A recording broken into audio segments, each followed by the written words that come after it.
sure, Daryl.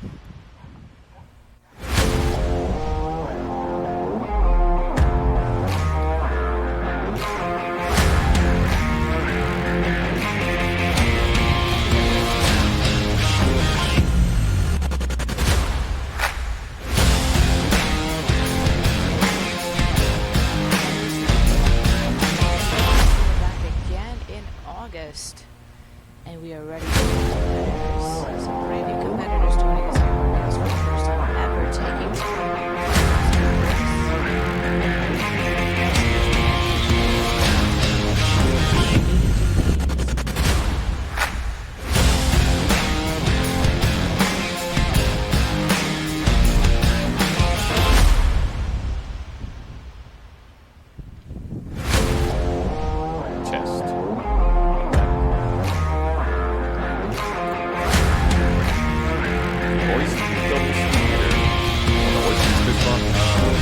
last night. You did. I drove by. I was My there. goodness. Yeah.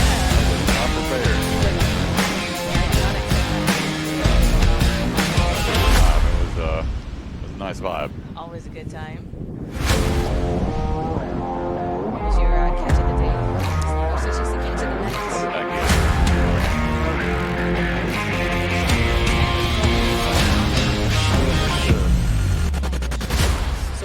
Big fish. Not stuff. I don't even know. It was delicious. Whatever. Yeah, it was really good. My friend had swordfish. He had swordfish for the first time. He said it had almost no body.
flip off the stage, do a backflip off the stage, and just wow the crowd.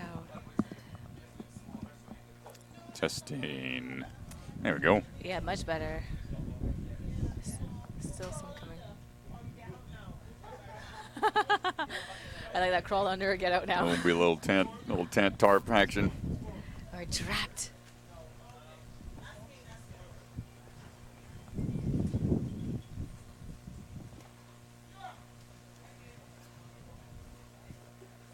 And hopefully as the wind maybe dies down or changes direction, we can open it up again. Mm. So we definitely have to rely on the feed. Right, for what they're hearing. Yeah. Oh, someone lost $2. Oh, $2. Charles. Get it. You're How much money we got flying around?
Frederick and Kane Hey. Gonzalez.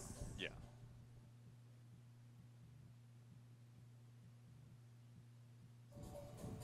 Do you What's- notice any major like? They've added an extra.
Years this has been going on. This is year 9. This is year 9. Yeah, I'm pretty sure it's year 9. Okay. I think it's trying to keep it like timeless. Ah. Okay. So it could run whenever.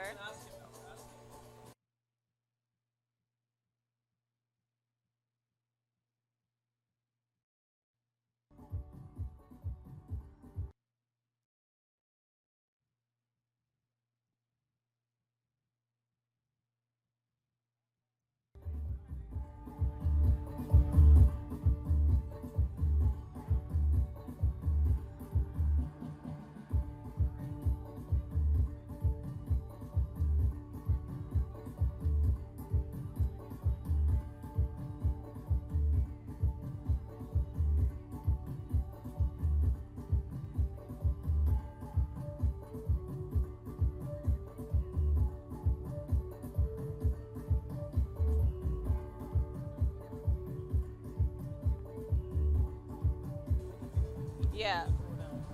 So it tells like one or two, or they come every year, something like that. Yeah. But I think there's a country that she mentioned that's like the first time ever First that time ever. that a competitor. As it used to be because I remember this morning this morning I didn't see them. I could hear them being heard about Canada.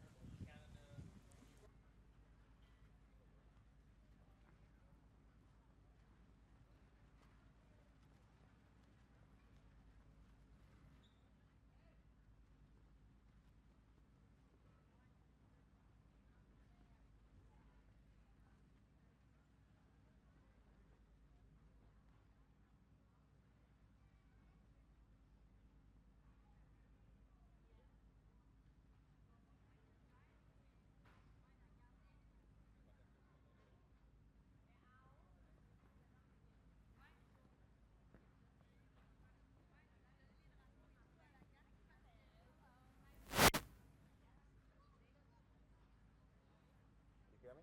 Robert? Anybody? Okay. Where you want me? Okay. You hear me? Yes, off.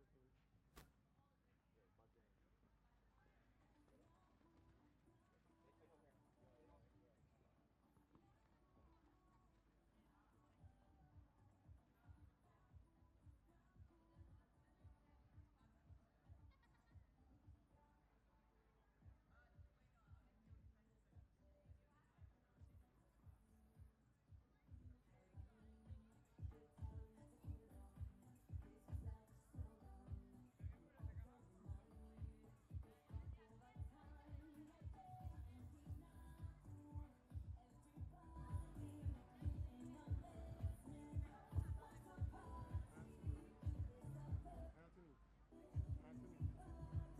Yeah, back there. Take over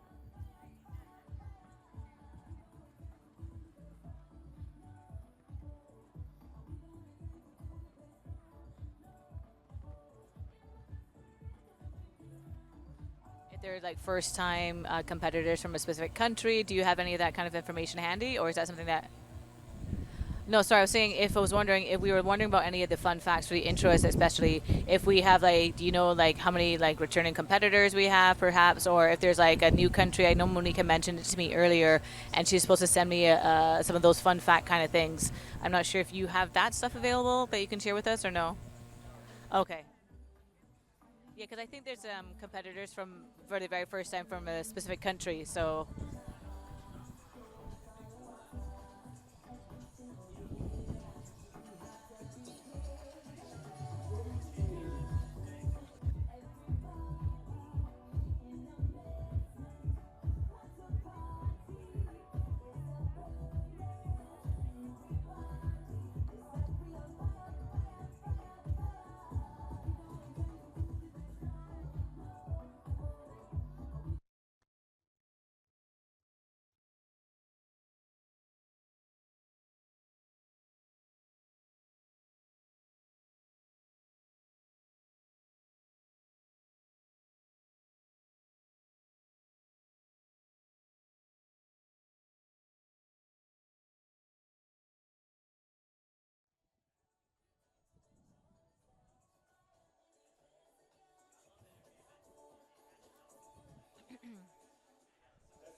no, just if you had any access to any of the fun facts about how many competitors, the countries, the first time countries, because I know Monique had mentioned there was at least a competitor from a country that we've never featured before.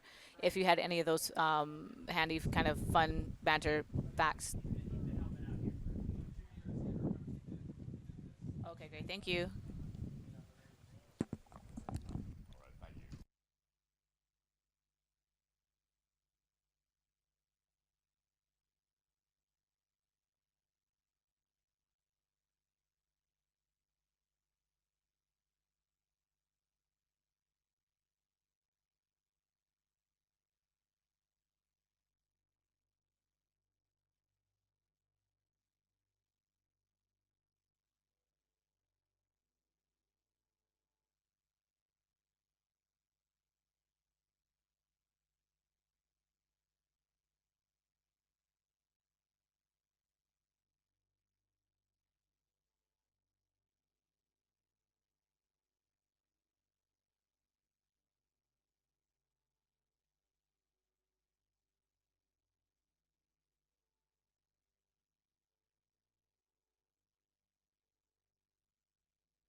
Ninja Throwdown. We are back. We are excited. We are ready. It's my pleasure to join you today. My name is Caroline C.C. Reed, and alongside Ryan, out of the stratosphere, a nickname that I'm going to make it stick, Ryan Stratus, our resident expert ninja and broadcaster. And later on, we'll be going to be joined by some other co-hosts. We've got Derek Frederick and Kane Casales coming up as well, who are going to be telling us all about Barbados Ninja Throwdown, what to expect, and what's happening. So welcome once again, Ryan. A pleasure to be here with you another year, and we're ready for more. I'm excited to be back. It's amazing to be here in this country. Island life is something I don't experience very often, so this is a capstone event that I suggest every person comes out to experience, either as an athlete or in the audience. You can see the amazing opening ceremonies right now. Indeed. How many countries we have represented. It's growing year after year. I see Canada, I see USA coming up. Yep, a lot of Canadians here, and of course we're being led by the stilt walker. It's a tradition here in Barbados that you see those stilt walkers during our crop over season. In fact, we just wrapped up our crop over season, or some people might call it our carnival, but we just finished our crop over season, and you would see people like stilt walkers at these festivals, greeting people and just having a wonderful time. So it's really great to see that we have our stilt walkers as well as celebrating the many islands and countries that are here represented for the Barbados Ninja Throwdown, because we are regional and we are international, so that's why I said countries as well. 154 contingent from the United States. Wow. I think that would be our largest, of course. And you're seeing the youth. I love to see it representing the United States. We've got the little and the bigger ones. And also from Barbados, we have 15 competitors from our very own homegrown. And as always, Ryan, as you would know throughout the years, this is something that we're working on, getting more Bajan competitors. We want to see that Bajan hit that buzzer, make those fireworks go off as well. Oh, yeah. It's good to get the local athletes in there. I think I saw one of the main coaches going to be competing this time around as well. I see Trinidad and Tobago. Like I said, our regional neighbors and friends are here as well for Barbados Ninja Throwdown. So we got the Trinidad flag there being waved. Man, talk about balance. I would not be able to stride as smoothly as those stilt walkers out there. I'd be falling over in the pools right away. That takes some talent. So you're definitely seeing the representation of the growth of Barbados Ninja Throwdown as we see the many various countries being represented. 2 from Israel, I believe that's the first in my recent recollection. I may be mistaken, but that in my most recent recollection, this is the first time we are having competitors from Israel. So 2 competitors all the way representing Israel here in Barbados. We're at Featherbed Lane, once again, the home of the Barbados Ninja Throwdown. So you're seeing all the countries being represented. 42 competitors from Canada. You're seeing the flags being waved, the photos being taken. I love this new element for the Barbados Ninja Throwdown. This is nice. Yeah, this is a cool way to start the ceremony, get the vibes going, get the energy.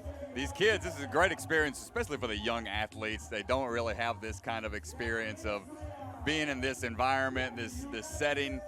So it's a great, awesome way to set things up. You got some athletes from Taiwan as well. Oh, wow, yeah.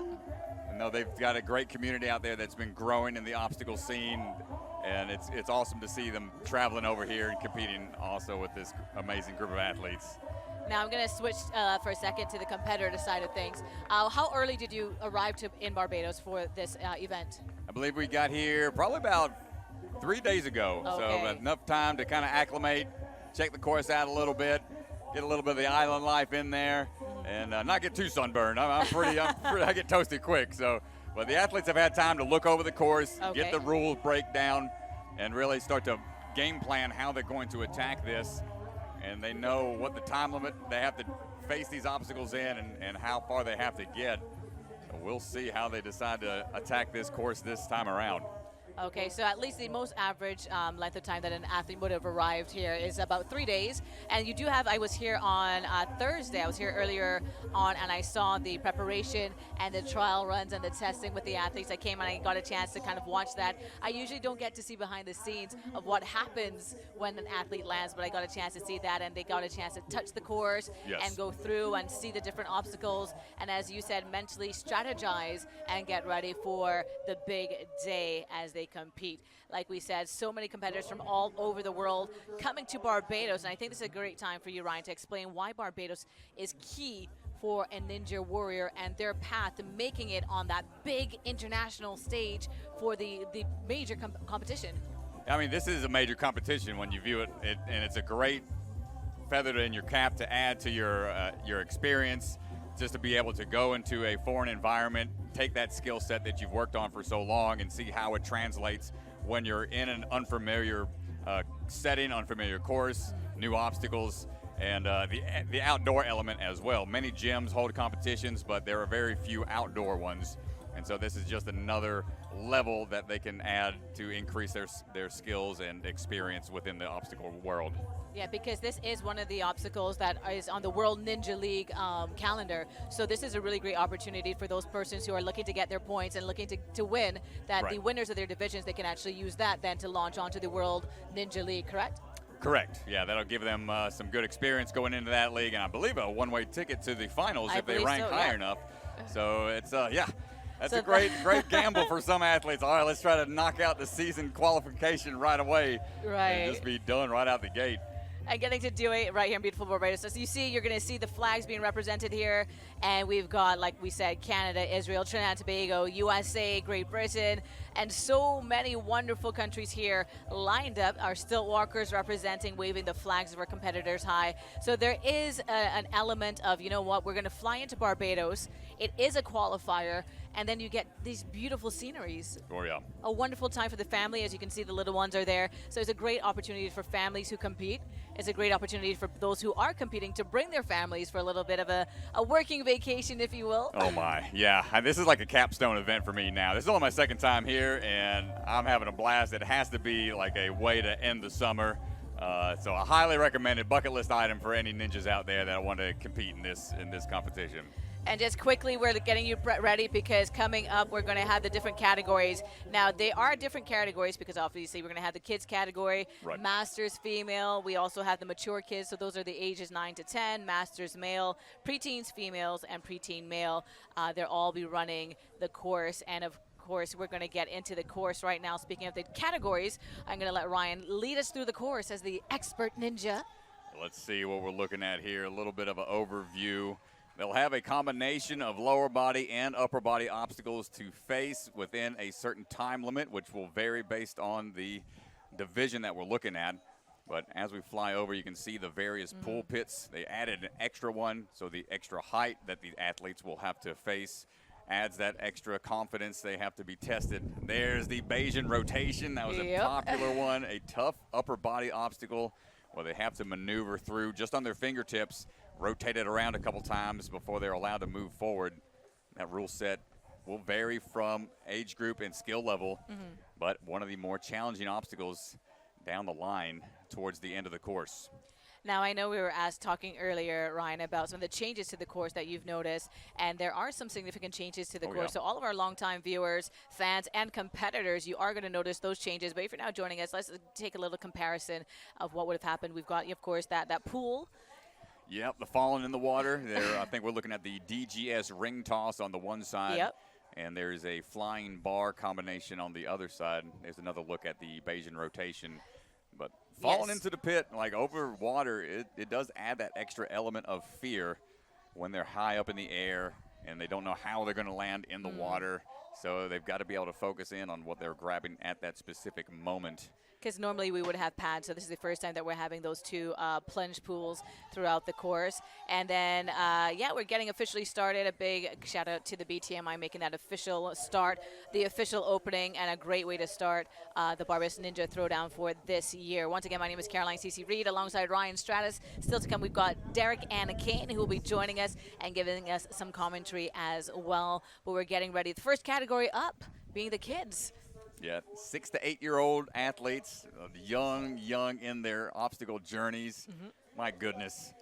And like later on, we'll have the athletes that started that young, and now they're in they're in the elite divisions. So those young athletes have grown over the years. Here's a look at the leader. Yeah, we've got 13 athletes in this division who will be competing. We have Jean-Marc Thompson who will be coming up first. Bajan, I actually know the Thompson. So we've got Jean-Marc Thompson. He is from Barbados, and he's quite a quiet child. So I want to see how he's going to do in front of this audience.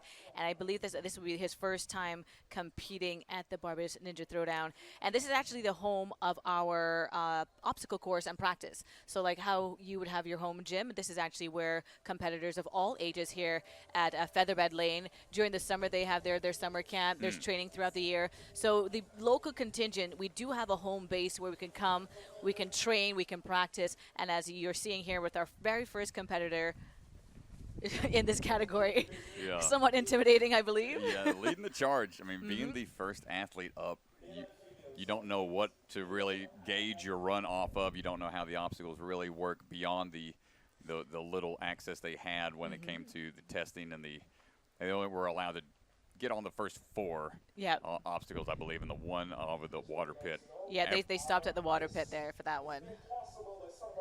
So yeah, so we're seeing the athletes come out. We're starting with the kids division 6 to 8, and as mentioned, we have our local contingent starting things off. I think that's a heavy crown to wear, but you know what? I know that he's going to do his best, as all the athletes are going to do, and hopefully have a fantastic run and have a fantastic time while he competes. And you're going to see probably the parents are out there as the sun kind of sets a little bit. As you know, in Barbados, the tradition is that we have some putting on sales on a Saturday. Yeah. So after we've had our Saturday lunch and have our Saturday running around, I'm sure that the audience is going to fill up. We've got our bleachers, we've got our tent, and the local contingent here, we're going to come out, we're going to cheer everyone on, because that's what it's all about. We're going to be cheering on every single athlete because we want to see those fireworks at the end when we push that buzzer. Yeah, it's always so the preparation for competing at this level, it's a lot of time in the gym, rehearsing obstacles, planning out your path that you want to take and how you want to attack these obstacles. So even though these athletes, 6 to 8 year olds, many of them, they start some programs as young as 4. So this one coming up, Jean-Marc Thompson. He's 6 years old. 6 years old, only about 6 months to a year of training thus far. So this, I mean, can you imagine 6 years old? I'd be nervous just walking in front of class to answer a question. We have, of course, Brooke being our local coach. So let's get ready for Jean-Marc Thompson from Barbados, getting ready for his run. Upload them on all your social media platforms.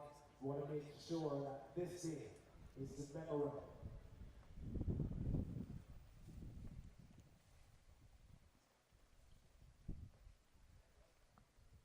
Here's the coach. He's ready. Over to you.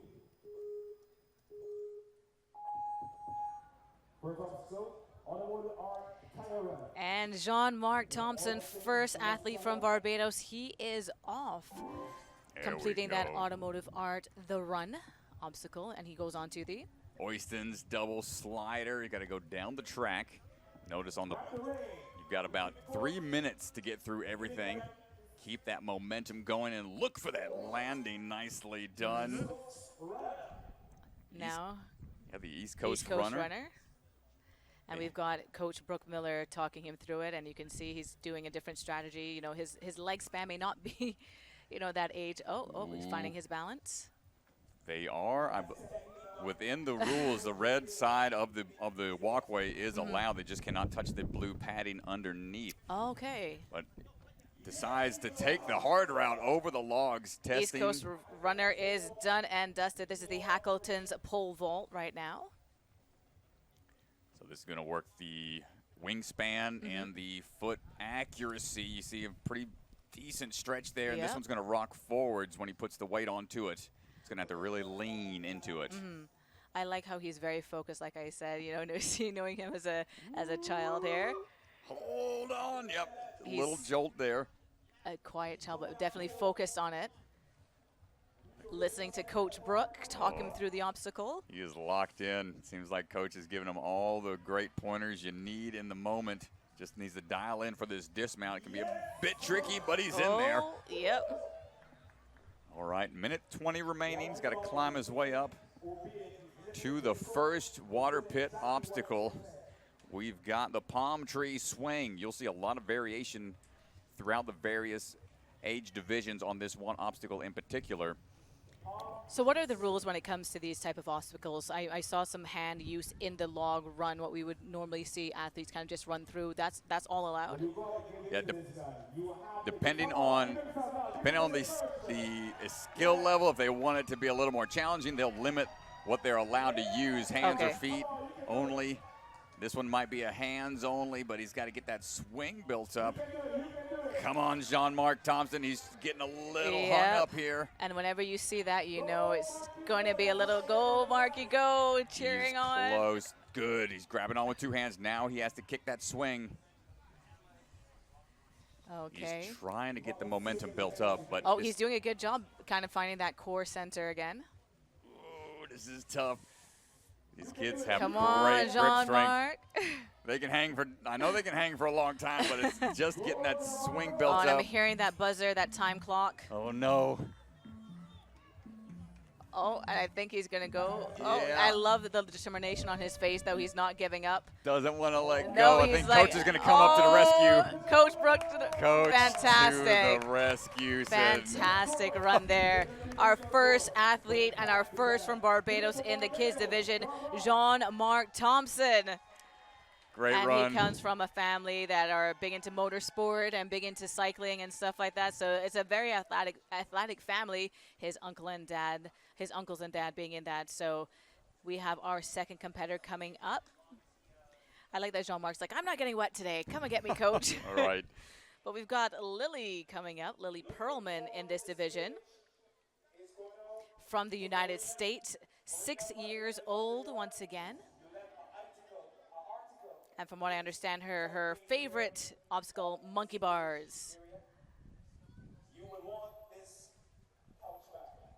So I'm seeing that Lily is ready on the starter's block. So let's get ready to watch Lily Perlman take on the Barbados Ninja Throwdown course.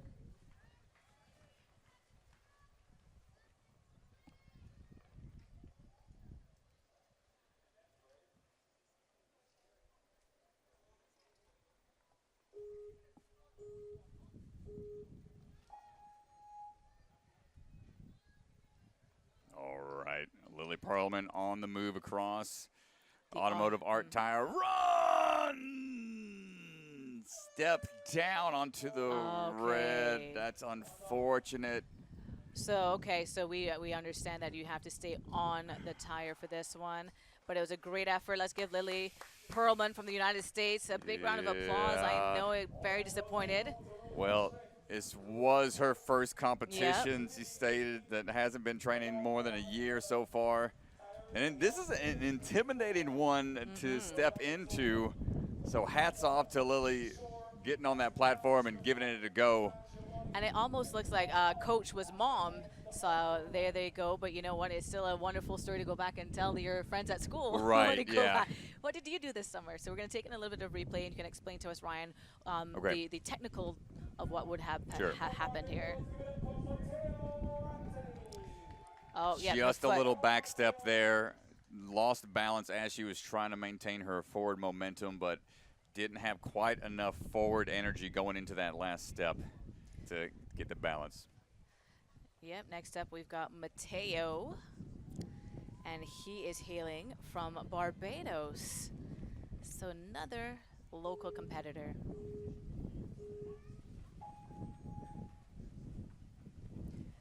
Mateo making light work of the Automotive Art Tire run. Good strides through. Yep, definitely wanted to have that action there. Oyston's double slider coming at you.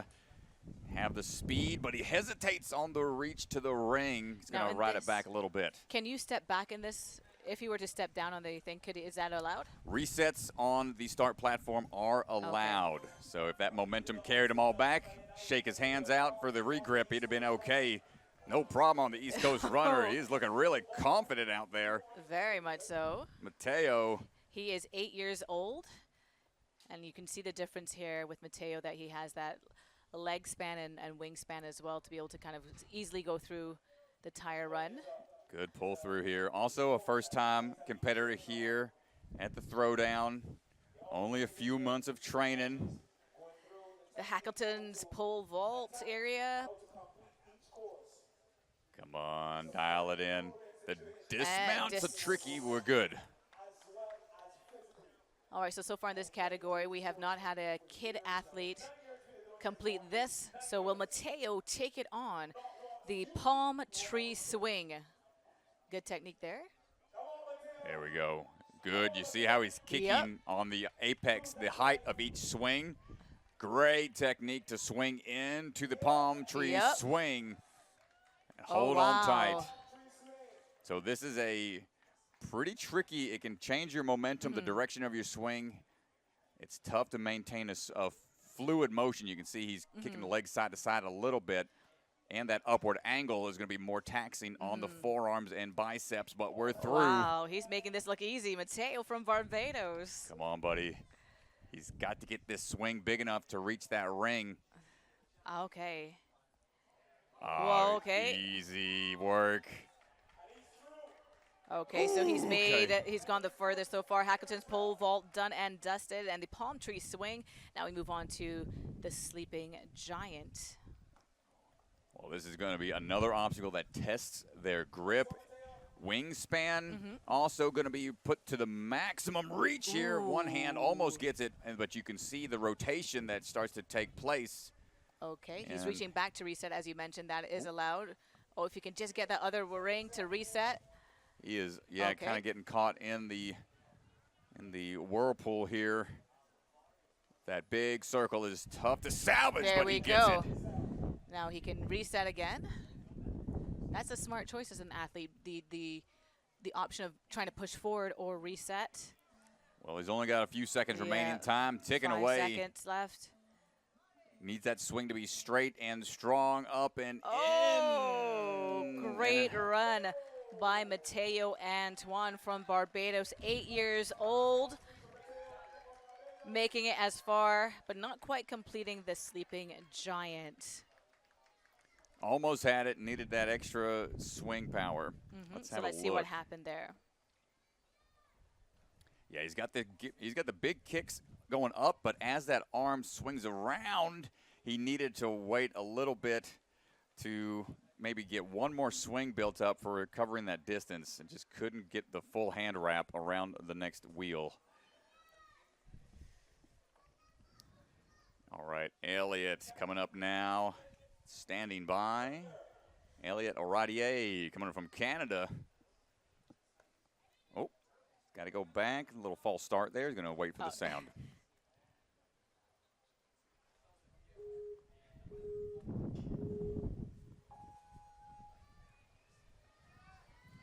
Oh, good approach. Keep those feet up. Elliott Oradier from Canada. Excellent Flying save. Through. He's coming out quick.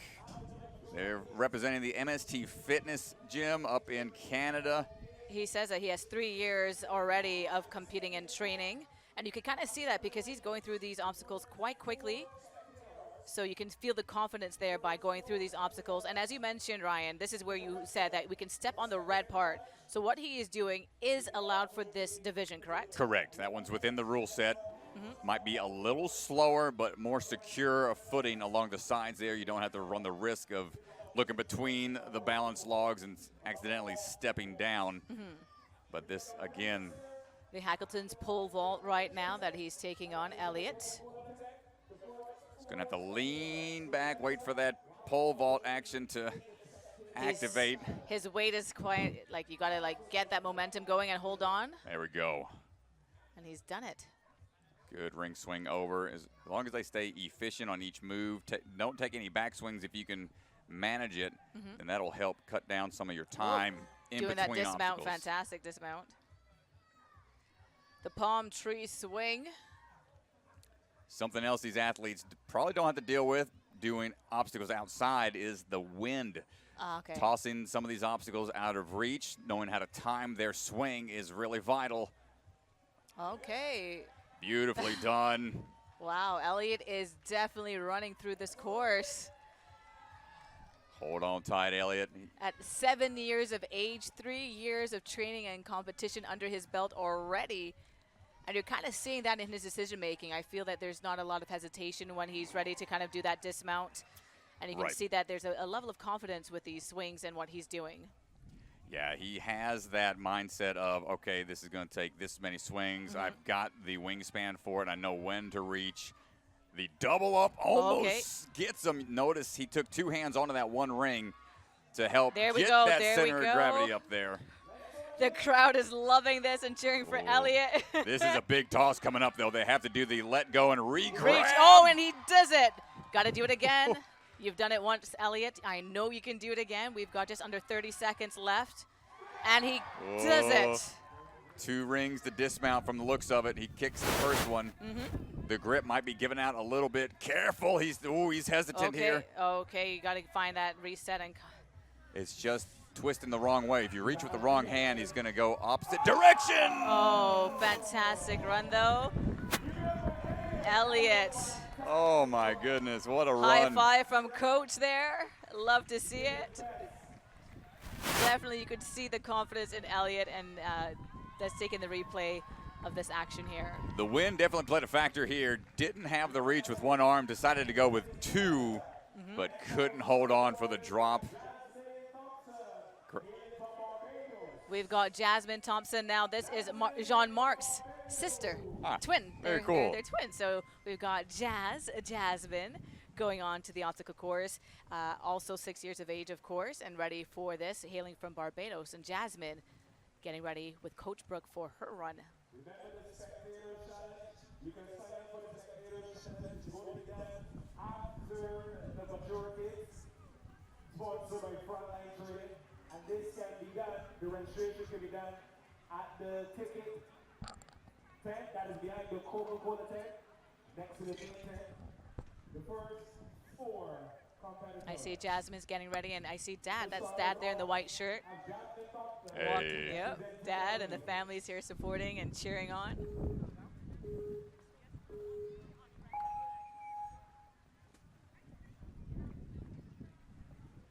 All right, Jasmine Thompson striding across the tires, waiting for that wind to cooperate a little bit on that rope swing.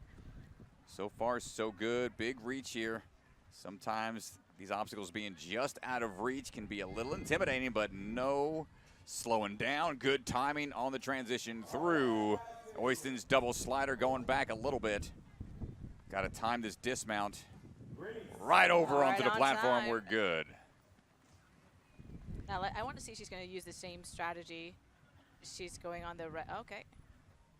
Well, red is in play. I think the coach is wanting to challenge these athletes, perhaps, as we make our way across. It is quicker, and noticeably so. We should get across it after just a couple steps. Right. Now, I wonder if there's any friendly competition with Jazz competing alongside her brother in the same category. You got to wonder what that dinner table's like. Yeah. Wonder who's doing chores if you get a little further on the course than the other sibling. And you can definitely see that Jazz has that concentration level. She's kind of, I feel like she's zoned out. She's not taking in the crowd, not taking any distractions, but the coach's instruction, holding on there for that bump and moving on to the next obstacle. Yeah, it's tough when you're in the zone like that. It does give you a sense of almost like tunnel vision. I mean, you can't hear the crowd. You can hear maybe a handful of voices as she dismounts down. No problem on that obstacle with about a minute and some change remaining. Entering the palm tree swing. Coach giving some final instructions as she continues on. So far we've had 2 Barbados competitors in this category. And I believe we had, oh, awesome, 13 in this category here. Jasmine. Come on, big swing, getting it built up just right. She's looking for the momentum here. Doing what she should, what she knows to do. Coach is right there by her side. She'll want to let go of that backhand soon. You don't want to hang too long on that. It's wearing down that grip and pull power. Starting to get exhausting. I think she's looking for a reset. Yep. She had the momentum, but I just, the fear of reaching, making that reach, she's doing a reset, and that is allowed going back to the start. We want the crowd to cheer on. Just about 18 seconds left. Talking to Coach. Come on, Jazz. You can do it. When you're up there and you see those reaches from like that first person perspective, it's a lot tougher than the sideline.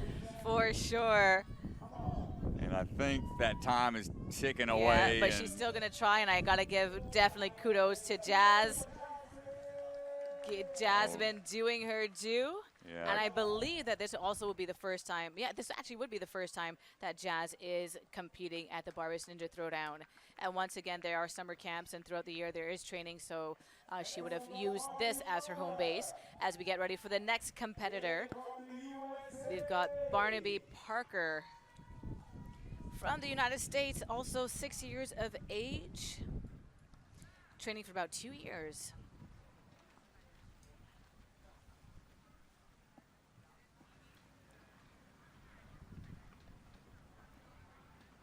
I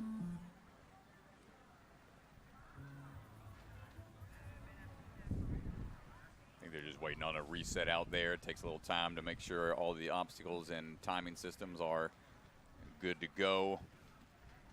So we'll be standing by. Yep, apparently Barnaby has a background in running and football. So definitely some agility and speed there with those sports that he's into. Trying to keep warm there on the starting block. Love to see it. Yeah. Coach is saying, come on, the energy's ready. He's ready. He's pumped up and ready to Stay go. loose, stay ready. He says that he loves the bars because he loves to fly. So I'm fairly sure that the palm tree swing's going to be a fun one to watch Barnaby on. Favorite superhero is Spider-Man. Kind of tracks with the swinging and flying through the air and the bars. See how that grip will hold up out there as we are standing by still. It's kind of what we call in the business getting put on ice. You got to get frozen for a little bit as they adjust what needs to be adjusted out there. But this is the Barbados Ninja Throwdown, coming back to you from Featherbed Lane in beautiful Barbados. So far, we've had wonderful blue skies, a sunny day here, and I think that's a great thing for the competitors because whenever the rain falls, it's kind of a bit of a bummer.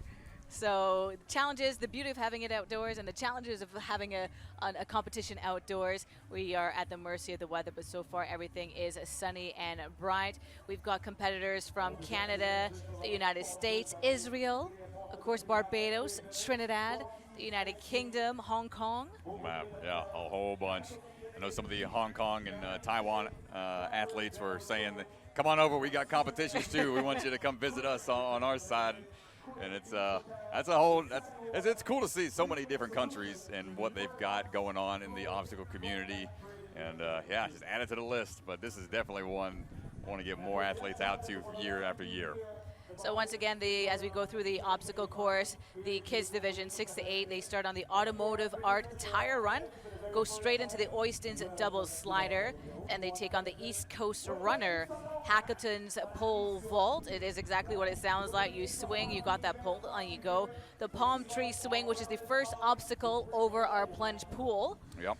Kind of intimidating to know that that is over the plunge pool, and as you mentioned, that first person point of view, to look up at those rings and say, hey, I got to reach, I got to stretch and and big go. swing there.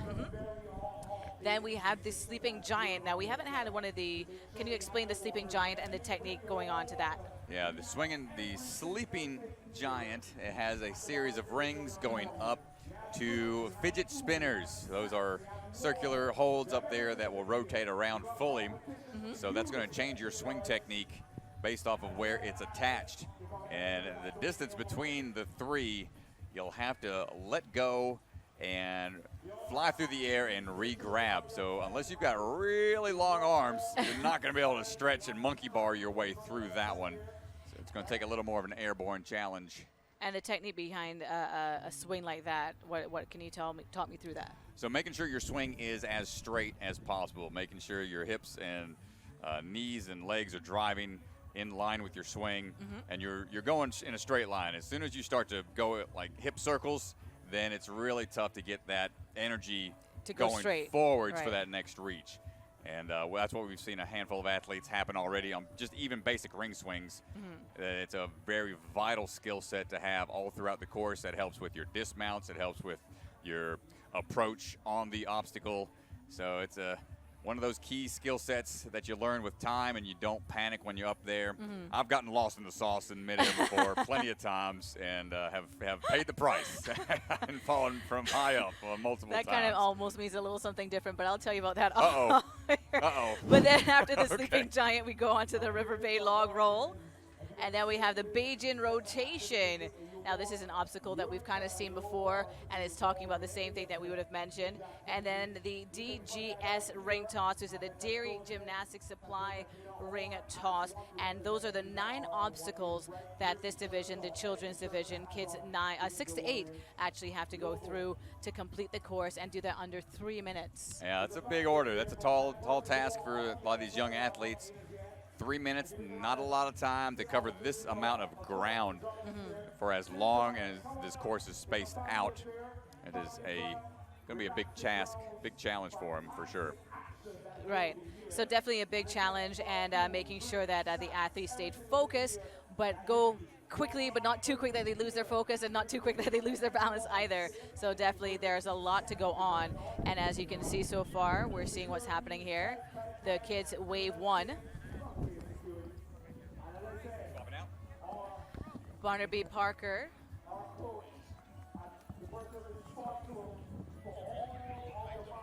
So yes, indeed, this is the Barbados Ninja Throwdown, and this is an initiative that has been going on for a few years here in Barbados. We have Monique and Delano Hines spearheading the ninja movement here, and really getting the support of local corporate Barbados, as well as the government of Barbados, the BTMI, making this happen, because at the end of the day, we are bringing people and highlighting Barbados. And as mentioned earlier, the Barbados Ninja Throwdown, once you compete, you do very well, you go on to the World Ninja League. But we have our next athlete getting ready for his run.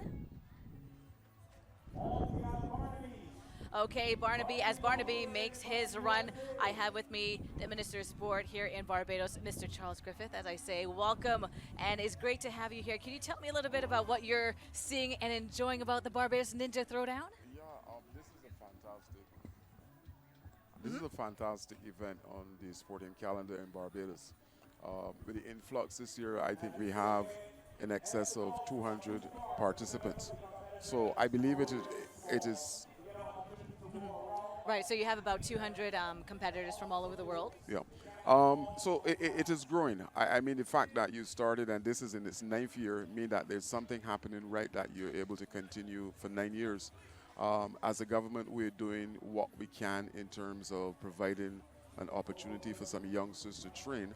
There's a facility at the National Sports Council Complex in Wildy that we're looking to help youngsters to be involved in this so that they can be just as competitive as the international athletes that we're seeing here today. So far, we've had 2 local athletes in the kids division, the Thompson twins. We had Jean-Marc hitting the obstacle course, and he was actually the first athlete up, as well as his twin sister, Jasmine, hitting the course today. But we are watching these young athletes go, and not only is it a sport about physical dexterity and speed, but also challenging yourself to reach for that next thing, even though it seems impossible using that metaphor, correct? Yes, it is definitely one of those sports that help you to push the boundaries, and it is building character. You know, to see these youngsters perform the way they do is really an inspiration, and I really expect that in the coming years that we produce a couple of athletes, even at this young age, to be able to really compete and be part of the process. Oh, so our athlete there taking a bit of a plunge, but that is okay, because you know what, that kind of teaches you that you go back and you try again. So once again, I'm here with Minister Griffith on stage here watching this replay of the Barbados Ninja Throwdown. We're speaking about the development of sport, especially the sport of the Ninja Warrior, and I want to welcome you once again to the stage. And how important is it for Barbados being what we call sport tourism and encouraging sport tourism? We know we have the beaches, we have the food and the people, but we also have sports of various disciplines right here in Barbados. Yes, I mean, you know, I really want to salute Monique and Delano for this particular effort. It was a proactive approach to sports that is not really familiar with our landscape. But like you mentioned, sports tourism is one of the things that is high on my agenda. So any activity that we're going to have on the island that will attract persons from within the region or the international market is a plus. And like I said, this particular one is unique. It is a new sport kind of in our country, even though that it is 9 years old. But Monique and Delana continue to push the boundaries themselves in terms of ensuring that every year we have an outstanding product here at Kendall. And in fact, we have another Bajan athlete right here, Taj Gittin, 7 years old. And you're going to recognize Brooke Miller, his coach, another athlete who has gone on to the international ninja scene, representing Barbados and coming back here to Barbados to teach and coach in the discipline. So, Minister, I thank you so much. And I know you're going to be around for the day and cheering on all the athletes, no matter where they're from, because we are welcoming everyone here to Barbados. Yes, home drums will be first. Of course, always. So let's continue to beat those drums for Taj Gittins, 7 years old, hailing from Barbados, taking on the course once again, training right here. And as we mentioned, we now have 2 facilities to train the athletes at the National Sports Council, having that ninja course at the National Sports Council, as well as right here, Featherbed Lane. And Taj is going on with the support of his coach. We have Brooke Miller continuing. And you see that he's actually going through this course quite quickly, as I'm rejoined by Ryan Stratus. Back in the booth, just in time. Yep, I mean, this is amazing speed, agility, and work from young Taj Gittins. Well, he's getting to the end of this palm tree swing. Come on, reach out for it. Couple more swings should do it. And here we go. Can we get through this obstacle here, this reach? I like that he's chalking resetting up mentally. Well, he's going to get a little chalk there. Smart move. That is a veteran move already at a young age. Showing some veteran experience, getting some extra grip on the hands. This extra humidity here. He's a local. He's used to it, so he knew, oh, I'm going to chalk up. I know I need some extra grip here. His palms are sweaty. Oh, no! That was a tough one. Let's see. He's going to give the thumbs up. Taj is going to give us a, thumbs up, and he's good to go. And I guess that's maybe dad or big brother helping him out of the pool there.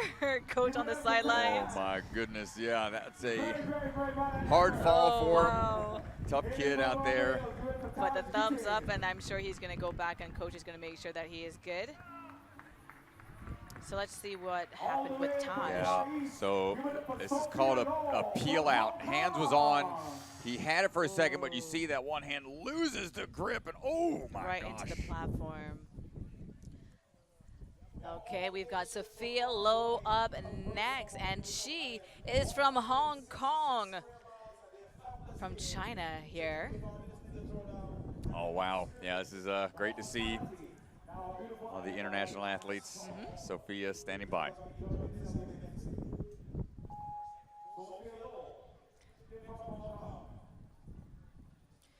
Sophia going across the tires. Oh. What a low jump. Oh, but I mean, she still got a great vacation out of this, coming here to Barbados. Sophia Lowe training only for about 1 year. As we watch the replay, we see that she did the jump, but kind of didn't get her legs high enough and the momentum to kind of swing across to that platform, which is what you need. Yeah, you have to engage. You got to really pull that rope into you tight. You can't dive headlong at it, or else the legs momentum are going to drag across the ground below. So a great attempt, still happy. Very happy. All smiles out there. I mean, that's the attitude you want to have. And we saw our next competitor, Natalie, actually give her a bit of a fist bump there to say good job, you know. So that's what the Ninja Spirit's all about as we get ready for Natalie.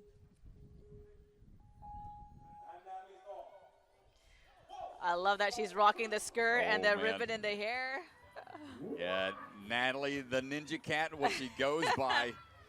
Natalie Kringen striding through the Yes, run. indeed, from Canada. Oh, not intimidated at all. Looking for it. I think she's going to jump here. Oh, is that allowed? That's allowed? Yeah. That Risky move? A bit. You don't know how some of these platforms will play underneath your feet when you try to launch off of them like that, but she risked it, and it paid out. Okay, definitely. I think she is got some speed to her as well. And she is not I'm slowing assuming down. green is her favorite color because she's rocking that neon green skirt and ribbon and moving quickly through. She had a sideways approach there. She didn't go for the monkey bar method, so that was able to maintain that forward momentum a lot easier going on just one side of the palm tree swing. And here we go. The sleeping giant. Do we want to get by this in just a couple swings? Already up to the first fidget spinner without a lot of back swings. I feel she's got this. Oh my gosh, The fidget hold on spinners tight. are green. She's rocking her green. It's meant to be. It's meant to be. I believe in Natalie. You see, I got it. Well, she took a different approach than some of the other athletes we've seen. She went to the higher portion of the fidget spinner and rode That it is down with the interesting. grip. Yeah. Confident with the upper body strength.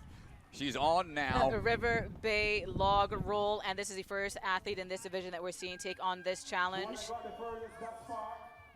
So this The is, technique, okay. Yeah, walk it backwards, big Jump jump. off, done and dusted.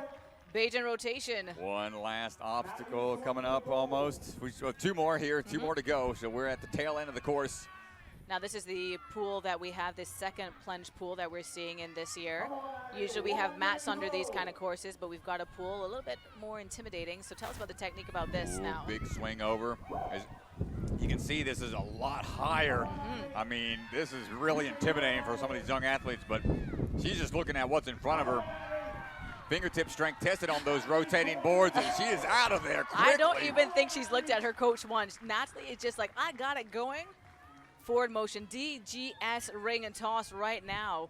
This is the final obstacle. She's got 31 seconds, just about 30 seconds now. Well, she's got the monkey bar method here. You still have to be careful. If you rotate your wrist too much, those rings can pop off of the notches that they are attached to. Right. She's looking confident here. She's got 15, I'm getting goosebumps. She's got 15 seconds, 13. Rope And swing she to the buzzer. has done it indeed. Big hug from Coach Natalie from Canada, our first athlete in the kids division, 6 to 8, completing the course completely with about 11 seconds to spare. Well, shout out to that young athlete. Fantastic, 8 years old. And the confidence, I mean, she didn't hold back. She knew what her plan of attack was, took minimum amount of swings. And this is the big move I was talking about. Right. Going to the higher portion, it's a bit riskier because it's a bigger drop, but it was closer to you, so it's an easier swing. Because normally we would see the athlete go for the lower ring and kind of like use momentum. Yep. Yeah, so Natalie taking that one. And now we've got Ethan coming up next, 8 years of age.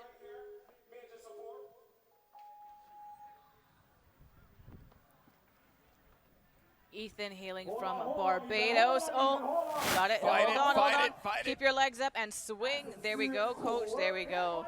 Yes, call that the last-ditch effort save sometime. That's been a skill that athletes drill to work on the core strength. Excellent job not giving up. And what I'm happy to see, as I was discussing with our Minister of Sport here earlier, is that we have an increased number of kids competing from Barbados, and hopefully this is the generation that we're going to see, as you mentioned, in the next division and growing with the sport and eventually become the elite representing Barbados on the international stage, and that's what it's all about. So these young kids right now are the future of the sport for our Barbados flag to fly on that World Ninja stage. And Ethan is definitely going through here right now. Ethan Boyce. Yeah, he's finding the footing here, ensuring he's got a strong foothold before trying to transfer forwards. And this is where the time starts to play a huge factor. He's Got to pull it, leaning hold into on. Yeah. You can definitely see the level that he is only about 6 months or so of training, and you can see that he's kind of, you know, testing the waters, but you got to start somewhere. That's what I truly believe. You know, you had your first competition, and I'm sure you were nervous and second-guessing your choices. Yeah, wasn't the easiest, I'll tell you that. It was nowhere near as smooth as we've seen some of these athletes get through some of these obstacles. But this is where you learn. This is where you can find out what your strengths are. And, I'm not sure. Yeah, I think he down. fell. Oh, he fell on the platform, so it's a save. Okay, He's continuing I think on. we're good. Yeah, all Yep. right. I think it was right there on the out of frame, but looks good. So he's moving on. Palm tree swing here now. Trying to get that swing built up again. Steady. And there's the knee drive. You see, you want to pull with an arm and drive up with the same arm.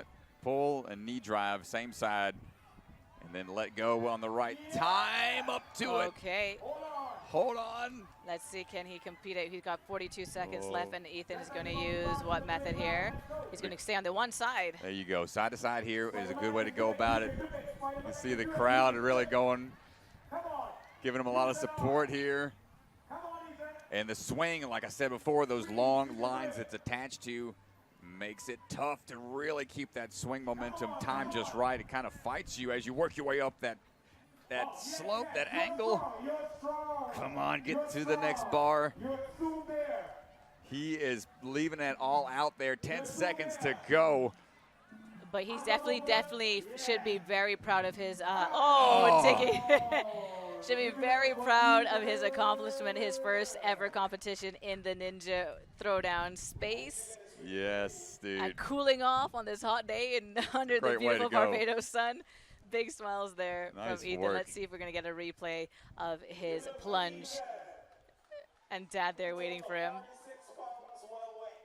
Well, that fight at the... Great save. Yeah, he fought through that. That might have taxed his grip just a little bit for that palm tree swing.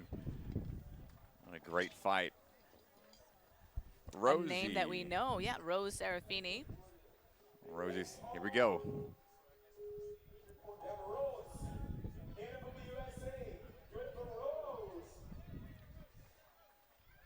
So Rose from the United States.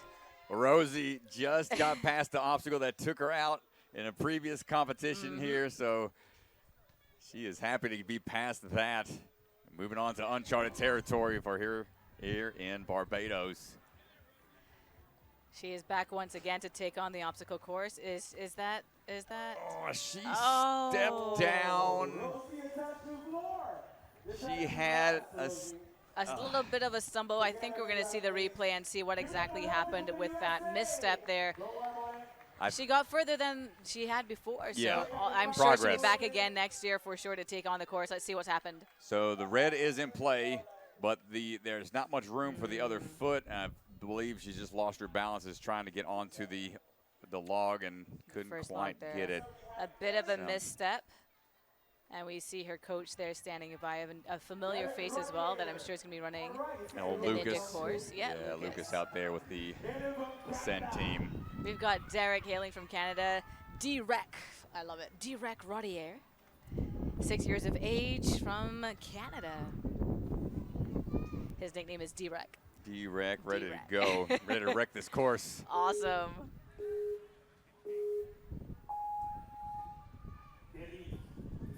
No. Oh. Big bummer. Oh, and we're seeing the MST shirts again, so we're seeing that MST gymnasium coming out. Aw. He's like, we got it. It's tough, man. Like when you're when it's go time, it's one thing when you have a little practice, but he just got just a misstep up again. There. Was it a matter of too much speed right off the bat, do you think, or nerves maybe? It's he's a smaller athlete, so the steps between the tires, you want maybe 2 steps on each. Okay, it got crisscrossed up a little bit and just took him off to the side, couldn't quite recover. Our next athlete is on the starting block, Christian Tino. And he is also from the United States. From the USA. He's ready.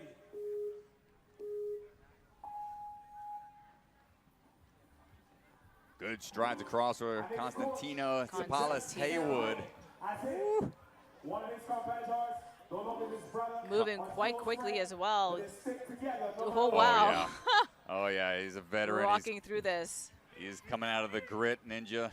That is 7 years old, not even letting the pull come to a complete stop before reaching for that ring and going right through. I think Constantino says, hey, I want to finish too. I saw someone do it. I'm motivated and pumped up and ready to go. He's got experience from gymnastic style ninja classes for early in his life, 3 to 4 years old when he started. Rock climbing experience on the rock climbing team as well, so that's showing his grip skipping the last ring. On now to the sleeping giant. Of course, we're going to see this ring toss and see what technique Constantino is going to Ooh, use. you can see that bottom one looks tempting because it's a little closer, but let's see what it decides to do. Oh, Covers the distance. that rock climbing club definitely coming in handy right about now with that grip strength. That's it. Another one coming up. And he nails it. And he's got the switch grip grab. That's where the hands are facing inwards towards each other. That'll help prevent those peel-outs from happening. Handles the drop, no problem. On now for the River Bay log roll. kicking it out a little bit. Stepping, jumping. Not quite able to get it to move. But you see his little, I think that's his brother there, sidelines, and mom on the sidelines coaching on, cheering him on. Fantastic run. Almost had it. Doing such a fantastic job there with this. He got there really fast, very consistent, skipping that last ring, showing some confidence with the swing tech as well. The balance here, he tried to kick it forwards and it just wouldn't move. It requires a little bit more momentum.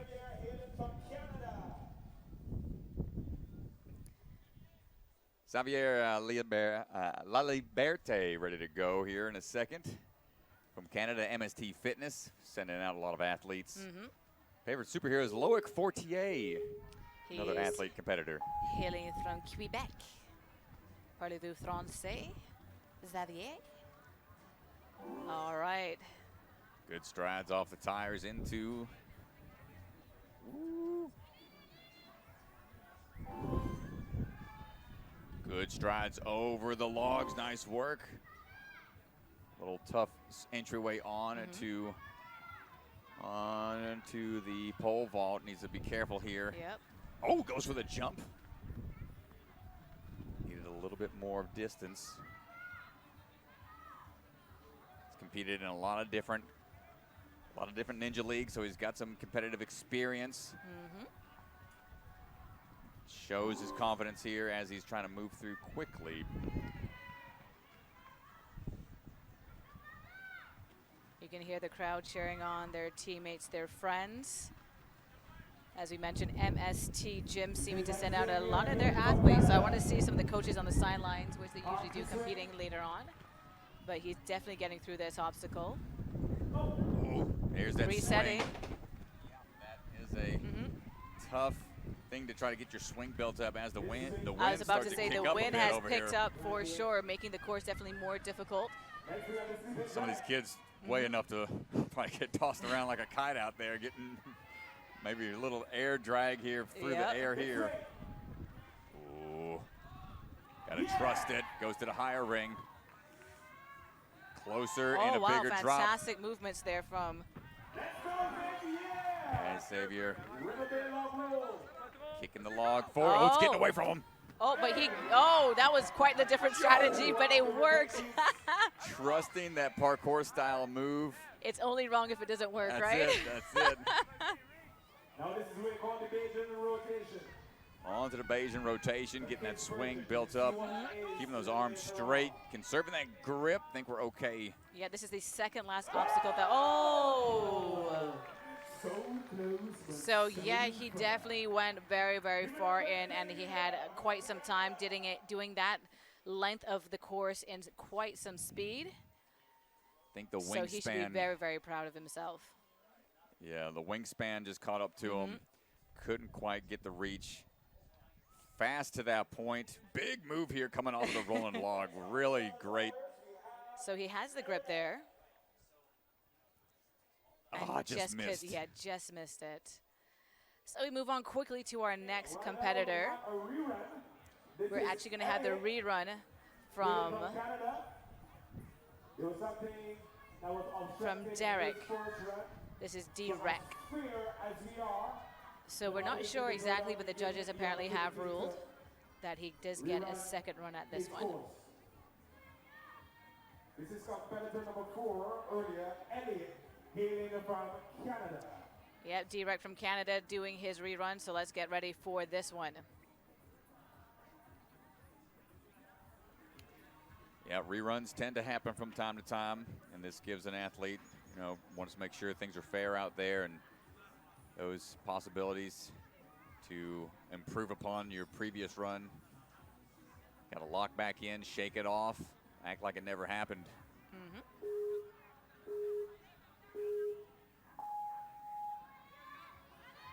Okay, definitely making it through that obstacle that took him out at first. So that's behind him, so he can definitely move forward, look ahead to the next one, and completing the ninja course. Good drop down. Let's see what we got here on the East Coast runner, up and over, looking for the railing on the side, which is in doing play. that. Doing that different technique here that we've seen a couple of the younger athletes do. Takes some time, but it's the safer way to go. Yeah, a little easier on the crossing, less risky, but a lot slower. Able to figure this one out A-okay as we lean back, hold on tight for the drop. Got to pull it on and get ready for that jolt. And he does it. Nice work. Approaching the palm tree swing. Oh, they're doing a little bit of a slip there. Recovery. Right. Yep, good job. Got to look for the ring. Going to try to, coach is telling him to make sure we got a good swing. Use that rope to help. He needs to get a little higher on it. He's trusting he's got enough here. And again, swinging back, pulling back, and going further. Hand over hand technique. We call this the monkey bars technique. Monkey bar technique. There you go. I'm learning, Ryan. Always something to learn. That's it. Every single time. And the side of the swing built up here is tough. You can see how it kind of gets taken away from you. Oh. But he times it out just right. Making that dismount again. Not opting to take a breather. It's pretty important to try to recover your grip when transitioning from platform to platform, especially when you've got these high impact moves coming up And on the this is going to sleeping be giant. a big one here. Oh, going for that lower rung, of course, more in reach. So let's see if he's going to do that again for this technique here, this big swing that he needs. Ooh, a lot of swings here. Might start wearing the grip down. Oh, and he's starting to go side to side a little bit. Oh! Oh, he's okay. Nice try. The Into the grip gives pool, out. direct goes, but wrecking those first few obstacles there going through. Give it up for Elliot from Canada. He's okay, he's okay. Okay, so we're going to see what happened here. I just have to reassure you, even though you can't see it head above the wall, they're above the wall, yeah? There we go, the replay of here. I think what you said, just too many swings there. So, yep. So this is Elliot, I believe. Oh, almost had it. Yeah. Yeah. I think too many swings, arms getting tired. Grip, And yep, just, grip gives out. Yeah. That's what happens sometimes. Fingers and grips get tired, and our kids division 6 to 8. So let's see. I think we've gone through That might all be of all of our athletes athletes. I for believe this division. so. Yeah. So we had 15 competitors in that kids category between the ages of 6 and 8. And I think the Bayesian contingent made up about 3 or 4 of the athletes in those 15. And we're getting ready for the next division. We have the Masters female coming up next in this category. So this one, they've added an obstacle. They've got fairly the same, I want to say almost the same approach throughout most of the course. Bayesian rotation is going to be altered a little bit. Version 2, Hackman's yeah. pole vault altered a little bit. Yep. But they got to climb Mount Hillaby. This is the first attempt at Mount Hillaby that we're going to have. Now, this is the 40-plus division, so when you see the Masters, we have 11 competitors in this division. Masters, so we are going to change up the course. They're going to have to do the other side of things, making things a little bit more difficult for this category in this division. We have Meredith, who is our first competitor in this division. She's only been competing for about 6 months to a year, so she's new to the ninja sport, new to this, and I think this might actually be her first major ninja competition here, and she hails from the United States. And we're seeing Coach kind of like giving her a few pointers there. Another athlete to watch out for is Suzanne Himka. Coming will up. be on the list about middle of the run order. Got her daughter competing as well. Jaleesa Himka, both strong OCR athletes. And this is cool. You get to see a lot of the parents of the athletes compete out here. It's a fun way to cap off the vacation is to compete alongside your kids. So here we go with the Masters division, 40 plus going in. That's the one, you know, I qualify for that one. So you'll see me out there one of these days. For sure. Now there are going to be some changes to the course. We're going to look forward to that from, and each time that we go into a different division, you are going to notice some different changes, whether it makes it more difficult, whether we're making the rings a little bit further apart. Right. So there are going to be some challenges here that the athletes are going to need to approach and do as best as they can with this. Yeah, those variations will add that extra challenge and make things a little more difficult. And they know what it is. They've got the rule set. They posted those videos usually a little bit before things kick off, and they have the time to kind of digest that and figure out how they should approach it. You know, when I would compete, usually the courses would be set up somewhere, and we'd try to sneak the testing. We'd be looking at seeing how testing was going. Right. Things a little more open here. They kind of give you a little more access, which is always nice. But some courses, they like to be really secretive and make it a little more challenging in that regard, kind of keep you guessing, but it's always a good time out there, various challenges, no matter how they lay things out.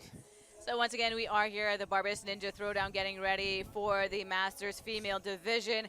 And this is in beautiful Barbados. And this is always such a great event here for us on the island because we welcome guests and visitors from all over the world. And as you mentioned, some of the athletes bring their whole family, whether they're competing or not, they bring their whole family, their whole support system to cheer them on. Beach days, you went to Oystons. There's a lot to do as you prepare to run the course.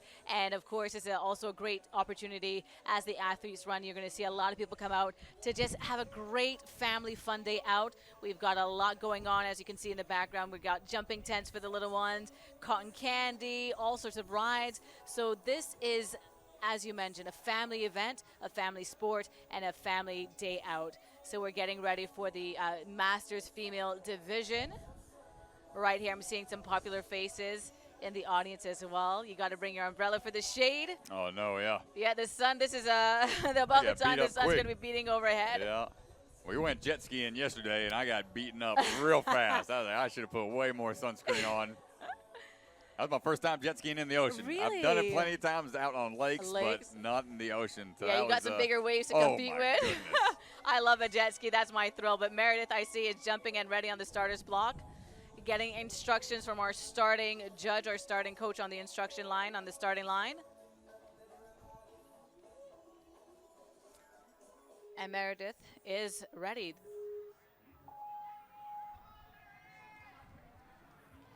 The Automotive Art attire run into Harrison's rope onto the Oystons double slider. This is Meredith. Nice, here we go. The Masters Female. As we stated earlier, first runners up, always going to be a little intimidating. But she's going to try to set the pace right now, not hold back, and put the pressure on the rest of the athletes. Quick transitions through Hackleton's pole vault, swinging around, utilizing that core a little bit. Coming out of the Ascend obstacle training, you see Lucas, her coach, on the sideline there, making sure we're good to go. Palm tree swing. Said she was inspired by her son to try Ninja, and now look at her swinging through the air. I'm sure her son is super proud of seeing mom out there. Side to side on. Side to side. Yep, that's a great way to go about it to keep that swing in line. She's fighting for every last hold, a little further.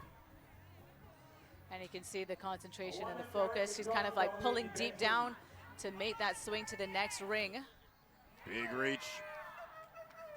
Timing it just right, and we are out of there. Chalking up, as you mentioned, the humidity here.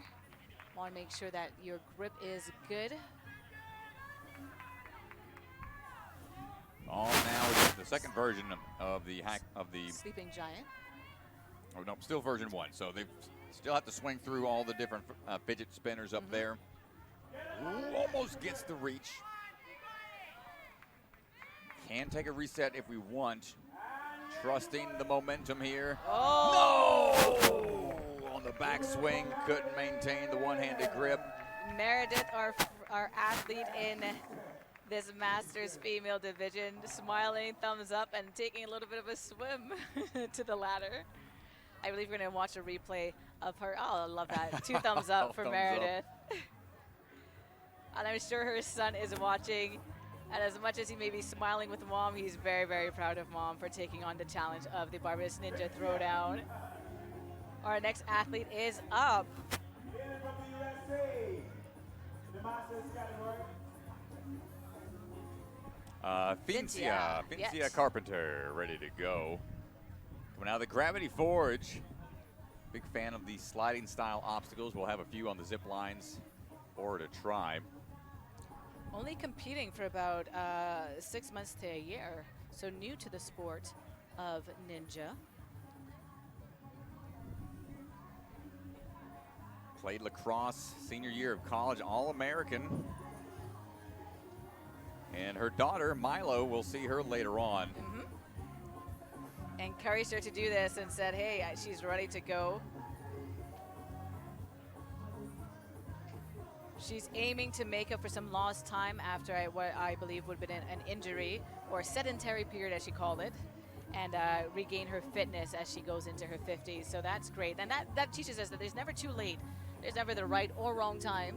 You know, the right time is now to kind of get going. You can't wait for that right time. The right time is now to give yourself a challenge and be inspired by your children. And we're going to see a lot of the athletes in certain categories who were inspired by their children, saying, you know, we're not just dropping you off anymore and coming back in an hour to pick you up. We're going to be on the other side of the gym training as well. That's it. That's great to see the various age divisions out there, kind of giving everybody their chance to compete, take on the course of various challenges. Milo's going to be out there filming or coaching. So it's cool to see everybody working together as we are. Yeah, I believe we're just resetting the course right about now. You're seeing that the audience is coming out. We do have some fun audience competitions as well, still to come. And of course, it's a great place to bring the entire family to have a fantastic day out. All right, I believe Fincia is getting ready for her run at the Barbados Ninja Throwdown.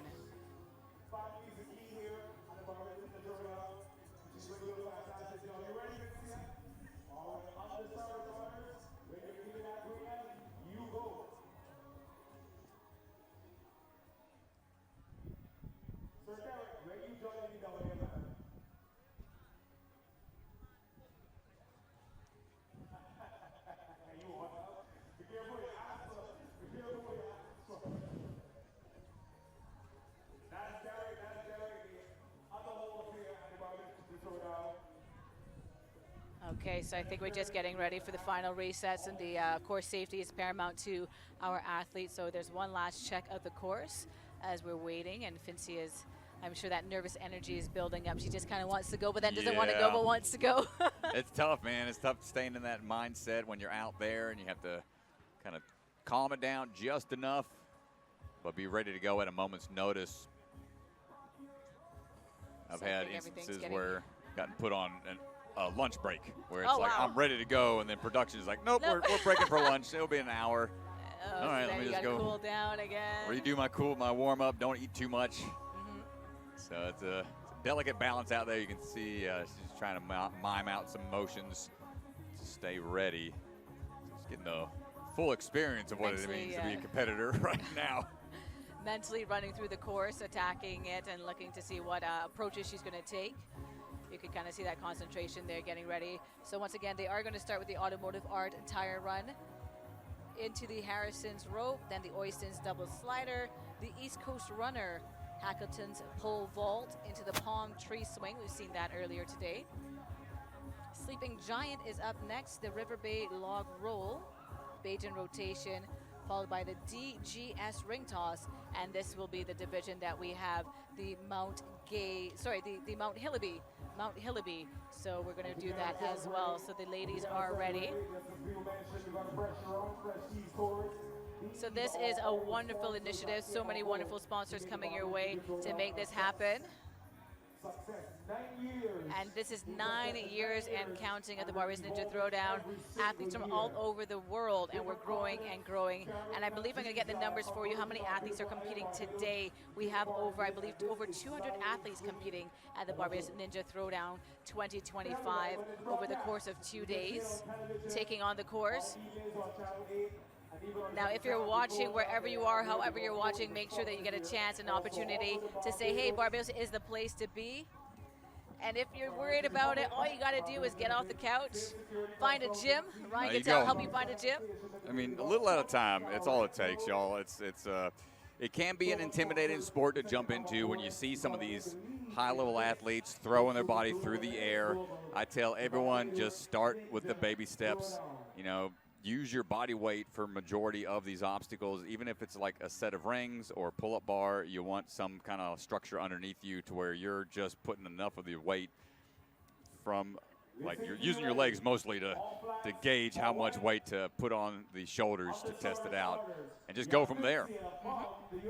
And here we go. And his prime example, we've got Miss Carpenter ready to go. Automotive Art tire run is done and dusted. Looking for the sliding obstacle here on the Austin's double slider back swing into it. Said she was happy to get through some of her obstacles at the World Championship earlier this year. And just facing each obstacle one at a time, or 3 down so far. You're seeing her daughter on the sidelines acting as Coach Milo, and also filming, because this is a great opportunity as well to rewatch your run and see exactly where you may have messed up, where you can save time. So she's going for that pole vault, doing a different, she has to go back, there we go, going backwards, using momentum to lean back and hold on. There we go, there we go. Little forwards now, making sure the grip is good. Now you're seeing the difference with the taller athletes here now, where you kind of, you know, it is an advantage, but also a disadvantage with some of the taller athletes. Nice job. Good fight through it. And now here we go. First water pit coming up, getting the chalk from Milo over there. Catching a breather, chalking up, focusing. So, yep, in her 50s now, looking to regain that fitness that she had from her college days. And going right into it. 2 hands on, come on. She's trying to make sure that swing is still there, repositioning that grip a little bit. Now their choices here, we know that we have the side-to-side choice or the monkey bar approach to this, and her arms are looking tired. Straight out, yeah, it's tough to make transitions. And she's right there on her fingertips, you can see. Oh, come on, But keep she's fighting, making keep great fighting. progress. Oh, this is stressful. You know, when you're in those positions, it's a hard battle, but she is not wanting to give up, showing a lot of heart here. And that bar, I don't know if you can tell watching, but that bar is actually inclined. So not only you're going across, but you're going across and up. So you can just imagine the grip strength and the upper body strength that requires to make this. And now you have to do the swing. She's got to be patient here. Not yet. Reach back, match One your hand. grip. Oh. Oh, so close. Great progress, great run from Vincia. Oh, she's checking the hands. Might have had a flapper open up. Oh no, that is the worst. Yeah, the hands might be hurting, but a a great battle. There. Great Fantastic. fight.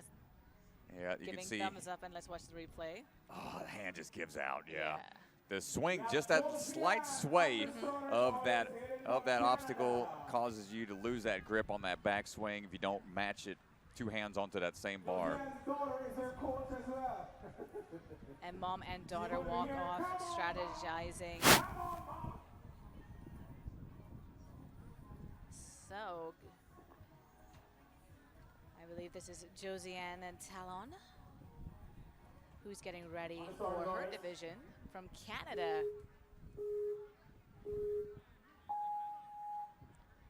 And you're going to see another mom with her daughter standing by. Again, mom being inspired by her daughter to become a ninja warrior. Okay. It's a little wobbly there at the start, but we're good. We're through it. Great slide. Great reach. Oh, yeah, skipping that middle ring, just going off the 2 zip lines. See how the balance is going to look here. Find your footing. First time as well in Barbados, Ninja Throwdown. It's got a running background, figure skating, and a bit of volleyball and skiing.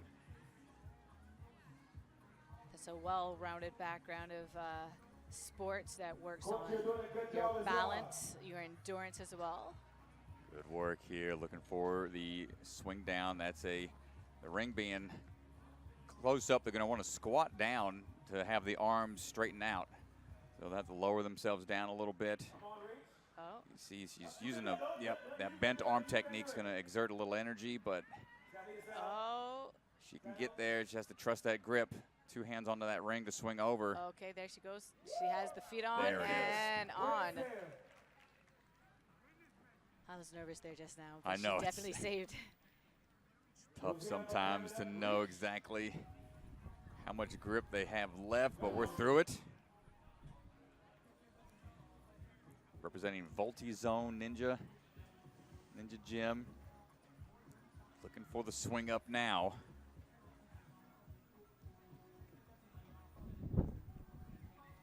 Can we get this timed out just right? And notice the leg swing wants to be in time with the hand placements. If not, that's what's going to cause the shaking back and forth to really alter your swing and approach. Got up there quick enough. Now just needs to be patient for the ring grab. Oh. There it is. Yep. Monkey bar down and dismount through. We got a minute 15 to work through some more obstacles. Catching your breath, resetting, always good to do as well. But when you hear that 1 minute, 10 seconds. It's not much time. It's not much time, man. You don't even realize, like, all right, I got like 30 seconds to catch my breath. You take 1 or 2 inhales, and it's That's like, okay, done. oh, nope, got to go. So onto the sleeping giant. Again, using those rings, and you have to use your momentum to swing back and forth, leap through the air, and grab onto that next fidget spinner. This is a big toss. She's trying to get that swing built up just right. She can swing upwards to maybe for a static reach, but the grip gives out mid-swing. Josie Ann from Canada, inspired by her daughter on the sidelines there as well. Great attempt. Love to see it. Thumbs up. Even reaching for it as she was falling down. Still trying to get that win and reach for that next ring. Now next up, we have Elaine from the USA. Elaine Coppinger from the United States. Elaine ready to go, repping the Movement Lab out in New Jersey. 61 years old. No organized sports background, but regular mixed cardio and strength training. Took a long time to decide to compete, more comfortable as a spectator, but stepping outside that comfort zone and saying, yes, I'm taking on the course. Great to see. Here we go. We believe in you. Elaine from the USA, soon be under starters orders. Not too many athletes in their 60s that take on these aggressive type courses, but here we go. Josie Ann standing by. Elaine. Oh, excuse me. Nope. Elaine. As we get the name placards updated there. Elaine standing by. Anytime you coming here to vacation under just a police officer,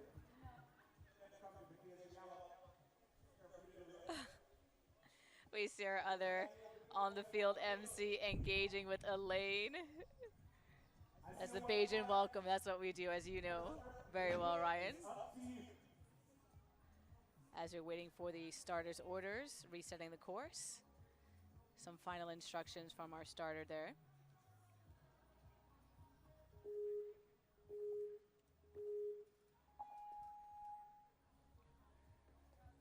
First step is the first step. Ooh, getting a good momentum and gets the rope swing knocked out. Nicely done. Wants to get the slider here. Grips are going to stay strong, arms straight. Time out that ring transfer. And Looking for the drop down. And it looks like we've got Joe Meisner as the coach. Walking through. Who's a veteran Barbados throwdown athlete. Get a little more chalk before going into Hackleton's pole vault. Looking for the reach over. I believe we're seeing a family member on the sideline as well doing some filming. Hold tight. Great, yep. Two hands on the ring, going to try to rotate around and find the footing quickly through. That's a great approach. Now going to try to the same thing for the dismount here. And we're Coach still running good. Up, saying, hey, get some chalk. Making sure she is ready for these rings. Of course, she's approaching the palm tree swing. So you have to reach for the first ring, use your momentum to reach for the second as you go onto that pole that is inclined. And make it all the way across that pole. Taking a good break here. Smart decision to be able to recover some of that energy, some of that grip in that upper body. And the cardio. You never realize how much it can really start to drain the lung power. Hands overhead. It's tough to breathe from hanging and swinging like that. But one hand at a time. Knee drive as we go on each move. She's doing fantastic. Fighting for every last move here. You can see her concentration. Her coach is yelling some instructions to her, but I feel she feels very determined, very focused for sure. Get that You're swing hearing going. the coach say, breathe. Got it. You got can't it. hold your breath. No, the dismount. We're seeing our co-host Kane just grab his head because we had Elaine going far. Fantastic, fantastic job. Love to see it, and I think she did an excellent job. Well, great run out there at 61. Fantastic Really impressive run. job. Definitely, and you can see what I believe is a family member on the sideline who was filming, smiling as well, being very, very proud of Elaine. Susan. All right, Suzanne Himka standing.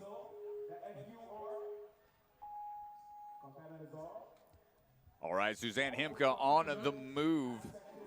55 years of age. Wow, she is definitely flying through this course. Cool fun fact about Suzanne, she's actually a past American Gladiator winner. She's won that back in the 80s, a popular obstacle and competition in the States, TV show. And yeah, she's been blowing up in the ninja world on the OCR side of things. Gonna skip some stuff here on Hackleton's pole vault, just go straight on through the rings. She looks very confident and very, very strong. Well, she does compete in a lot of the OCR divisions, taking first place in the 3K and the 5K back in 2021, or 15K, excuse me. Yep.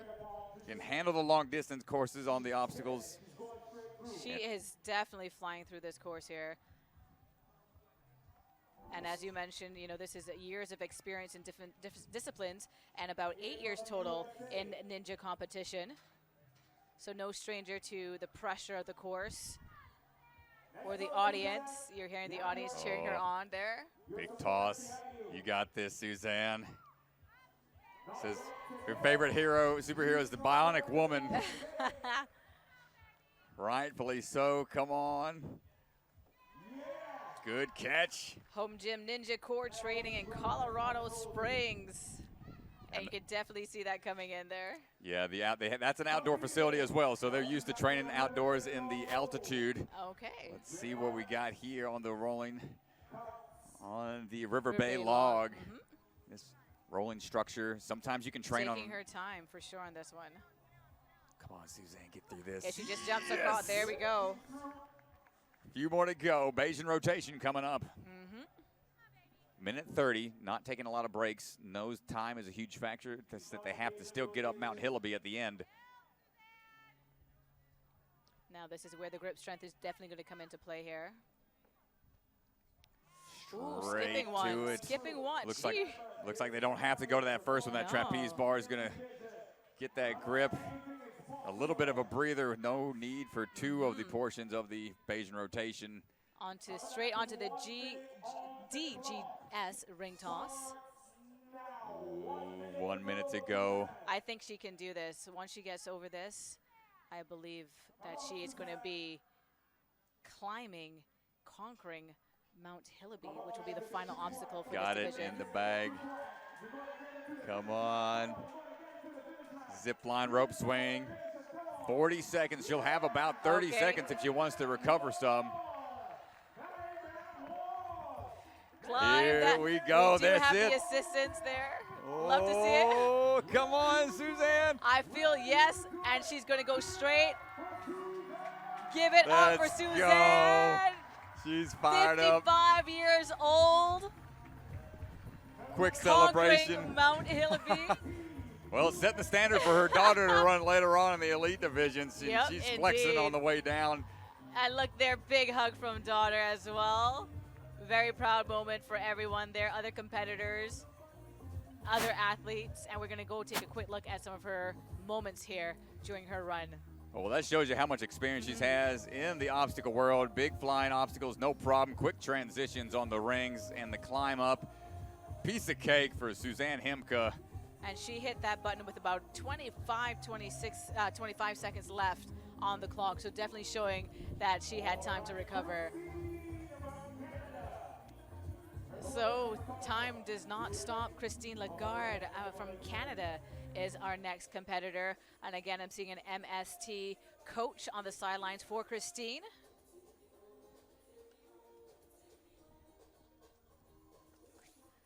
About 2 years training and taking part in ninja competitions. So relatively new to the sport, but not new. New but not new. That's what There we you say. go. Sophomore season. Sophomore go. season. You've been in long enough to know how tough things are and where you stand and skill sets to keep on improving upon. Here we go.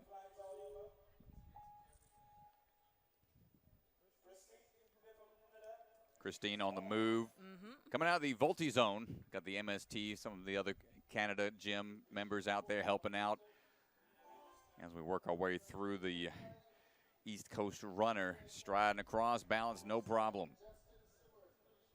Very, very focused for sure for Christine Lagarde.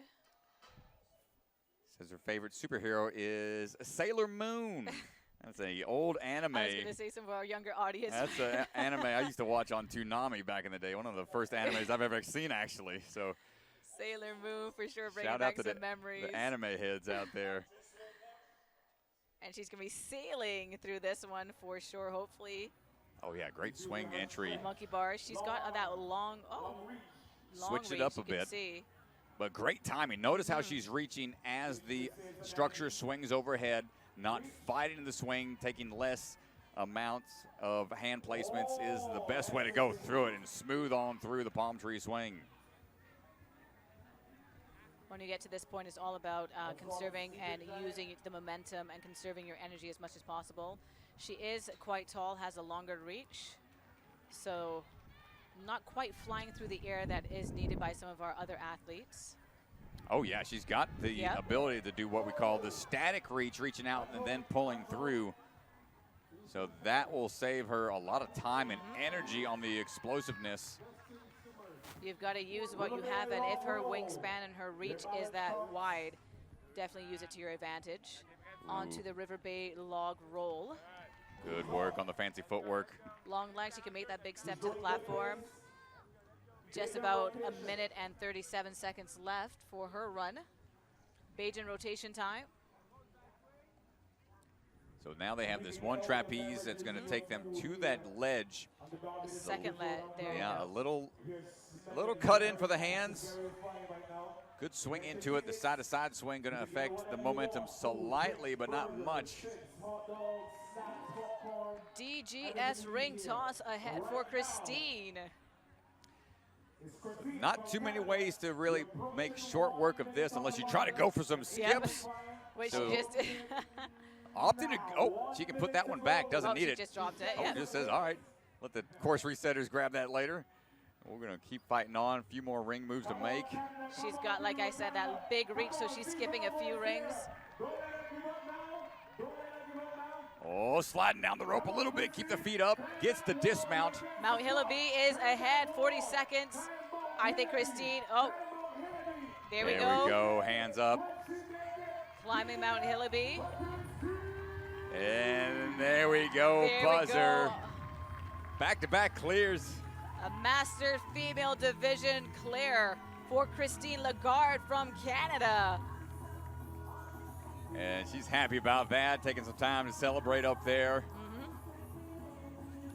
Here's That's another what's- look. Big Lachey, big let go, swing through on the Bayesian rotation. And the big skips here really saved a lot of time.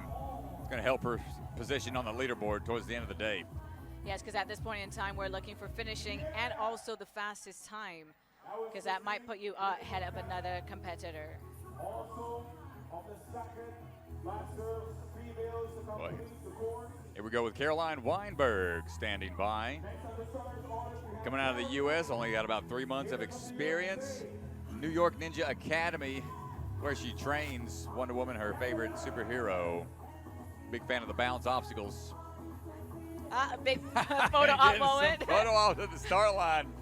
Having a good time out there. That's what it's all about. Carolyn Weinberg, United States. The energy, the music, the vibes, the big smile on her face. I love to see it because that means she's ready for the course and not ready to just take it on, but also have a great time. You know the kids out there like, Mom, don't embarrass us. Oh no, that's our job as Yeah. moms. I am that mom that if you say don't, I'm gonna turn it up about 10 notches. Oh my gosh. So I'm gonna be there just like Carolyn. I'm Caroline. We're gonna be dancing.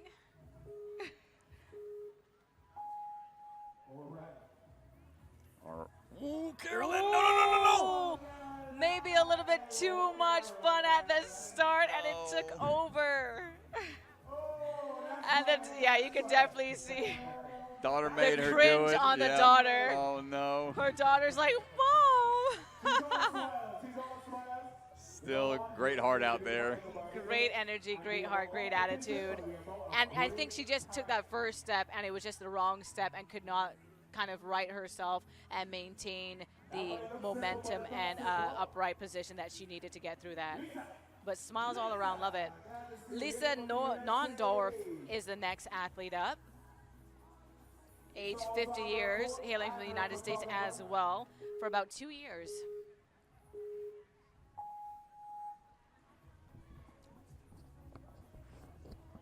Here we go, striding through the tires, no problem. On to Oyston's double slider. Big swing, big reach, no problem on the wingspan. Competed in the North American OCR Championships. Handful of other leagues. Just these past few years. 2 years of experience, leaning forwards.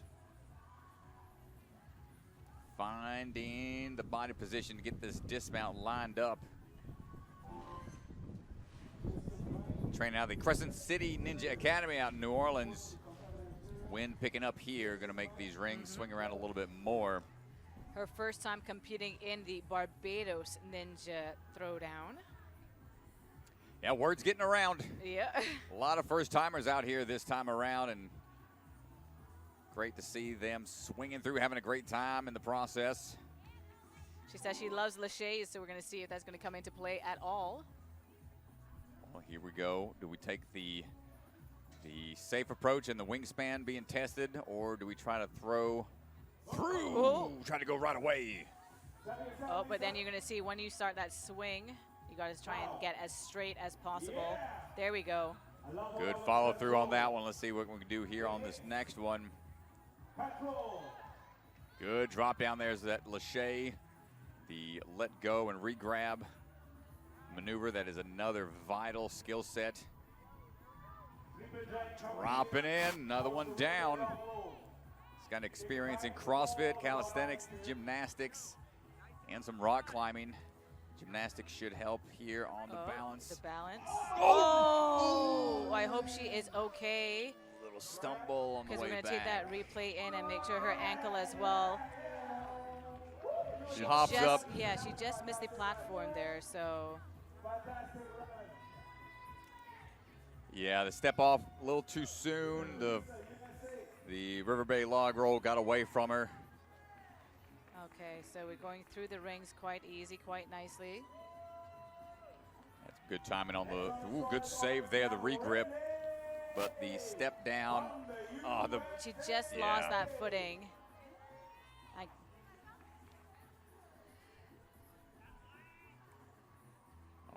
All right, Renee Rukas standing by for her run. A familiar name we know here. Making her way across the Rukas family. Yep. One's out of the Ascend Ninja Gym. And they love being here. They've come back to the Barbados Ninja Throwdown time and time again as a family. And she says being with her kids is what inspired her to take on become a ninja mom. Oh, she's going at a good pace so far, so good. Mm-hmm.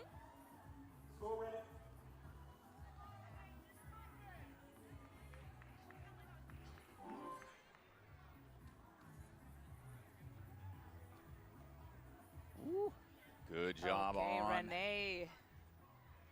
Looking for the ring now, dropping on in.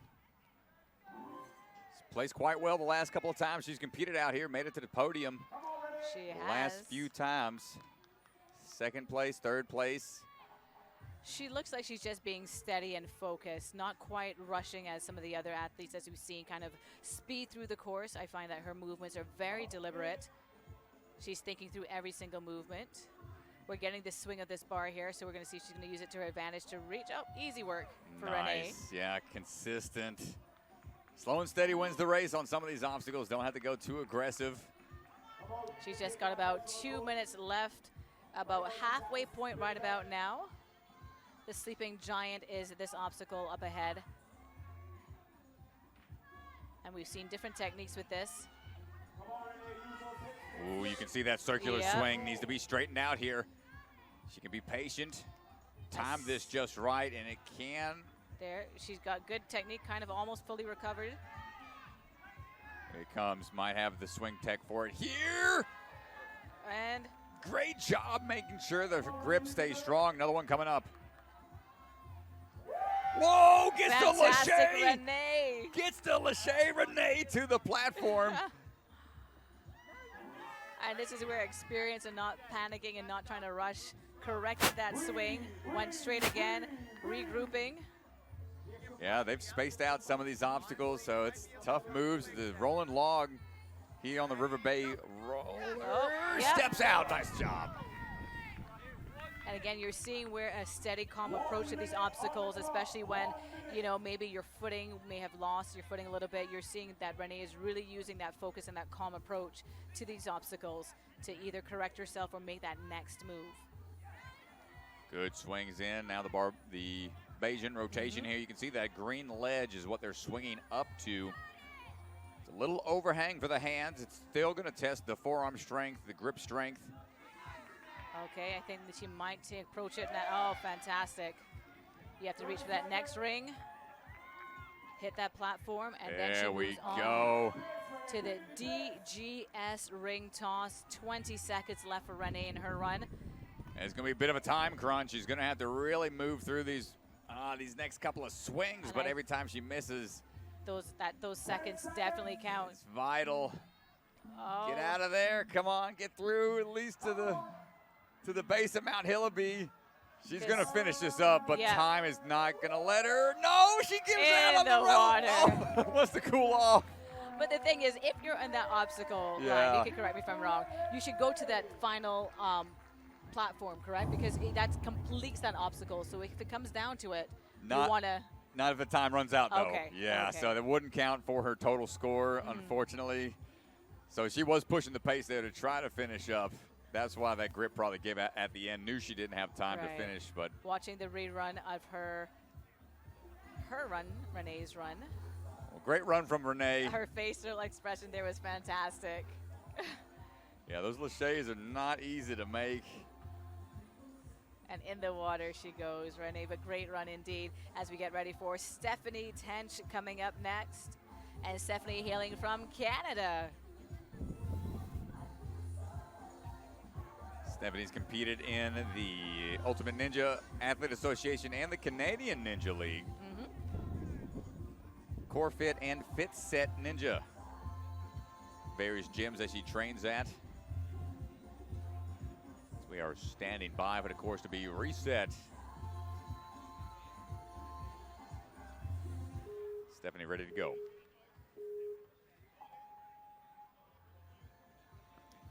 And good stride across, big jump there from that last tire, almost not even using the rope. That's right, Stephanie from Canada taking on the obstacle course right here, right now. She is definitely moving quite quickly already. Oh, she's got 6 years of experience. Knowing how to get through this course confidently is really important. Knowing, got to go through quick, little tough drop down on the shoulder there, but we're okay. Palm tree swing time. And I must say she looks very, very strong. Let's see what approach she's going to do here. She's doing the monkey bar type. Oh, no, side by side. Yep, timing out that swing. Right here in the middle of the afternoon. Sun bearing down hot out there. Sometimes looking up at the obstacles, you got to make sure you're facing the other direction for the, the sun not to get in your way. You know, sometimes at home you're sitting and you're watching these athletes and you don't even consider that, you know, oh, the sun might be in their eye or they approach this way because of all those various factors, which way the wind is blowing. But Stephanie definitely seems that she's in control of this course. Good high grab on that fidget spinner on the sleeping giant. Got another big one coming up. Hold on tight for that drop down, aggressive on the grip as that spinning wheel bottoms out. Couple more ring moves to make, and then we can get this next obstacle locked in. Just under 2 minutes to go. Making great time as we face down the River Bay log roll, kicking it out a little bit to ensure we can get it going forwards. Tiny steps. Should be able to jump this. I was always going to say that sometimes the dismount, some people do it a little take the risk and just dive to the other platform on the log roll there. Yeah, it's scary when you try to make those short short moves, the quick dismounts like that. If you don't have the proper footing or timing, it can roll away from you. Here we go, Bayesian rotation once again. Going for the big swing into it. Hold on tight. As we work our way down, grip still looking strong. 1 minute remaining, 2 obstacles to go. Should be able to get a clear here as long as we are efficient on the ring toss across. She does have the time to do so, and this course, I'm going to say, seems very upper body strength heavy for the athletes. There's a lot of upper body strength that you need to use. Conserve and make those smart movements. She skips the ring there, reaches for the rope and making that dismount. Nice. Yeah. Fantastic. She's got 30 seconds to make it up the wall, which I think she's going to do. Oh, no. That's okay. She's got time. Stephanie, take a breath. You can see that deep breath. This is when tensions There we start go. to mount. There we go. She has time, and she's definitely going to beat the wall. Mount Hillaby. That's it. Mount Hillaby is all said and done. Taking a breather before the celebration. Stephanie, hailing from Canada, Stephanie Tent, another competitor in this Masters female division, making the cut There we and go, finishing. Stephanie. Nice job. Jennifer White's going to be standing by as you see these replays. And Nicely yes. done. Good fight there on the second attempt on the warp wall, on Mount Hillaby, excuse me, getting her way up there. Nice job. I believe we just have about 2 other athletes left in this division. So we've got Jennifer, hailing from the United States, been training and taking on competitions for about 4 years now. She's done the Barbados Ninja Throwdown 2 times already.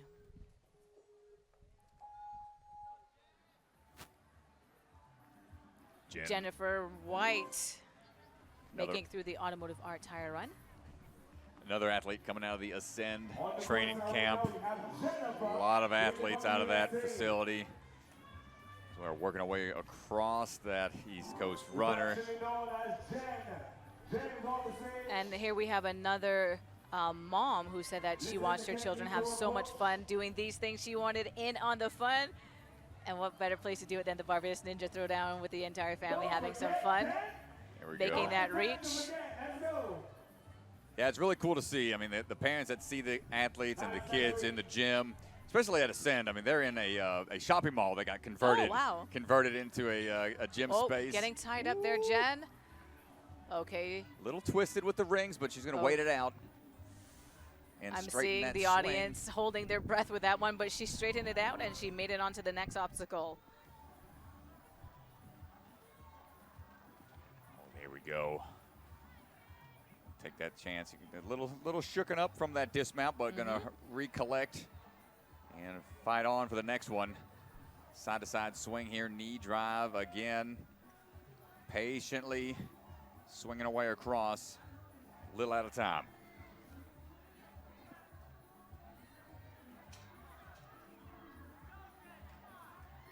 Working through on the dismount and on to our next obstacle. Can we get the sleeping giant put to bed? Indeed.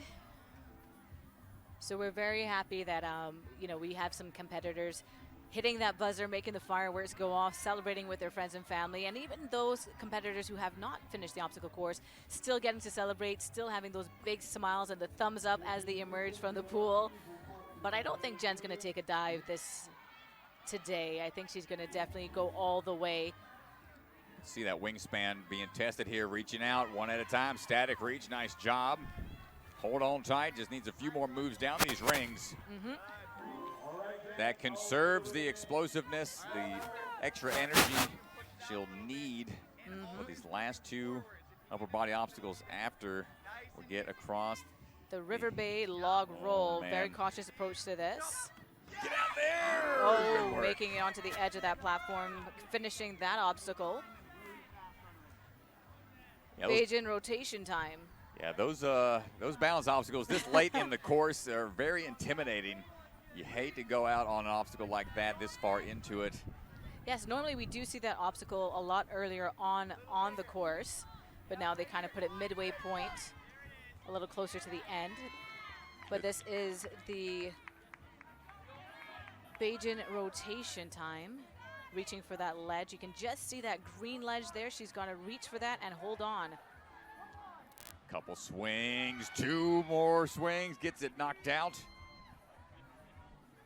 Wants to be off of her hand so we can recover a little bit. Just a few seconds remaining. Oh, we've got that buzzer countdown on already. Well, you can Is she hear going to it. go for it? Oh, she's going. He's going to give it a go here with that 10 seconds counting down and says, let's go ahead and try to finish it up. She's got to go for a swim. Yeah. Time is up, She but Jen better is going to go. make sure that she finishes this obstacle Yeah. to stay dry. It's a hot day. No, Okay, why the not? the rope is It's the- a hot day, so you know what? She went for a swim. Let's see if we're going to take in some of Jen's run right about now.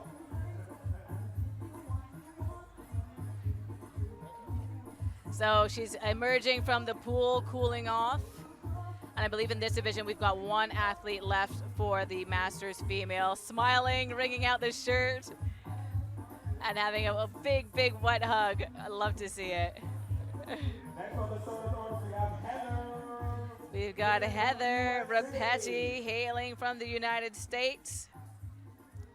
Final runner, 6 years of experience. 1 year competing on the Throwdown in the past. Again, another parent inspired by their kids taking classes. Heather standing by, coming out of Movement Lab, New Jersey. Trapeze, because it's fun to swing. That's Heather's favorite obstacle. Drinks and food, everything is in here, but everything has a ticket. So the ticket tent is behind the Coca-Cola tent.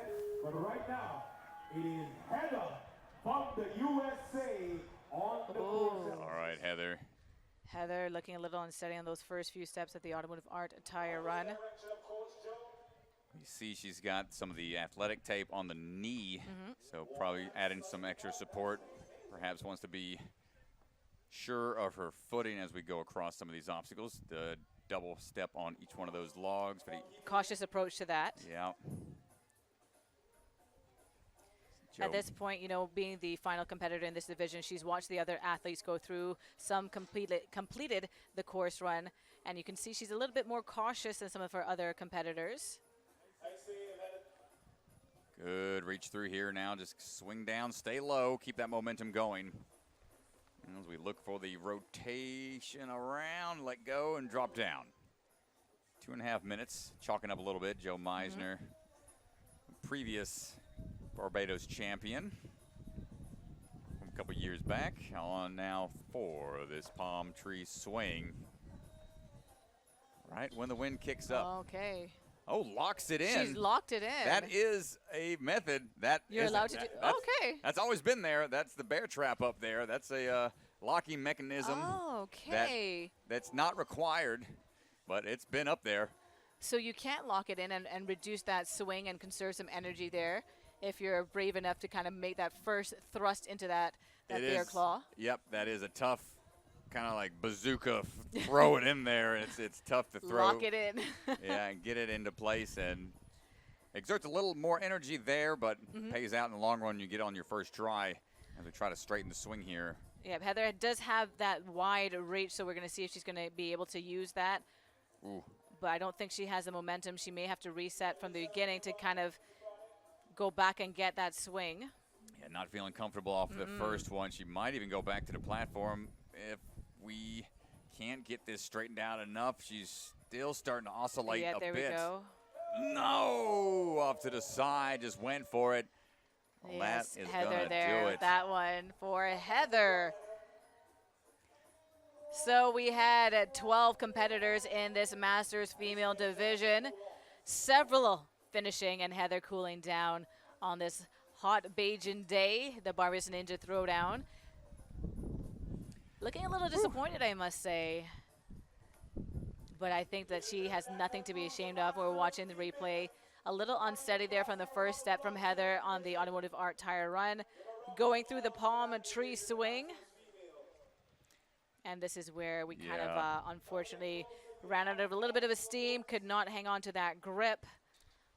It's tough in those moments when you can't quite get the swing figured out like you want, and then it can be frustrating when you're out there. But a great run from all the athletes in the Masters division for the female category. And of course, we're going to take a little bit of a switcheroo because we have our fantastic co-host standing by, Derek and Kane, ready to take over. We've got a lot more action, Ninja Throwdown, and we're seeing some competitors finish already. We've had a chat with our sports minister here from Barbados. Lots of action. We're seeing the various countries being represented for the Barbados Ninja Throwdown, and it is a fantastic event. Back again, showcasing the best of the best of Ninja. Yeah. Okay, so we're going to watch the crowd. The crowd is filling out here. We're coming in to cheer on our competitors. But right now, we're going to hand over to our co-host. We've got Derek Frederick and Kane Casales standing by, and they're going to take over the mic to take you through. And I know they're going to do a fantastic job giving you all the expertise, giving you all the experience. We've got the BTMI standing by in the audience as well. Family and friends, it's a great time for the Barbados Ninja Throwdown right here, Featherbed Lane in St. John. And trust me, you'll want to stick around because we've got a whole lot more action, maybe some diving, maybe some swimming, but we're going to see a lot of fireworks coming your way at the Barbados Ninja Throwdown. Thanks, everybody. I'll be back in a bit. We're going to pass it off to my good buddy here, Kane Casillas, is going to take the mic for a bit with Derek. So here we go. See you later, y'all.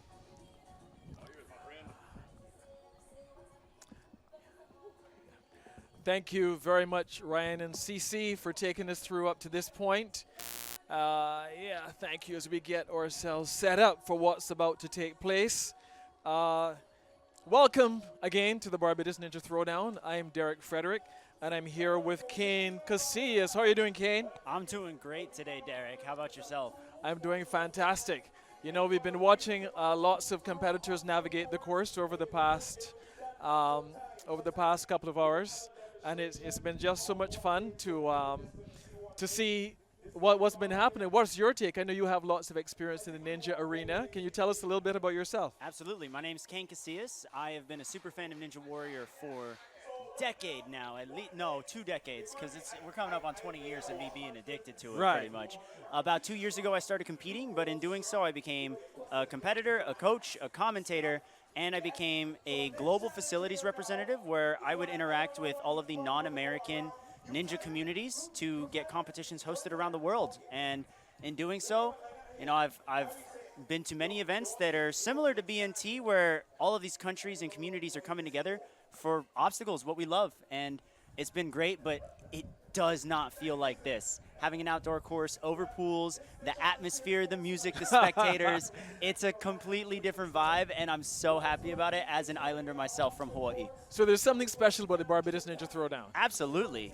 There is nothing like this, and it's the closest thing to a TV show produced like American Ninja Warrior that you can find. Yeah, but I think one of the interesting things is that you're not just a commentator.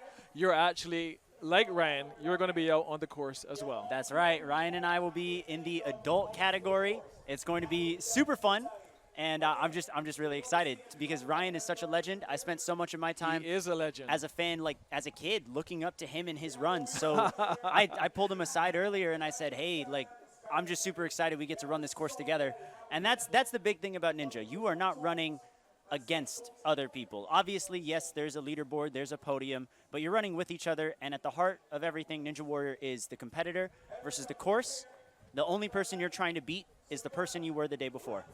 That's true. That is true. So you're not really competing against the other person. You're competing against your own abilities to complete the course. Correct. And of course, it helps if you do it in the fastest time, which would rank you the winner of the course. Right? That's Terrific. always a nice plus. Yes, yes.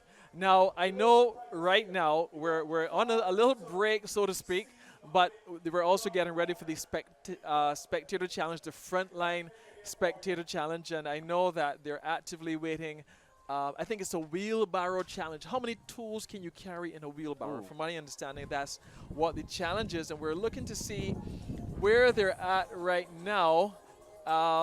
But they're doing that, so that's the part of the fun you get when you're here. It's really an event for the entire family. So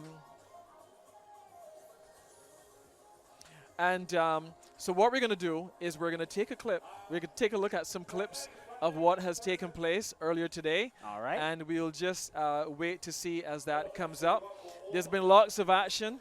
We've so far had the kids come through, the kids male and female. We've seen some absolutely spectacular performances. Yes. What was your take on some of those performances? You know, the kids really did step up. I can tell that it was some of their first or second competitions. You know, these kids are not only new to Barbados, some of them, but new to the sport as a whole. There's a lot of pressure having this crowd and the obstacles being as high up as they are. Yeah. You know, that can get in children's heads. But these guys really rose to the occasion. I was super proud of every single one of them. And I really don't have any complaints beyond things that they can sharpen up in practice, and they'll be ready next year 100%. Yeah, so here we're seeing, this was one that was very impressive. Oh, yes. I would be looking for her name, but I need to get her name down exactly. But one thing I noticed is that she wore a skirt. She didn't have to wear a skirt, right? But I think she wore a skirt. Here Natalie, her name was Natalie, and I mean she killed it on the course. I really look forward to seeing her again. Another of our competitors, you're seeing. I mean, it's really a struggle. Yes. It really is a struggle. But what do you think? For example, the Automotive Art Tire Run. And here we have one of the competitors making This it. Oh is my! Look at Constantino. Yes, Constantino put up a great run as well. Went for the skip. You gotta respect the hustle out of these kids, and that just goes to show anything can happen in Ninja. This compilation you're seeing here, folks, you're seeing some highs and lows. You're seeing athletes fall on the first obstacle, the third, the seventh, and some athletes going all the way through. And it's truly just goes to show how unpredictable this is. You could prepare a year for a run that could last a second. And that's the tough part, but at the same time, these athletes are going to take away life lessons outside of how to run a course. You know, you're taking away lessons on how to be resilient. And we're about to go into the Masters That's category right. as well. Now, I love the Masters division because while we're seeing the youth in the kids division, the Masters, a lot of them are Ninja parents, and they got into the sport because their child, who's maybe now a teenager or something along the lines, inspired them. And it really goes to show that, you know, this event, not just for the families to come and spectate, but something that the families can participate in if they want to make it a family activity. It truly is a family activity because we've seen parents and children. Sometimes the children are the coaches of the parents. The children are the coaches of the parents, and vice versa. So it's like a real team sport that's taking place. One of the things you've said is the preparation for this event, and as a commentator, as a participant as well. How do you ensure that you don't go out on the first obstacle? I mean, how can you practice to the degree where you know you have it? Well, yes and no. You can absolutely plan. You know, the automotive tire run here, they're tires that don't move, and so you can feel a little more comfortable and reassured in that. Yeah. And running across static objects is definitely something that our athletes have practiced, not just for the BNT, but for any other ninja events that come their way. So physically, it is absolutely possible to prepare, but mentally, that starting line is the most nerve-wracking position on the entire course. You can hear everyone around you. Here at BNT, we've got the MC standing next to you as well. You've got your coaches, you've got your friends watching on the sidelines, and all those eyes, they can kind of feel like they're really just staring into your soul. Oh, but dear. So what you're ability saying to is put that that away is you could super have important. prepared really well. Yep. You have all your ducks lined up. You get on the start line. And it's out the window. You And it's never out the know. oh, no, And that's something that comes with experience. It doesn't have to be ninja experience, as we're seeing with our Masters division as well. We saw, you know. Okay, so now we're in. Congratulations. We're into to the medal Natalie. presentation, and as anticipated, we have Natalie, who is on the top of the podium in the girls, the kids female category. Here we have our third place winner, getting his Constantino trophy. stepping up to second. Yes, Constantino is second from the United States of America. And in first place we have, this is the boys category. Take a look at that. What a strong Oh, podium wow. there. These Throwing, guys are showing the guns, amazing. man. I'm so proud of them. I am They did so amazing. proud of them because everyone approached the course in their own unique fashion. Everyone has their own style. And, you know, you can gain things from watching other athletes run the course, but at the end of the day, if that's not something you're comfortable with, you need to run your own race, focus on your own run. It doesn't matter if you're the first runner or the 10th runner or the 50th runner. You should act like you're the first runner and that you're the only runner on the course, so that way you can truly trust your plan. Taking a look here as well, we have the Masters female podium. Yes. So we have our third place runner.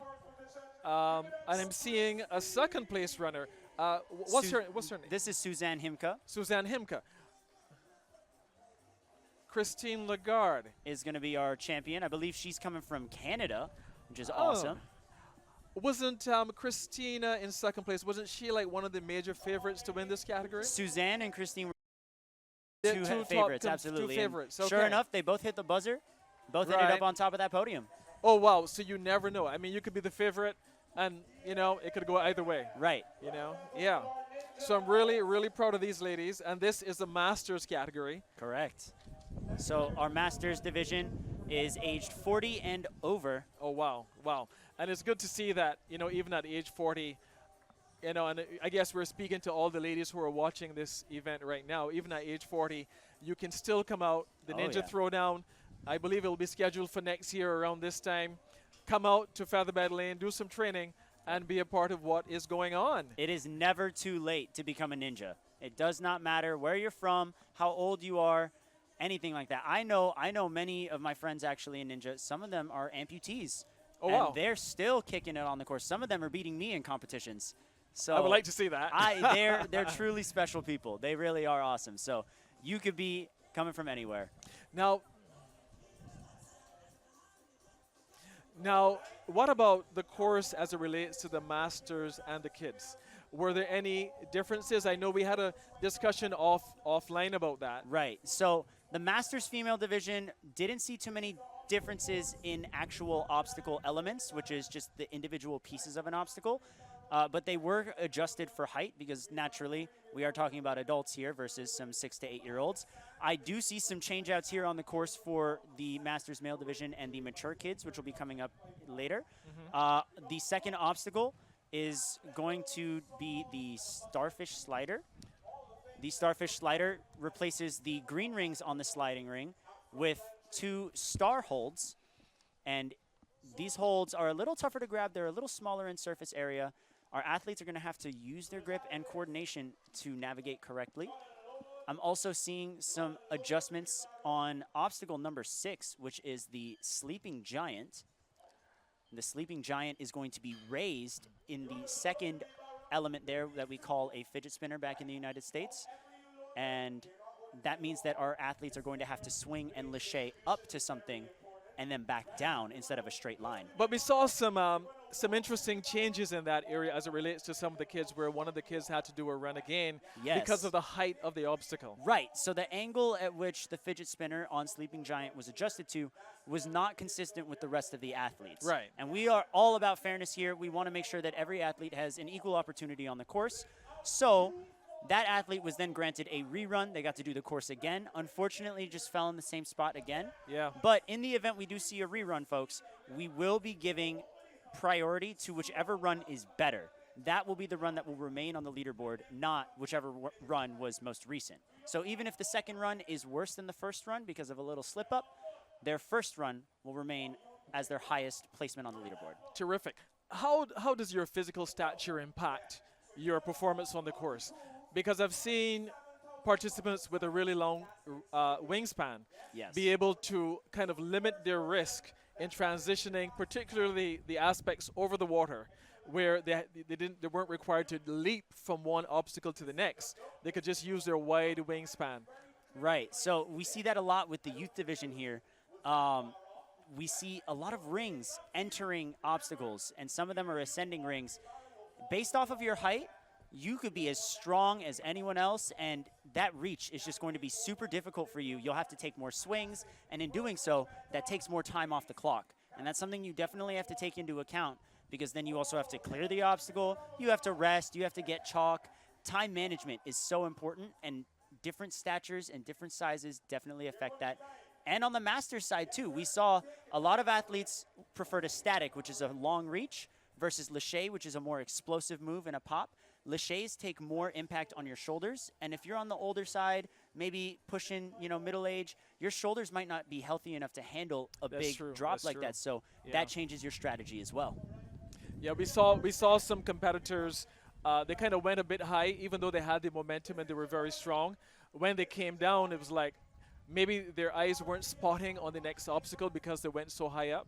Right. Yeah. So on Sleeping Giant especially, that can be a challenge because the ring faces you directly, and so you can't really see what you're grabbing around. You just know that you're supposed to grab around it. And being able to gauge that and react quickly, definitely a challenge, and we definitely saw that get a few athletes today. Now, for our viewers, basically, it could be a case where they say, you know what, that looks so easy, maybe I could have done that. But when you're here and you're taking a very close analytical look at what is taking place, you'll notice that even some of these obstacles, you're holding on to it with only your fingertips sometimes. But not only that, you're also climbing. So for example, when you look at the Sleeping Giant, it's so dynamic in that there are different levels. So sometimes you're holding on to one obstacle and you're going up. Okay, right now we're watching the spectator course, where is how many tools can you carry in a wheelbarrow? Right. You got to take it through your own obstacle course. Yes. And when you empty the wheelbarrow, your time stops. So your time stops. Very, very good first run there. Set the bar pretty high. He was moving smooth. I was sneaking a peek while you were talking, and look at that smile on his face. He knows he did well. He knows he did well. So it seems it's also an obstacle course because I saw him have to go over. Yeah, there was a little zigzag through some cones. There was a hill. Maybe he's a tradesman, maybe he does this on a regular basis. If you're comfortable with the wheelbarrow, you'll be comfortable on this course for sure. Yeah, I hope we get to hear his time. And we have to see who's up next. I think that's going to be a hard one to beat there, Derek. Wow. Okay, so live at the Barbados Ninja Throwdown, our spectators are getting a chance to participate. at this level. You know, who knows what they will do next year? You know, this could be just the introduction they need. First, to it's a get their feet wheelbarrow, wet. and then after that, they're on the course next year. Yeah, so I guess they're getting the whole course set back up again. I see the next competitor is kind of like, he's like, okay, I can beat this guy. Yeah, you know, yeah. Oh, he I looks can beat determined. this He's guy. revving up his arms as well, like he's loading them like they're guns, man. Like he's ready to go. Yeah. So in terms of training, I mean, how long does it take for you to become a ninja? Yeah. I mean, like some people, when you look at their profiles, you see some have been training for 6 months, some have been training for years, like our co-host Ryan. That's right. Like, what do you need for the person who's now starting out? What does it take? The Okay. first thing. Oh, here we go. Sorry, we're about let's to get back start. to this in a second. Yeah. All right, he's got to load. Is that a the bag of sandbag sand is or pretty something? heavy, A bucket, boots, All a right, saw? he's got the tools in. He's got to zigzag his way through the cones. Okay, he's looking pretty fast. Oh, he- a little bump there. Oh, Do you over have the to beam. go over that beam? Apparently, they're going. All right, very smooth. Got to go over. Over. Oh, that might have been Okay. faster, but he's got to empty it out now. Turn it around, empty it out. Tossing everything. That Oh, sandbag. wow. Wow. That was quick. I That don't was know. very good. I That don't was know who very was good. faster, honestly. That was too close to call. But I think I'm wondering, I'm looking at the beam, and that beam was pretty narrow. You have to Yes. drive that wheelbarrow over. But he was pretty fast. Yeah, he treated it more like a speed bump than anything else. Yeah, because, I mean, it's like a long, narrow, almost like a River Bay log roll Yeah, without yeah. moving. Little bit.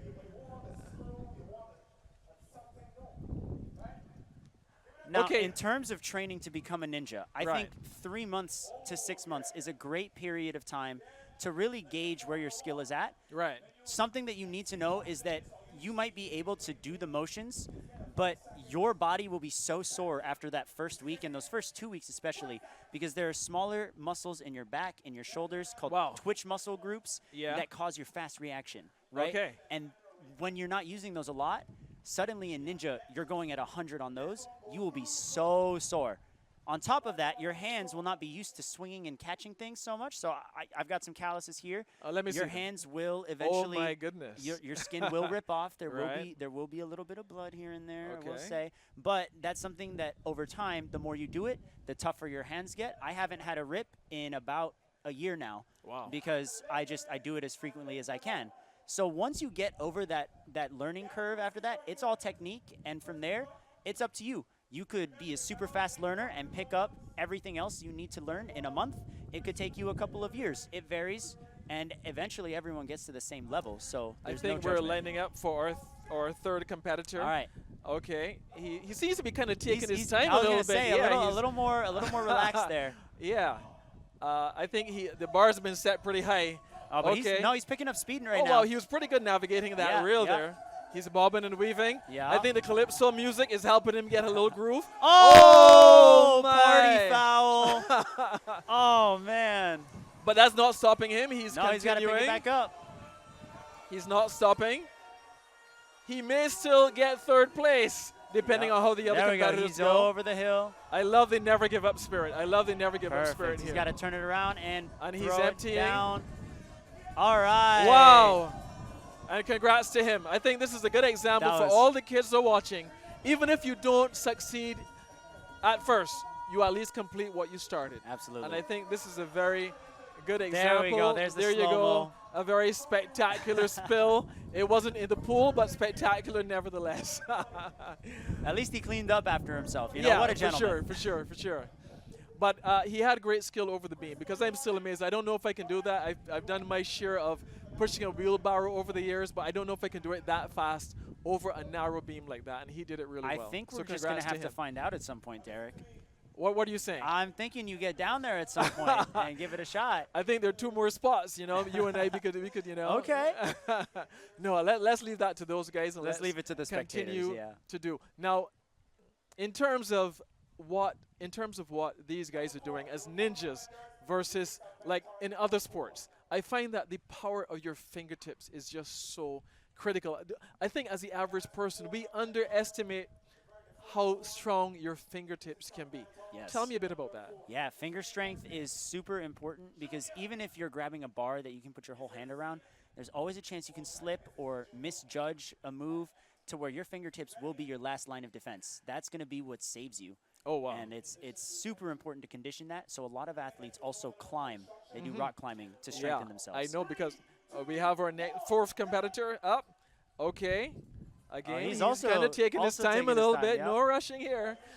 Okay. He's placing everything. He's making sure his positioning is just right. All right, but Okay. he's already going crooked. We're not even at the zigzag yet. He's on the bar. Is he going to navigate it? He makes Ooh. it to the end fully. Little cautious. I'm impressed. but I'm impressed. Slow and steady, right? Okay. He's a tall guy, and I noticed he's lowered his center of gravity. Very smart. He learned from the lesson of the previous guy, and he is now unloading. Successful to the end. Nice. Congratulations to him. That's definitely going to put him in the top 3 for now since there wasn't any exactly. accident. But One more competitor to go. I guess we'll see how the final guy will go, if he will take his time. But right now, I'm thinking the first guy, he looked like a good candidate I to be think the it's winner. between the first 2 for sure. Yeah, I mean, we can't see the times from where we are, but just judging from the estimate, so we're not giving any pronouncement yeah. in terms of who is the winner, but from our estimate, and as the viewers would be able to see as well, I would say that the first guy, he looked pretty impressive. Now, the crowd is beginning to build here. We're seeing lots of spectators all around, really anticipating. And I would say our young female competitor with the skirt, Yes. Natalie. Natalie, Yes. she really got the crowd going. They were all on their feet, really cheering her on. Yeah, I mean, that was really, I would say for me, that was the highlight. And especially in a day when we're talking so much about women and empowering women. As I told you, she is my candidate for Woman of the Year. She's only a girl. I think they're announcing the wheelbarrow winners. The winner. Okay. Wait. Who's number 1? Should we have 30 seconds. Junior. at 30 seconds. 30 seconds through that whole course is very impressive.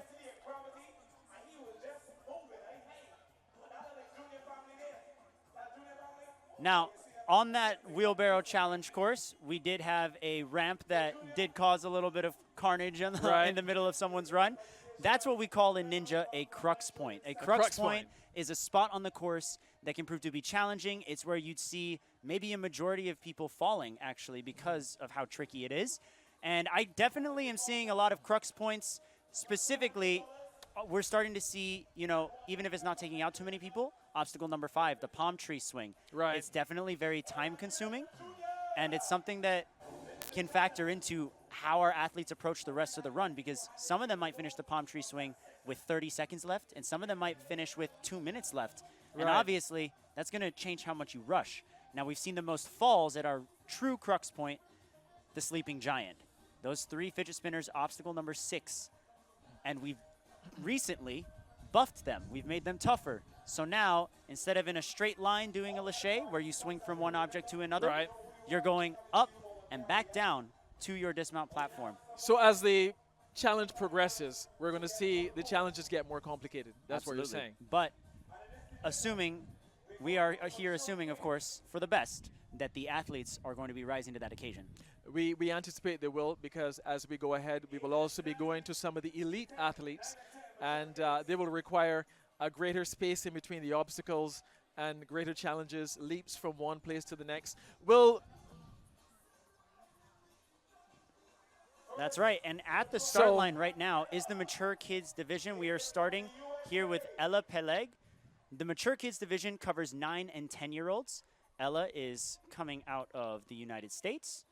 The Peleg family, definitely a very talented ninja family. I'm very familiar with their runs previously, but also taking a look at some other big names that you're seeing on your screen here. Emilia Diaz-Lant has come very far in just a short amount of time. Okay. We talked about progressing through the sport and learning techniques very quickly. Emilia has done just that. I'm looking forward to see her run. And this is her first time at the Barbados Ninja Throwdown. I do believe so. She's saying that her favorite superhero is Wonder Woman. All right. And her siblings, actually, really inspired her to be a part of the Ninja Throwdown. Now, there's something we haven't spoken about too much, which is the association with the World Ninja League. And tell me about what does the World Ninja League have in the association with the Barbados Ninja Throwdown and the participation of these kids here. That's right. So the World Ninja League is one of the largest obstacle sports leagues in the world. And the Barbados Ninja Throwdown has been a long-standing partner with the World Ninja League. The top 10 per division per country will qualify for the World Championships, which will be in the United States in June of 2026. Oh, wow. So this is big business. I mean, yes. I mean, these are children. They're here. You know, you see them. They're participating in this event. But in other words, there's a goal that is much bigger than just a kid having fun. That's right. Okay, so we're getting ready now. Ella is on the starting blocks. She's getting some instructions from her coaches. What sort of things will the coaches be telling her now? Well, they're going to remind her to take deep breaths, especially here at the starting block, because we don't want to see a fumble and a misstep on this automotive art tire run. At the same time, you'll hear the coaches shout reminders for chalk, or if they miss a grab, which is pretty common among athletes in these younger divisions, remind them to stay calm and that they are allowed to reach backwards and go back to the starting platform if they need to make another attempt at the obstacle more composed. Yeah, I see her coaches kind of getting her all loosened up. She's having fun. I see this is not her first obstacle, her first race. She participated in the World Ninja League. Yes. So she has some experience there. Yes, absolutely. And in the World Championships, you know, it's in an arena. There were 2,600 athletes across all divisions combined. And, you know, the pressure is on. So hopefully that means that Ella will be able to keep a level head and carry that experience over here to BNT. And the starters' orders are going as she navigates herself across the automotive art tire run very carefully. She's seems very confident. Now onto the Starfish slider, which Yes. is a change out from the Kids and Masters female division. Those stars a little tougher to grab, but not a problem for Ella. Wow, very nimble. Great footwork there. You can definitely see the maturity as we go ahead and the way they approach it with Ella here. All right, now on the Hackleman's pole vault. Nice drop. Way to use the leverage of leaning back. Ella taking a second Ella, here. I'm not seeing too many delays for Ella. She seems to have planned very well. Would she have run the course as a trial yesterday? Yes. All of our athletes were given the opportunity to attempt the first 5 obstacles. Nothing past the palm tree swing, which she's on, though. But you can see that the familiarity is making her move very comfortably, using the rhythm of the palm tree swing to match her she's hand actually movement, moving with the rhythm of the swing. which is great because when she gets to the ring, she can use the swing to reach right into the ring just like that. And that is not an obstacle. Ella did not get wet in this first pool obstacle. Beautifully done. But And now for she's the across. obstacles that she has not tried before, Derek. Yes. But I noticed that she took some time there to put the chalk in her hand, but of course that is taking a risk for time as well, and the other competitors who are coming after her. Right. You always want to make sure that you're being efficient even in between obstacles. Now Ella setting her swing up very well here. A little bit of a twist, but she can pop and catch. What a great catch. Nicely done. Has to do that one more time. This time it's a drop down. Oh! And she absorbs it perfectly. Has to get that ring. It's a little off axis, though. I'm seeing a lot of confidence with Ella. I mean, some of the competitors you see, they're kind of working their way through it. With Ella, I'm seeing that she's safely across. Now, here's a sleeper. Yes. As you know, I call it a sleeper. The River Bay log roll is just there quietly saying, come, I'm here waiting for you. One of the trickiest balance obstacles there is. But Ella does it made safely. it look easy. Very happy to see she did that. And now we're on to the Bajan rotation. Yeah. Which now, is quickly becoming a staple of this competition. Now, we've seen a lot of people go out on the Bajan rotation Yes. Today so far. But I think Ella, she has that momentum. She's using her legs the right way to build that momentum towards the next obstacle. But the Bajan rotation and the rotation aspect of it, Yes. I think that's the major challenge, the major crucible, the major crux point. Crux point, yes. Yeah. Now this is where we'll see that rotation that you're talking about. You can see it going side to side, but Ella gets out of there quickly. Gonna use that last ring to dismount, but the beeps over here, you can hear it now under 10 seconds. Yeah. Second to last obstacle. Okay. Ella Peleg is not going to lose because of an obstacle. It's going to be the clock. So what happened there? Did she just decide to drop into the Yeah, pool? she ran out of time. She was like, yeah, it's a little hot out. Let's take a splash. Oh my! But I thought she was going so well. But as we said earlier, even that short, brief pause she took, to be careful, to be cautious that she didn't, her hands don't slip. She's going to do that chalk moment. She did it at a little bit of risk of a couple of seconds. That's true. But also on the obstacles, the number of swings you take, the number of moves you make with your hands, that is definitely something that can be minimized as well. And while Ella did a great job on her run overall, there are definitely ways you can optimize. And I look forward to seeing Nathan Belial. Nathan coming out of MST Fitness over in Quebec, Canada. They have a very large team here at the Barbados Ninja Throwdown. Okay, great. So Nathan, he's under starter's orders. I can see he's leaning forward.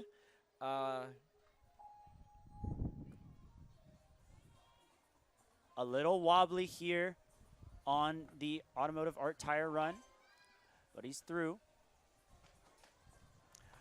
Keeping a very calm approach. A small pullback, so he's not overshooting any of his targets. Yes. Should be ready to land now off of the Starfish slider. Now this East Coast runner, Okay. one-stepping everything, skipping that last log. Now we saw the kids earlier. They were able to use the red aspect of the log. Are these kids able to do that as well? That is not allowed for That's this not allowed age for them. division, yes. Okay, great. So that's a good point to note. All right, now Nathan. Oh. Ooh, a little bit wow. of a I didn't expect that to happen misfooting there. He there, was but- looking so certain of himself. Well, he quickly recovered. He's obviously not letting it phase him, and he's already on to the palm tree swing. He's been training I and noticed Nathan, he competing didn't in use Ninja the for rope. 5 years. Oh, So wow. this is a young man with a lot of experience. And the mature kids, that age category is from, 9 to 10. 9 So to he 10. started at age 4 or 5. oh, wow. So you've been watching him for a while? Not totally familiar. The Canadians only recently jumped on the ninja scene worldwide, but they learned very quickly and very clearly here. Nathan is moving with purpose. Yeah, I can see that.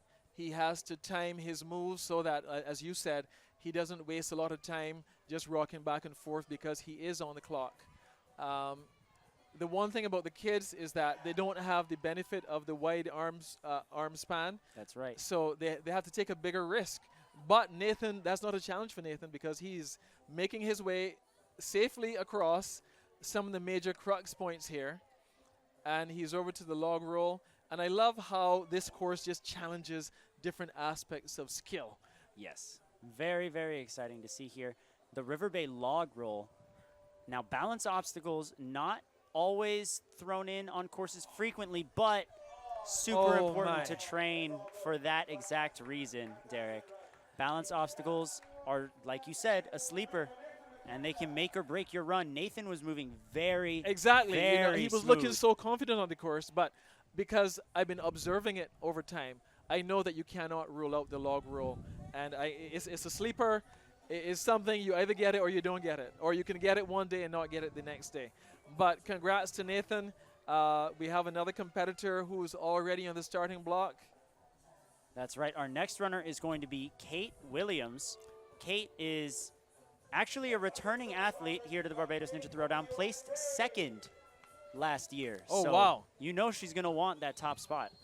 So there's kind of like a little rivalry taking place here, if I can Perhaps. say. Okay.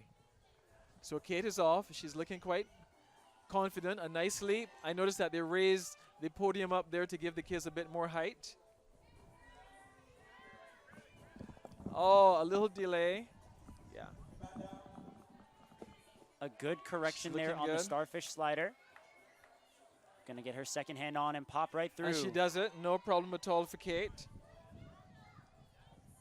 Now this East Coast runner, those 3 steps right there, the biggest gaps. Kate makes it look very easy. Has a background in running and gymnastics, so you can assume that her strength and flexibility will be on point here for the Hackleton pole vault. I noticed she's being very cautious as she moves from one obstacle in the Hackleton pole vault.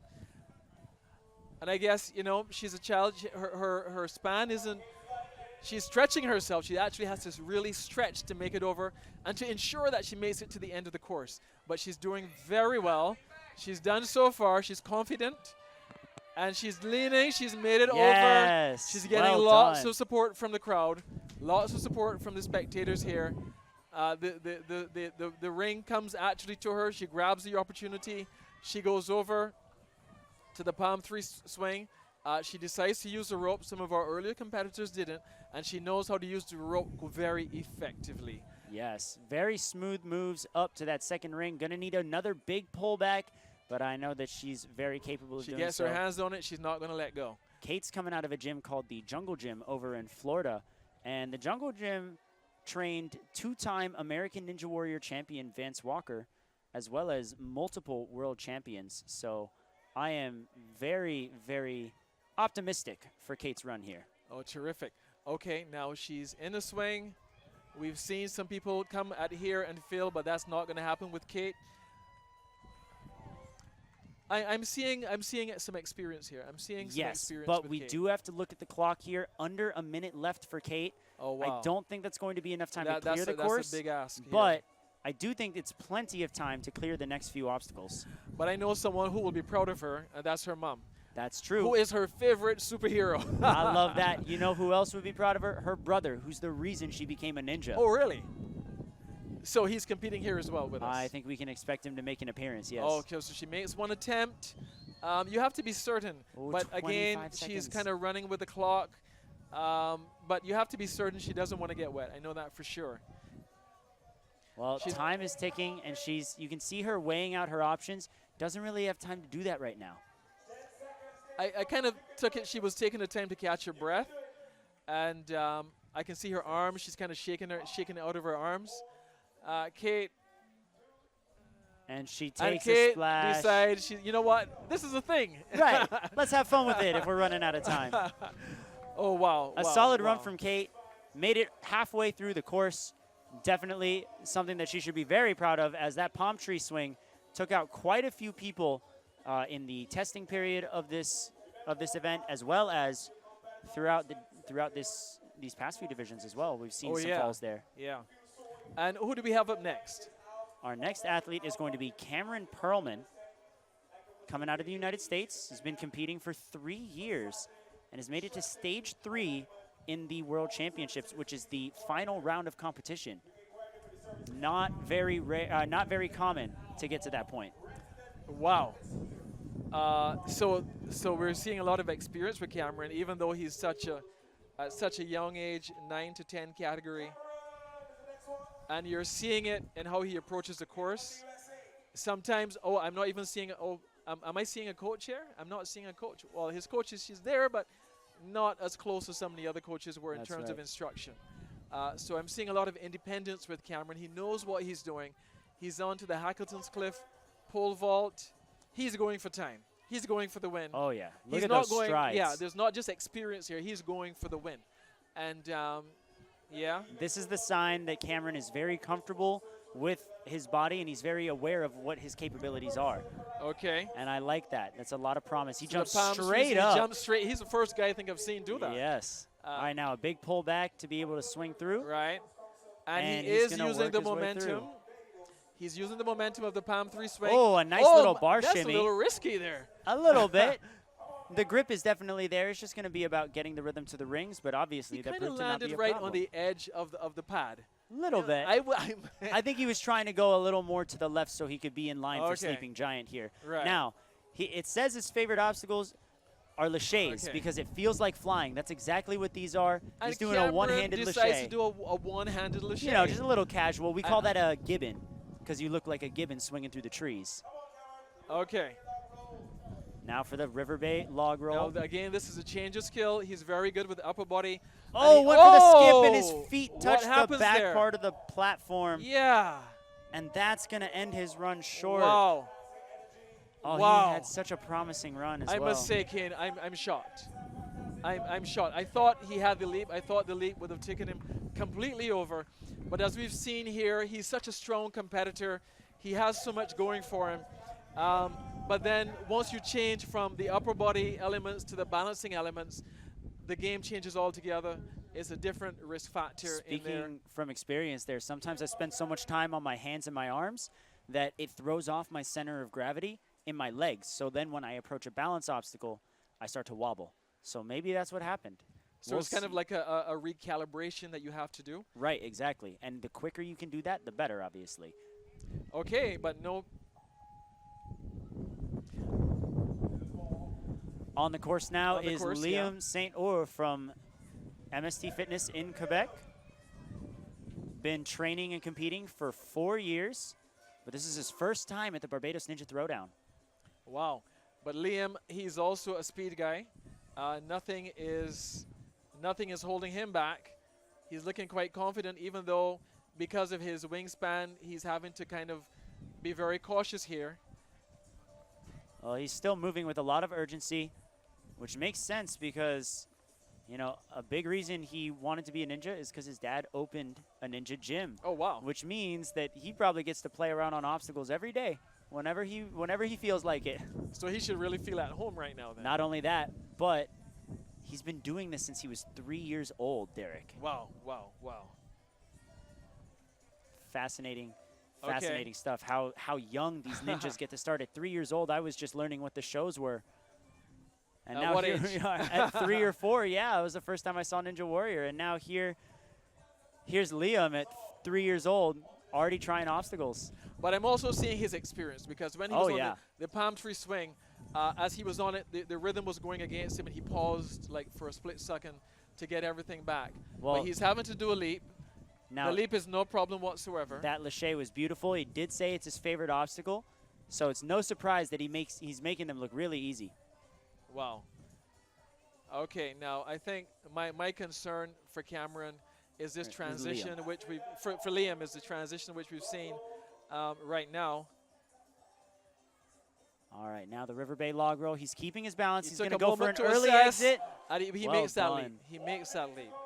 1 minute to go. You can hear Okay, that the from the sleeping MC. giant. But I don't think Cameron seemed to waste too much time. But what happened? I mean, he seemed to be pretty strong on all the obstacles. He didn't seem to lag anywhere too long.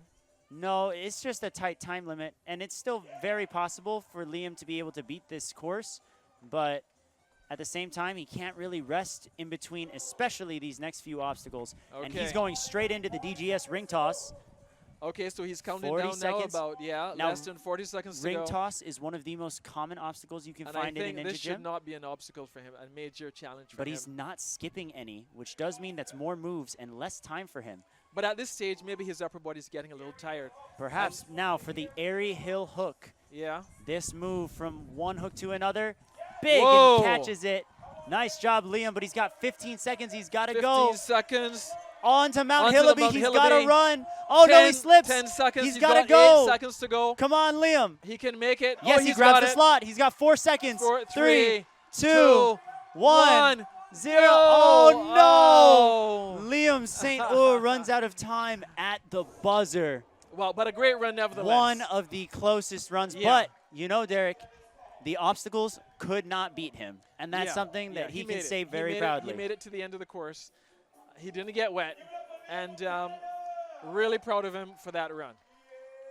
That And I'm was sure his dad must be somewhere incredible. hanging around, and his brother as well, cheering him on. Here we're seeing some clips. Wow. that was incredible. That was impressive. That was impressive for sure. And if he had just maybe taken a second in front of Mount Hillaby to pause before he ran, I think that slip is what cost him at the end of the day. I think he was shocked. Yes. Like, I think when he slid down, I saw him kind of like looked around like, what happened there? I didn't expect that. Okay, we have Emilia Diaz-Lant now, who's coming up. And her favorite obstacle is swinging through the air. She's going to get to do a lot of that as Yeah, we for sure, for begin sure. her course run very shortly. Has a background in Taekwondo as well. A lot of flexibility required in Taekwondo. Should Oh, be for very sure, helpful yeah, on this yeah. first half of the course. Okay, so she's under starter's orders at the moment. She's looking straight ahead. I know she doesn't want to. We're counting down to the start. Not too gingerly.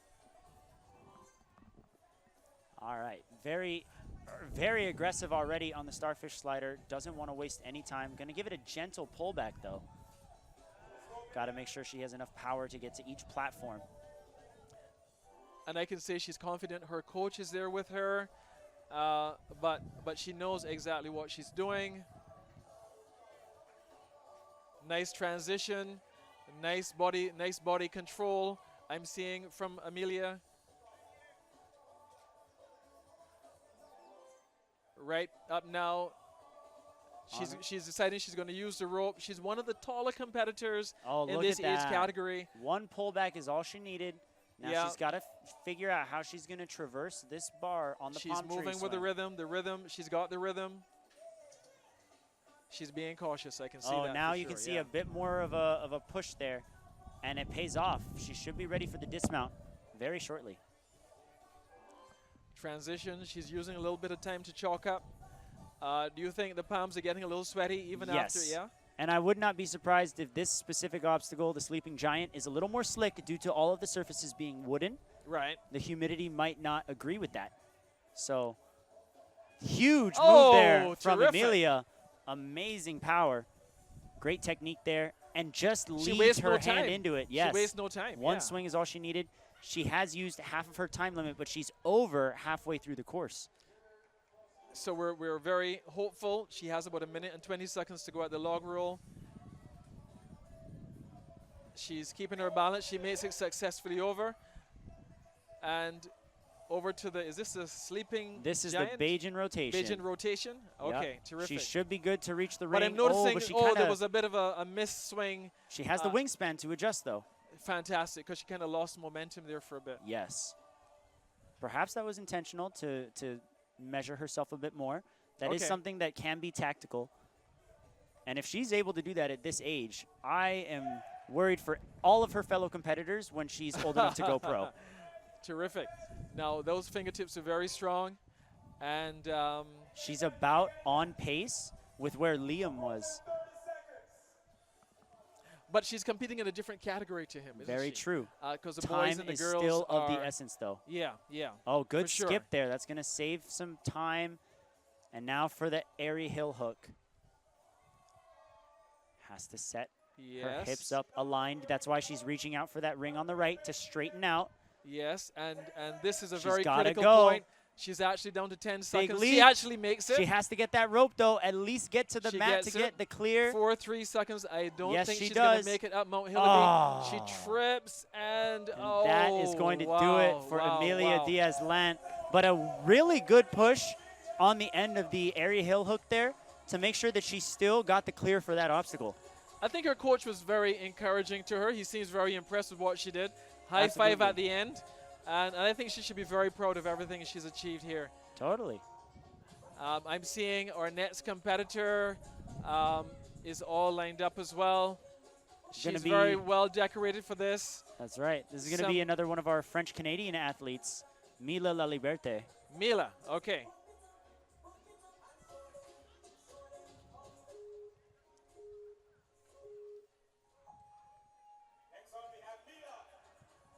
All right, Mila now on the course. Love her favorite superhero pick. She chose Nora Brown-John. A little bit of a history lesson there for you. First Canadian to be crowned world champion. Oh, really? Yes. Do we have the world champion Canadian here today at this event? We will be having one of the Canadian champions arriving, yes. Well, that is fantastic. We look forward to that. Gonna skip the pole vault and just use her wingspan here. But I noticed that she actually made a leap. Like, she wasn't cautious enough just to lean and hold on. She actually made a leap to grab. I think that's a little risky, but in a way, it is the safer option to guarantee that you can reach the ring on the other hand. Yeah, and I guess the momentum of the jump will take her forward as well. Very true. Now on the palm tree swing, not wanting to waste any time, and that reach is really coming into play there. Okay. Under a minute halfway through the course, she's not going to stop and chalk here, Derek. She trusts her grip this much. I think that's a critical decision there, because chalking, that's like about 2 seconds. Wow, one backswing and set her swing up perfectly to lead into the next part of Sleeping Giant. That is as smooth as we've seen it today. I think we may have a finisher. We are definitely on pace for a finisher. You definitely need a reset at this. She's going to take one step. Oh, my goodness, what is she doing? So smart. Oh, my I was wondering. I have never in all my years I've never seen that before. Yes. So one of the big rules is that we are only allowed to tell athletes what they can and cannot make contact with, not what techniques to use. So very, very great job from Mila, making sure that she remains efficient and smart with her obstacles. That creativity is so important. But That was such a clean move on ring toss as well. wow. So we're seeing a lot of groundbreaking moves from Mila here, things that we really haven't seen from other competitors. Now, this is a hook. She makes the hook very successfully, and she is over to, I think we have a finisher. Yes, this She will has be our more first than finisher. ample time. She has like almost a minute to go. This But is she's not going to need a amazing. minute to get to the top of Not this obstacle. at all. And she Mila does it La effortlessly. Liberte is your first finisher in the mature kids female In division. 2 minutes and 12 seconds. Wow. Wow. Congrats to Mila. That was a lot of maturity and experience making it to the top of that obstacle. That was about as efficient as you could get. I look forward to seeing, Mila return to the Barbados Ninja Throwdown, because that is a run that is worthy of a podium. We But shall see. my concern was the log roll. She kind of kicked it forward. Right. This is an obstacle that takes out many competitors. She kicked it forward. The log is rolling. Yes. And she uses a rolling log As a stepping platform stool. Yes. for a leap. Yes. It's Okay. safer than you think, I don't know if I would have done that. There are obstacles that put 4 spinning logs in a row. Okay, and who do we have up next here? Eve. Our next athlete is Evie Musovic. Next on our order is Evie. Evie is another French-Canadian athlete. Wow, nice bump Okay. on the ring. And she's using her arms and body momentum to make that starfish move faster. Yes. Oh, was there a step on the floor? Nope, we are good. She was just touching the great. platform. Hackleton's Cliff. And she's also going Evie, to take she also a leap does that leap. and looks for the dismount off the first ring. She says she likes tumbling, and she's been doing. It's her first time at the Ninja Throwdown, but she's has 4 years of training experience. But she's participated in the World Ninja League, the Canadian Ninja League. She has a lot of experience. Evie has Yes. a lot of experience she's bringing Yes. here. Trains out of Aspire Milton, so not MST as I initially assumed. Okay. Aspire, great gym out there as well. I normally get very concerned at this point. Wow.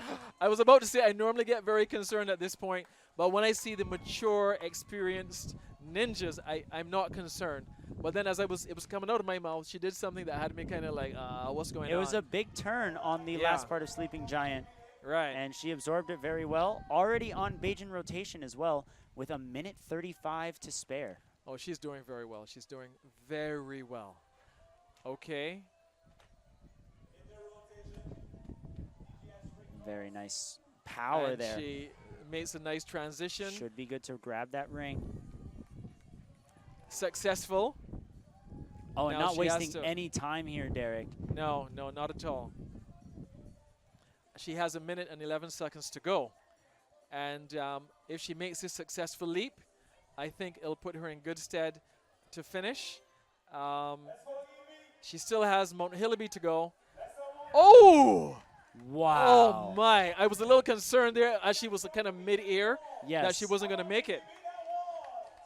50 Beat seconds that wall. remaining. Ooh. Ran a little too far forward. Leaning too far forward means that you will basically body slam the wall.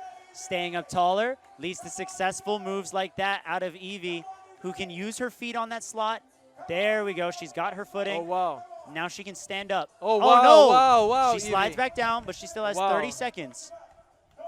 She has more than enough time to make it. Taking a breath, I making think sure she's she's solid. getting a little emotional, actually. I wouldn't be Evie. surprised if that startled her a little bit. Yeah, it did startle her. She's getting emotional. She is a fighter. Evie Oh, is a man. fighter. She had 14 seconds. She has enough time. Her coach is there supporting her. 10 seconds remaining. Okay. She's leaving it all out on the course, She's Derek, leaving and it I all love out. it. Oh, Mad respect there to Evie Musovic. mad respect to her. Okay, it is down. Evie, you have nothing to be concerned about. You have done your best. You've given it your all. and a round of applause to Evie. Yes. A round of applause to Evie. Like I said before, Ninja's all about resilience, and that was resilience at its finest. Yeah, for sure. And you know, to learn that at such a young age, and on such a big stage. Yes. Yeah. It's so important, and you know, even though this run might not have gone the way Evie wanted, this is something that she's going to remember, and it's going to make a lasting impact on her life. For sure. Here we're seeing some aspects.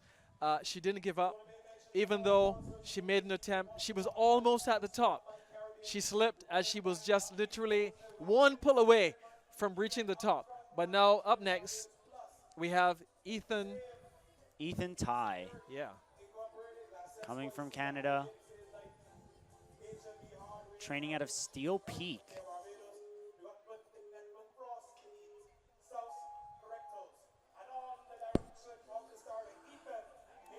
Ethan made quick work of the automotive art tire run. I love his blue hair. He's making a statement here. His favorite superhero is Spider-Man. You know, a lot of ninjas feel like Spider-Man when they're swinging through the air. I can imagine. Almost make me want to do it. Spider-Man was my favorite superhero, but we won't get into that today.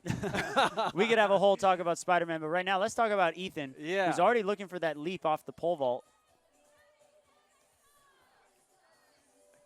He's making his run.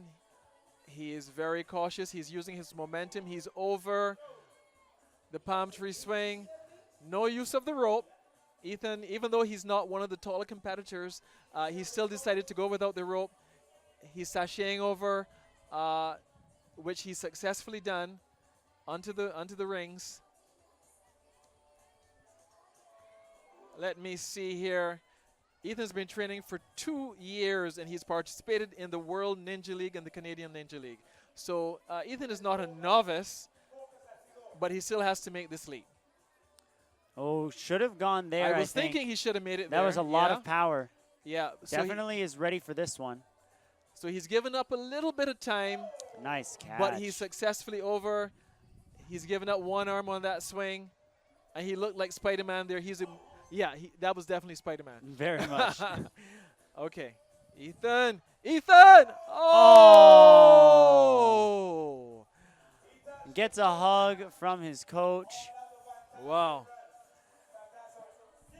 The River Bay log roll claims yet another athlete. I think, as you said, it's a staple of the Barbados Ninja Throwdown. And I hate to say it, but it never fails to disappoint as an obstacle. That's true. As simple as it is, you would think, okay, let me go away. We know that it's coming in the Barbados Ninja Throwdown. Oh, yeah. But you can't, after going through so much upper body work. But up next, we have Alexa. Alexa Johnson coming out of the United States, been training for 3 years over at the Movement Lab in Ohio, one of the world's first ever ninja gyms. Oh, really? Yeah.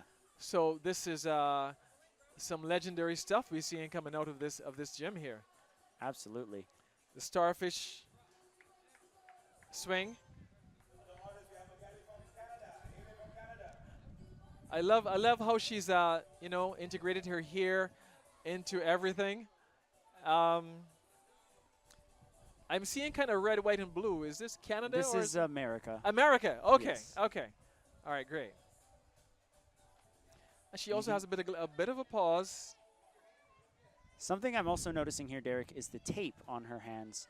Okay. Not opting for chalk. Perhaps there are some rips on her hands. Okay. And wanting to protect the skin. Okay. She's got to lean back a little more aggressively. Nicely done. Uses the ring to secure herself. I think Alexa is more into, I just need to finish this course. Yes. I just want to finish this course. A buzzer will always put you in a good spot. Exactly, yeah. That was a very powerful swing. I almost thought she could just make the leap from that swing she did there. I mean, she kind of like moved so far forward, I thought she could have just transitioned. She's one of the taller competitors. She was going to use the rope, but she's decided not to. I can go without that for now.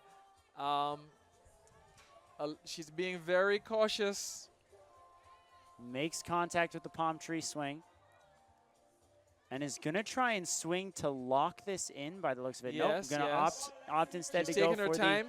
the I can monkey see bar strategy. Nope, I going with can the bar swing. see a bit of effort here for Alexa, but she's strong and she's determined, for sure. She's making it over. Oh, I love to see this perseverance. She's making it. She has a goal in mind, and she has done it. Just a transition to happen now. Gets her second hand on the end of the palm tree swing now to build up power to reach for that first ring. She should be good to go on this swing. I think some of the power is being lost in the swing back. You find a little bit. It's a heavy object, and you know these children not very heavy. Alexa's only 80 pounds, so trying to swing that much weight with that small of a frame is definitely difficult. Okay, well the time is definitely running. She has less than about 20 seconds to go, but she's being encouraged, and Alexa is not giving up. Well, this is our Lachey obstacle, the sleeping giant, and Alexa said that her favorite obstacles, Lachey's, unfortunately won't get to attempt them. Unfortunately, yeah. Takes a swim, and that's going to do it for her. But I think with this Lachey, whether our audience can notice or not, it's on different levels. Yes. So you're not just swinging parallel. You have to get enough momentum to elevate yourself to like what I would say like it's about at least almost just about half a foot higher. I think it's a foot. A clear foot it's about higher. A foot, yeah? yes. Yeah. So it's not as straightforward as one may think.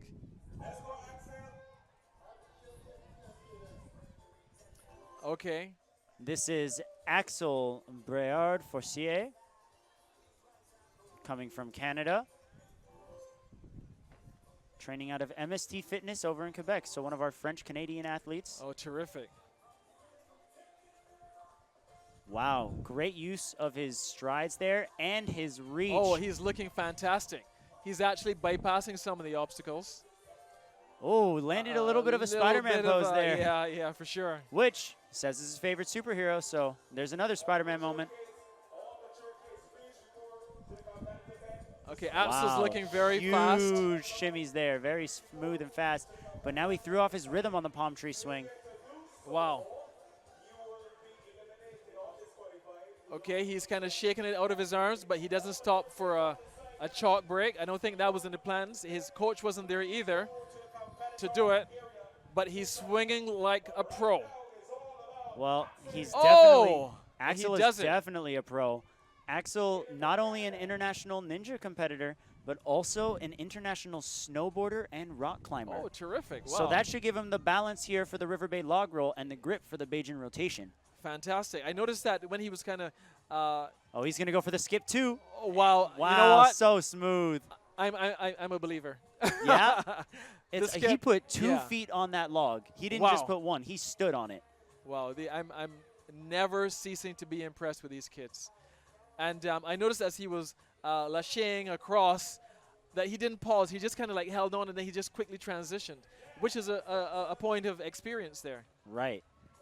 Now 1 minute and 10 seconds left for the final 2 obstacles. The DGS ring toss into the airy hill hook is probably the more time-consuming of the 2. Yes, and he is about to do his transition. He has about 50 seconds to go. He still has time to do it. He has to build up that momentum. Oh, I did not expect that. Chest was a little too far for my liking, yeah, but I expected a swing and then a jump. That's the climber strength in there. Wow. Saving him right there with the grip. Wow. Now, I think he, take as a climber, look at this. I think this is a done job. Axel just has to climb these last few slots here on Mount Hillaby, and he's going to be a finisher in the Barbados Ninja Throwdown. Congrats to Axel. Oh, wait. The buzzer hasn't gone off. The buzzer didn't go off, but he hit it, so he's there. Finished. We go. Okay, no, we're good. We're good. We got just the fireworks. A technical it counts. Yeah, maybe a little technical error. Yeah. But he did clear. Congratulations to Axel Breard-Forcier. Amazing run. Okay. Here we're seeing some of his impressive work. I think it was on the one after this that he didn't take a break. And that mountain climbing experience is being put to good use. Oh, yes. Fantastic. So up next we have Adrian Gorin-Kova. And what is his background, King? Adrian is coming out of the United States, been training for 4 years in Ninja, and loves the vertical limit, which is the hardest grip obstacle in Ninja. You're pinching centimeter-thick ledges for fun. Oh, wow. One of my favorites as well, I will say. Now, that must take a lot of power. Comes out of the Ninja Layer in Las Vegas. Vegas, famously known for hosting the finals of American Ninja Warrior, so definitely a great spot to be for the sport. Okay, I see he's doing a bit of fiddling with his fingers. I don't know if that's a little bit of nervousness or not, but he's definitely face ahead. He's looking at the course. He's saying to himself, you know what, I need to get over these tires because this is not taking me out today. Absolutely. Yeah. His background is in CrossFit, calisthenics, and tennis. Good footwork, good muscle control, and great power. So I'm very excited to see Adrian taking on the BNT course. This is his second time here at the Barbados Ninja Throwdown, so that experience will definitely carry over. Okay. Was he one of the top finishers, or we'd have to look and see? We would have to double check that. Yeah. But I mean, the fact that he's here again, no doubt he's looking at a place in the World Ninja League, because once you qualify here and you meet the standard, you actually go to the finals of the World Ninja League. Yes. So the finals of the World Ninja League are in June. This is actually the first event that qualifies athletes of the entire season. Oh, wow. There is the rest of the season from September until May. But if you qualify here at the Barbados Ninja Throwdown, everything that you're doing in between then and Worlds is just for experience, and I think that takes a lot of pressure off of these young athletes as well. I think that explains why we're seeing people as far away as Hong Kong, Yes. Taiwan, etc., that are traveling so far to come to the Barbados Ninja Throwdown. Well, besides the fact that it is one of the greatest events in the sport. And in one of the most beautiful countries in the world, Absolutely. Barbados, of course. Okay. He's under starter's orders, and we're... Okay, that was very confident. That's the other thing. Our athletes are coming from all over the world. They are confident in their abilities. Oh, Case my in point, goodness. One hand on the One starfish slider. hand. Okay. Adrian is moving with purpose right now, Derek. I love what I'm seeing. I'm a little concerned Nice sometimes lead. when I see the turbo. Oh, I Is love that the like little a bunny hops. rabbit bunny hop? Yeah, a little bit there. Oh my goodness! I think that's And that's a great trademark use move. of body control. Wow, the shoulder strength in this kid is insane. That is a trademark move there. Okay, he makes it over. A little bit taking his time there, a bit, and he safely transitions over to the pad. I love his pull-throughs on these rings. It saves him a couple of seconds as opposed to pulling back. One-armed, wanted to do a one-armed laché. Oh, Instead, my he's going to set goodness. himself up to where he can go right now. Bang, there it is. Okay, so I'm here rooting for Adrian on this next obstacle. The Riverbeg log roll. Oh, he just stepped right up to it. Oh, Has to save himself. He jumps out early. He makes my it. Goodness. Wow. Oh, that was an amazing save. That was I a think, nail biter. I think anything after this is icing on the cake. Well, I don't think so for Adrian. I think Adrian is now more determined to get a buzzer. Yeah, I after think he's in for a buzzer. Arguably, the most deceptively tricky part of the course is out of the way. Yeah. I think he's in his safe zone now. I think everything else from here is stuff that he has a great deal of experience in. But at the same time, you still need to do it. And as you've mentioned, this pegboard is kind of like one of the staple things in ninja gyms, so he should be able to do that. You could see how comfortable that movement was for him. Definitely wasn't a concern.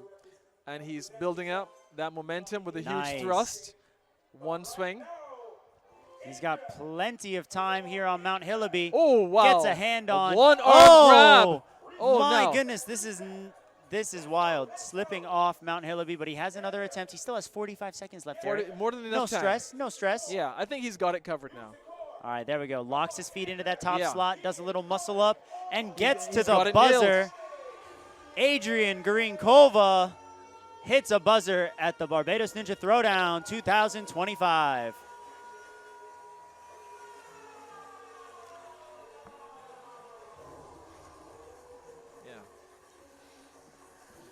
What a great run there. You could see the confidence as soon as he went one-handed on the starfish slider. I'm seeing Spider-Man. Yep, very Spider-Man. Very Spider-Man. We'll give out the honorary Spider-Man award at the end of the division. Yeah, for sure. I just watched a Spider-Man movie, so I'm very familiar with. I think a lot of people underestimate the kick up at the top of the spider wall here. Oh, yes. Yeah, that is not to be underestimated. When you're climbing something, you know, you're using your hands and your legs, which means not only do you need to pull up with your hands, but stand with your feet.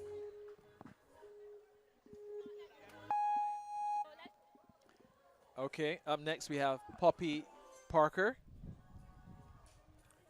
Safely across the Automotive Art tire run onto the starfish swing, which she does successfully. Poppy trains out of Ninja Mania, a gym well known for their speed and power. So I'm very much looking forward to seeing how she's going to be pushing the pace. She's been training for 3 years and has a background in football, aka soccer, for all of my American counterparts out there. Okay. Says she loves the freedom of the sport of ninja, and that's so true. This is such a creative sport. There's so many different ways to try the same thing. Sure enough, we're seeing a very different approach on the palm tree swing from what very, very long reaches, yeah? And she's got chalk on her thighs, so she doesn't have to stop for chalk. She can pat her legs whenever she needs. I didn't know that. Gain some extra chalk and keep going. It's not uncommon, and it's very smart on Poppy's part. I think so, because then she actually saves a couple of seconds. Great and even if you're pull-through. swinging, you could just reach your arm down and grab a bit of chalk there at the same time. Exactly. Now, Poppy is a footballer. She loves soccer, and she loves to fly. So this is definitely her element. But does she love the River Bay log roll? I think she loves running across it. And there you go. Yep, she nails it. 1 minute, 30 seconds left for the Bajan rotation and everything afterwards. Should be good for this Lachey to the cliffhanger. Yes. And, yeah, and successfully a nice reach. over. Not wasting any time, taking as few swings as she needs to. I think that she's definitely one of the top contenders here. If she successfully and efficiently negotiates this side, which she does. And let's see. She's going to turn herself around to straighten out. Let's see. Such a veteran move there from the young Poppy Parker. She's having to build up a bit of momentum. Oh, my. Oh, my. You see, even before she made the leap, I was like, is she going to do this without building up the momentum? She just went straight for it. So the power to go forward was definitely there. And she did make contact with the hook. Right. It was the getting your knees up, your hips popping up. Right. Poppy didn't pop. Oh, you know? Poppy, you got to pop. We needed a little bit more height out of Poppy Parker, but still an incredible run.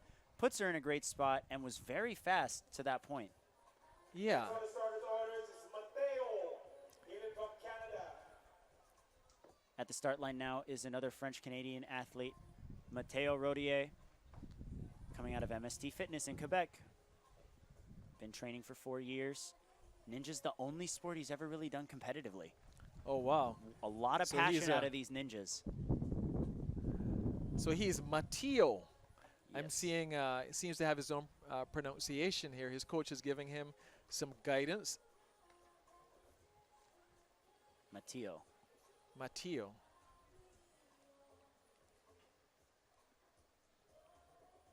Says he does ninja with his 2 brothers and his dad. I can definitely vouch, looking at the run order, the entire Rodier family is going to be competing at this Barbados Ninja Throwdown. I'm very excited to see the amount of ninja families we have here. Wow! Oh, no! I did not see that The coming. first obstacle. I did not see that coming. I was about to say, oh, he's being a bit emotional now, and understandably, but he definitely gets my support. He was looking so confident over the first, I would say, the first 4 tires, but I think the last tire, even as I'm noticing it now for the first time, the last tire is actually larger than the first 3. I don't know if that was a factor. I don't know if that was a factor in what happened to Mateo.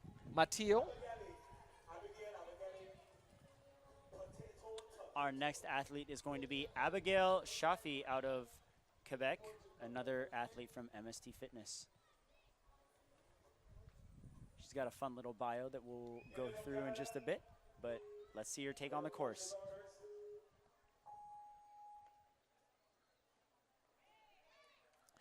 So Abigail, she says she likes to boss things around. Yeah, she likes to take charge. She has a background in gymnastics as well, and says that she's a natural-born captain of everything she takes interest in. She might boss you around, but it's only with love. And if there's something to climb, she's already on it, regardless of whether it's socially acceptable or structurally sound. She has a Barbie side as well. She likes to look good, but don't be fooled. She'll break a sweat, not a I nail. love that swing she pulled off just now. That I was mean, like very that was a smooth, yeah. proper swing that she did. It was beautiful in execution. I think that's the best swing I've seen off of the Hackleton's Cliff there. So she definitely loves to fly. And as you said, she's into gymnastics, which is good footwork, but let's see how she is with her upper body. Well, she's definitely confident in her grip, going with one arm, but not the fastest pace that we've seen. No, not the fastest at the moment. Taking her time, but times the swing to the ring very well there. Super consistent. Okay.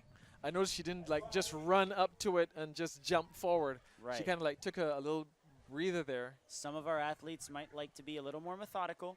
Okay. Abigail currently She, just oh, needs to wow. build power. Should be good to go here. Oh, she's looking very good. Well done. And probably could have gone on that swing. Going to take one more to be safe.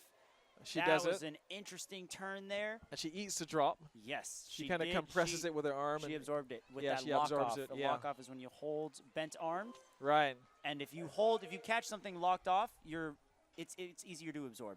Right. Now, is she going to roll it forward and do the leap? Oh, she's I'm a gonna little walk a scary. little- Abigail, shaky, hold it, little girl. wavy, but Hold she it, saves girl. it. Oh, she's in control Oh. now. There we go. She really Oh, took charge of that my. one. You know, I think they should give us some kind of treatment when we're doing this thing. You know, all the stress that you under.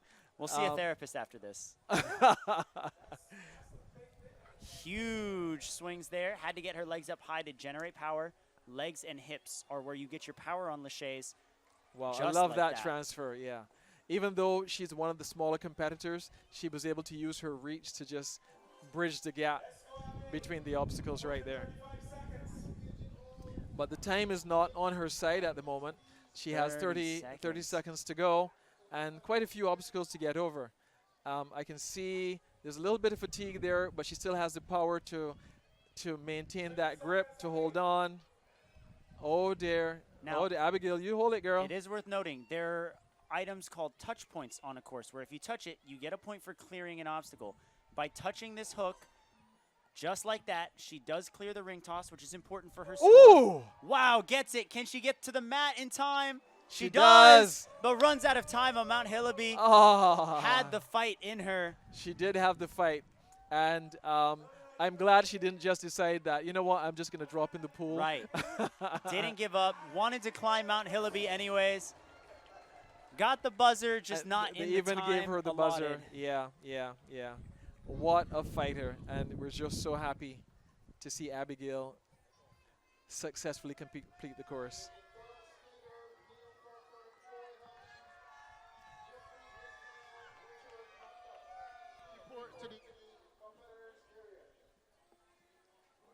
Our next athlete is going to be Avery Gasak out of Jump Twist Ninja over in Florida.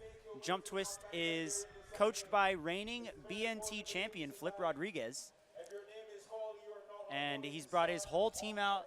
They're a very talented team. They've made their presence on YouTube as well most recently, and they're getting a lot of traction in the ninja community for their personality and their talent. You can see right there, Avery's living it up. I think she's a girly girl. I see she loves visiting Sephora. Yes. And gymnastics. And so she's definitely a girly girl.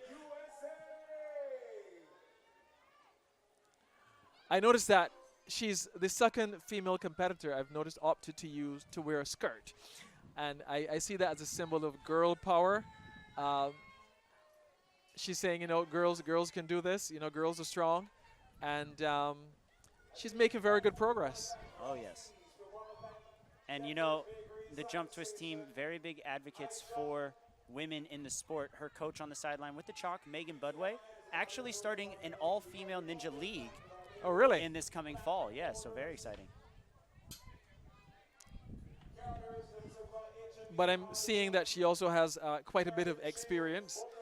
She has been in the Barbados Ninja Throwdown before, and the World Ninja League and the Ultimate Ninja Athlete. Avery not wasting any time. Using the rhythm of the palm tree swing to bump her hands forward. Yeah. Could maybe go a little faster, but at the same time, she looks comfortable and in control right now. Yeah, I think she's kind of working with the rhythm of the swing. All right. Just nine years old.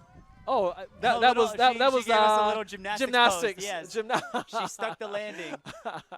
I love the personality out of her right now. She's very excited, you can tell. But a minute 30 left. She's already used up half her time limit here. And she is just now starting the second half of the course. I think she's kind of taking a few swings on this. Oh! Couldn't make contact with her hands. Looks like she just lost sight of her target. I think I was a little concerned when she didn't make the leap. And she kind of had the momentum to do it. She took some extra swings after. Yeah, she took a few extra swings, and she didn't really do that transition. So that was my first sign that, okay, you know. But look, she had a great time. She was dancing at the start line. She hit us with the gymnast pose. It was awesome. She had a ball, you know. She can go home and tell her friends, you know what, I did the Barbados Ninja Throwdown. Yep. Oh, wow. She didn't quite get her fingertips onto the next obstacle.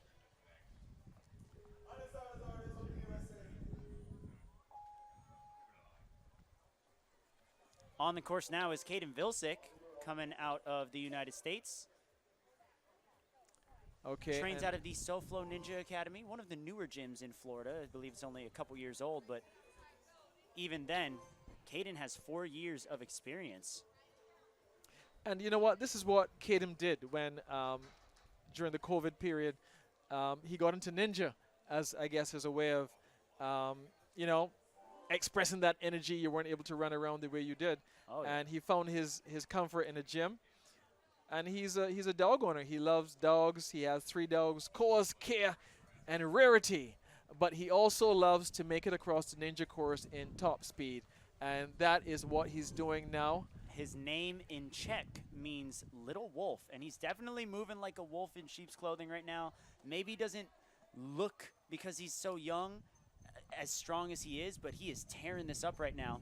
Has to straighten himself out to pop up just like that. And he does it. He nails it.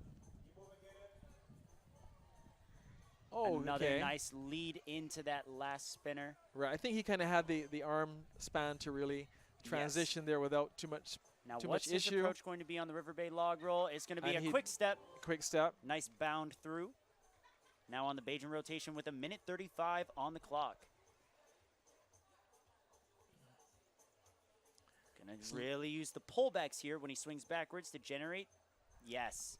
And he barely had to put any effort into that because I was concerned. So I thought he was just falling in the I thought he was falling in the pond just now. Now going for some skips with the reach. You can see the rings further out. Yeah. I've noticed a little pause there. And now he's going to match his second hand over to the airy hill hook. Which he does. Comfortably lands it with a minute left. All he's got left is Mount Hillaby.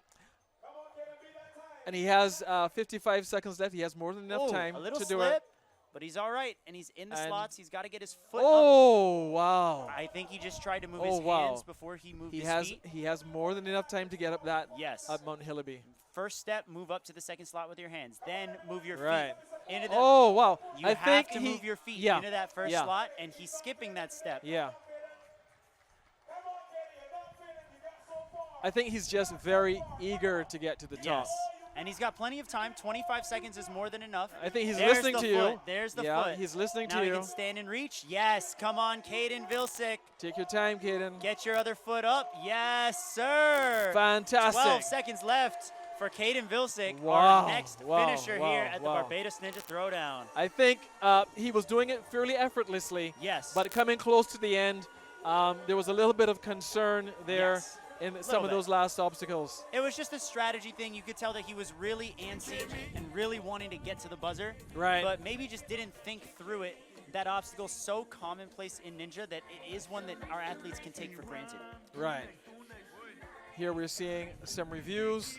And is this where he didn't know he didn't use he didn't use his feet there? Yep. And that was a major loss of time. And of course that is very important because of what we're doing here, because someone else can learn from him.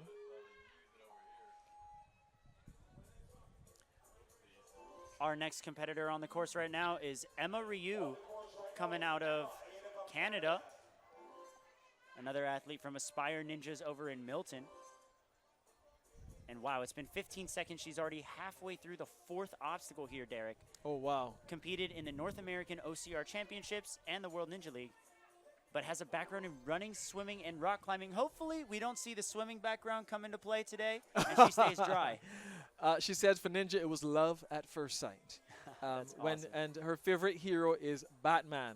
So Batman, you know, one of the interesting things about Batman is that his superpower is his physical ability and his brain. Yes. And I think that goes very well for her in terms of what she's doing now, to be able to just transition through these leaps Yes. over to the other side. She's looking pretty good. Is this enough momentum here? Batman also has a lot of gadgets and has to know how to maneuver his body through with those gadgets, and that's exactly what Emma's doing right now on the Sleeping Giant. Okay, now Emma.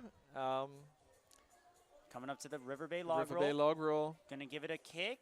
I think that's or what she's I doing. think she's considering her options here. I think she's going to roll it. I think she's going to roll it. Yep, she's setting up her second foot. And a jump forward. Oh, but a fall back. Emma Ryu wow. had her feet on the platform, but just took a seat on the blue, which is off limits. Oh, dear. Heartbreaking fall there. Okay. I think she could have gone way, way further. Yeah.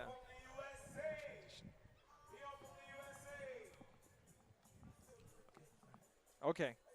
Leo Bronov is our next competitor from the United States, who's been training for 2 years, and this is his first time at the Barbados Ninja Throwdown. Has a background in swimming, gymnastics, and tennis. Once again, let's hope that we don't have to see Leo become a swimmer today. Okay. His favorite superhero is a Spider-Man. I mean, I think I can see the commonalities. So many people, their favorite superhero is Spider-Man. Oh, yeah. A lot of Spider fans. Okay. Wow. Very, Leo very good is hand placement over the there. starfish. I notice he's kind of taking his time here over the starfish. But I think he's accelerating at this point. This is one of the fastest runs I've seen during the Hackleton's Cliff Pole Vault. And it seems like as the course goes on, he's just getting faster. But let's see if that continues now. He leaps straight into it. His coordination has been on point, and it makes sense because he loves to dance. Wow. Loves everything about Michael Jackson. And that man could move.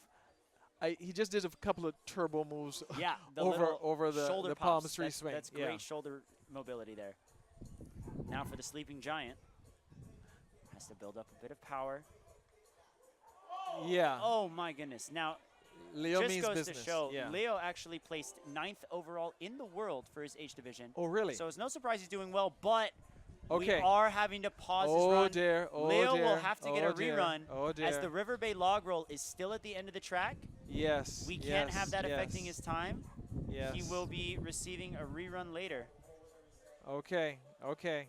Yep, it looks like we're Yeah. just going to hang out These there. things happen sometimes. I mean, so far everything's been pretty consistent. Yeah, sometimes it just slips people's mind. It happens. The nice thing is we Yes. know that Leo is very capable of going through this course. Yes. And so he will have another choice. You can see that he's a little frustrated. It's hard to be in the zone and then have your flow stopped. Yeah. You know, so yeah, it's very, very valid to feel that way. But we will be seeing Leo Bronov later on in this wave. And I think he also has the confidence knowing that he's surpassed these obstacles before, plus the experience he has from participating in other events. I don't see him having the challenge making it back to this point again. I think it's just a bit unfortunate, but we expect to see Leo again. Now we're going to bring it back to the starting line with Justine B. Simard out of Quebec, training out of MST Ninja Gym over in Canada. again, MST brought a huge team this year.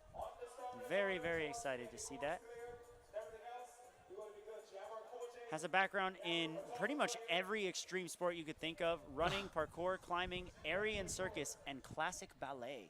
Oh, wow. So we can expect really great things from her. A lot of body control. Yes. Yeah. I don't know if this is on purpose, but she's wearing like 2 different color socks. I'm seeing a pink sock and a white sock. I guess think it's on purpose. I think maybe that's another fashion statement. it's you a know? the girly component is coming out here now. And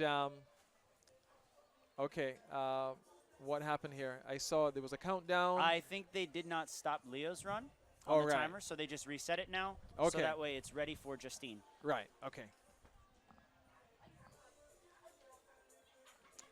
Fist bump from her coach. Her arms are thoroughly white with chalk. And I can see that she's not just thinking about finishing the course, she's thinking about winning this course. Her position, her incline forward, tells you a lot about her mindset as she is approaching this obstacle. And we're just awaiting starters' orders. There seems to be some discussion here. Maybe they're waiting for the white flag to ensure that everything is fully in place. And I think the starter has seemed to give the okay. Safety across. You know, something that she says is that unlike other kids, she never gets tired, which is good because she's going to need all the energy she has for this course. Oh wow! Well, that's a good thing to have, especially when you're using that upper body strength. It's a bad thing when you're the parent. Oh my goodness! A one-handed save already. Yeah. Maybe just got a little too excited and eager to make some skips. But you notice that she did the skip. She made the leap. Yes. It was a risk, and fortunately she was able to save it. Right. The ability to stay calm under pressure like that is so important. That's the sign of a professional athlete in the making. Yeah, as you said, she's done so many. What is Aryan circus? I don't even know what that is, but she's done it. My guess is, trapeze or silks, something along those lines. Acrobatics mostly. So I think she should have no challenge with this next leap, which she does. Easy transition. And if that is a part of her background, the log roll should be easy navigation for her as well. Classical ballet was also in her background, which means, you need a lot of leg strength. I myself am not a ballerina, but my sister was You're definitely not? into ballet. I know, shocker, right? Oh, she makes it. And I love the use of the hips and really kicking your toes up as high as you can to make sure that you can build power quickly. That's going to save them a lot of time. oh, I can see the future is bright for these young ninjas, especially her, because I think even some of the more mature ninjas have challenges in terms of showing this type of skill and ability, and they already have it locked in at this young age. I'm seeing a little bit of momentum. Wow, all it took was one swing. One swing. A little less Mount than a minute Hillaby. left for Mount Hillaby. Now, I hope she learns from the previous and she uses her feet, Yes. which she does. Not a problem. And she's up. Justine B. Simard going to hit another buzzer for Canada. Yeah. 2 minutes, 11 seconds on the clock. Oh, you can see her breathing a little hard. What happened? I thought you don't get tired, Justine. Yeah. Now, maybe she just was saving the deep breaths for after the course, She left it all out there, made sure that she was pushing the pace throughout all 11 obstacles here on this course. Here we're for the seeing some mature clips. kids. That's where she made the slight slip there, and she made the save.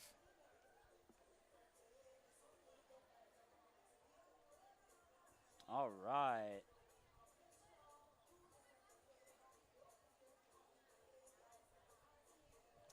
Fantastic. So things are beginning to build around the Ninja Throwdown in terms of the audience. The audience is starting to grow. We have our next competitor. Next under starters orders, we have Edward. This is Edward Lagarde Marchand coming out of Quebec, training out of the Volta Zone. Don't know too much about the gym. I just know that every time I commentate and say the word Volta Zone, it sounds really cool. Yeah, it sounds like something from Star Trek, Or doesn't it? Power Rangers, something like that. He's from the Volta zone. Okay. I see he was waiting for the coach to come up to give him a fist bump. I thought it was chalk, but it was a fist bump.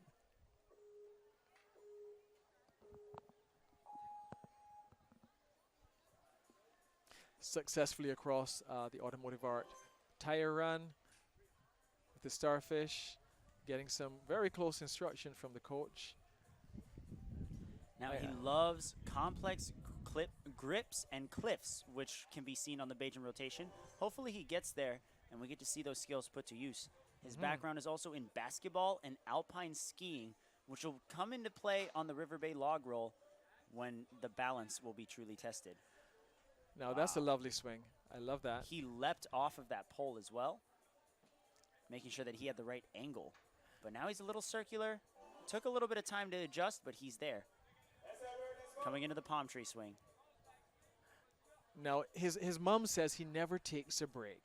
So I don't expect to see him take a break to chalk up or anything at the end of this palm tree I don't even swing. think I saw a chalk bag, honestly. No, I don't think so, no. But he's successful. And he's going to pull the ring back so he has enough power and momentum to get up to the first part of Sleeping Giant with ease.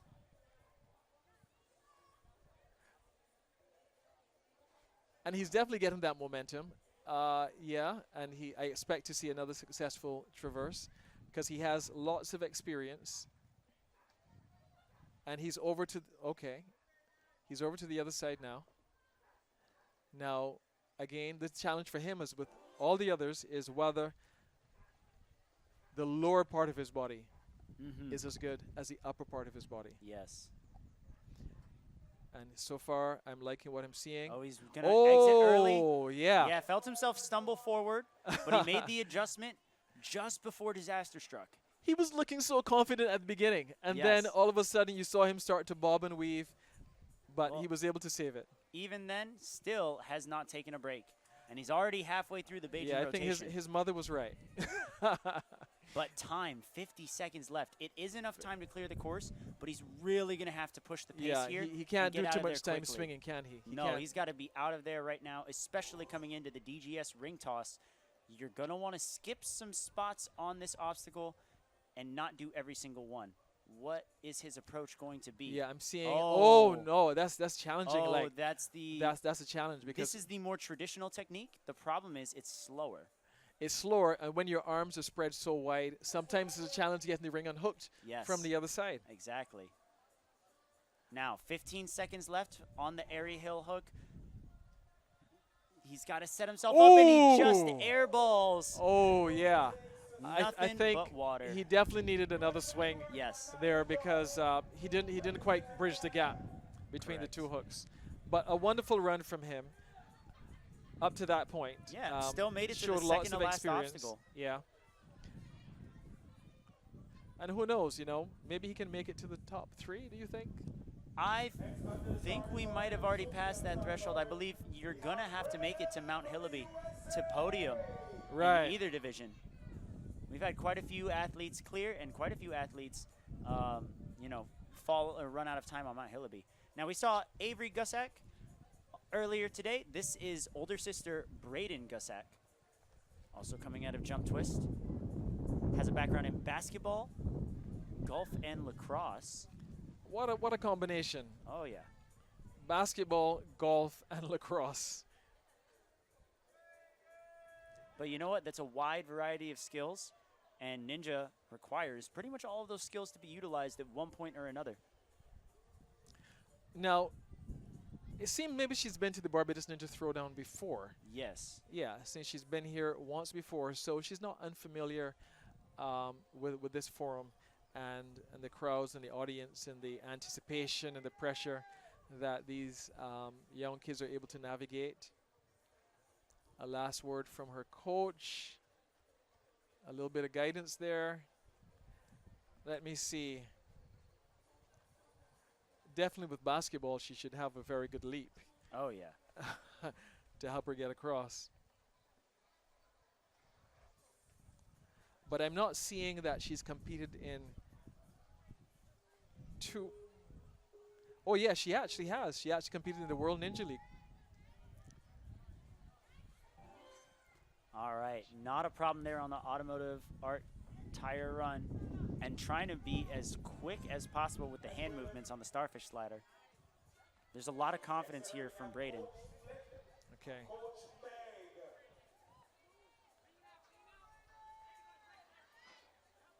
Very solid shift there with the Hackleton's pole vault. I can see that she's definitely planned her strategy Yes. for this. Every movement seems so deliberate, like she knows what she's And planned to do. every time someone gets a fast finish, it's because they stuck to their plan. They never tried to change anything in the moment unless it was just outright wrong. Oh, okay. I think she didn't anticipate that. I don't think she And did. I'm seeing a And little now she's bit gonna of have to build some swing. yeah, but okay, she does it, but the swing was kind of being lost Mhm. in the transition there. But nevertheless, she takes a break just to chalk up. Seems to be the coach was right there, so it seems like it was a plan to do that.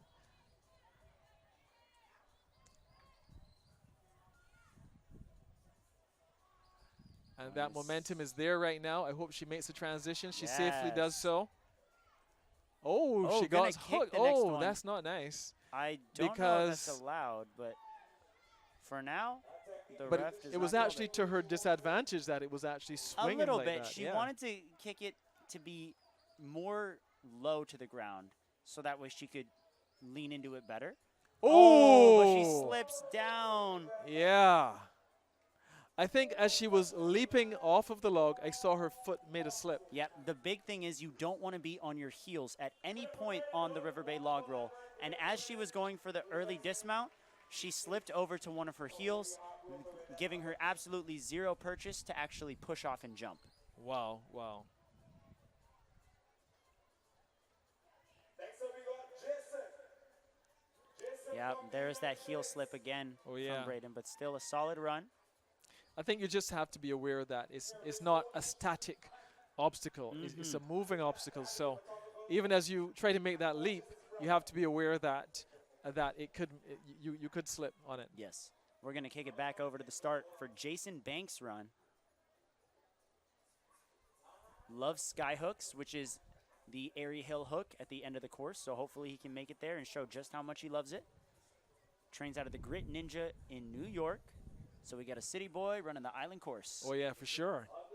And he loves to fly. He came a long way to be here in Barbados. And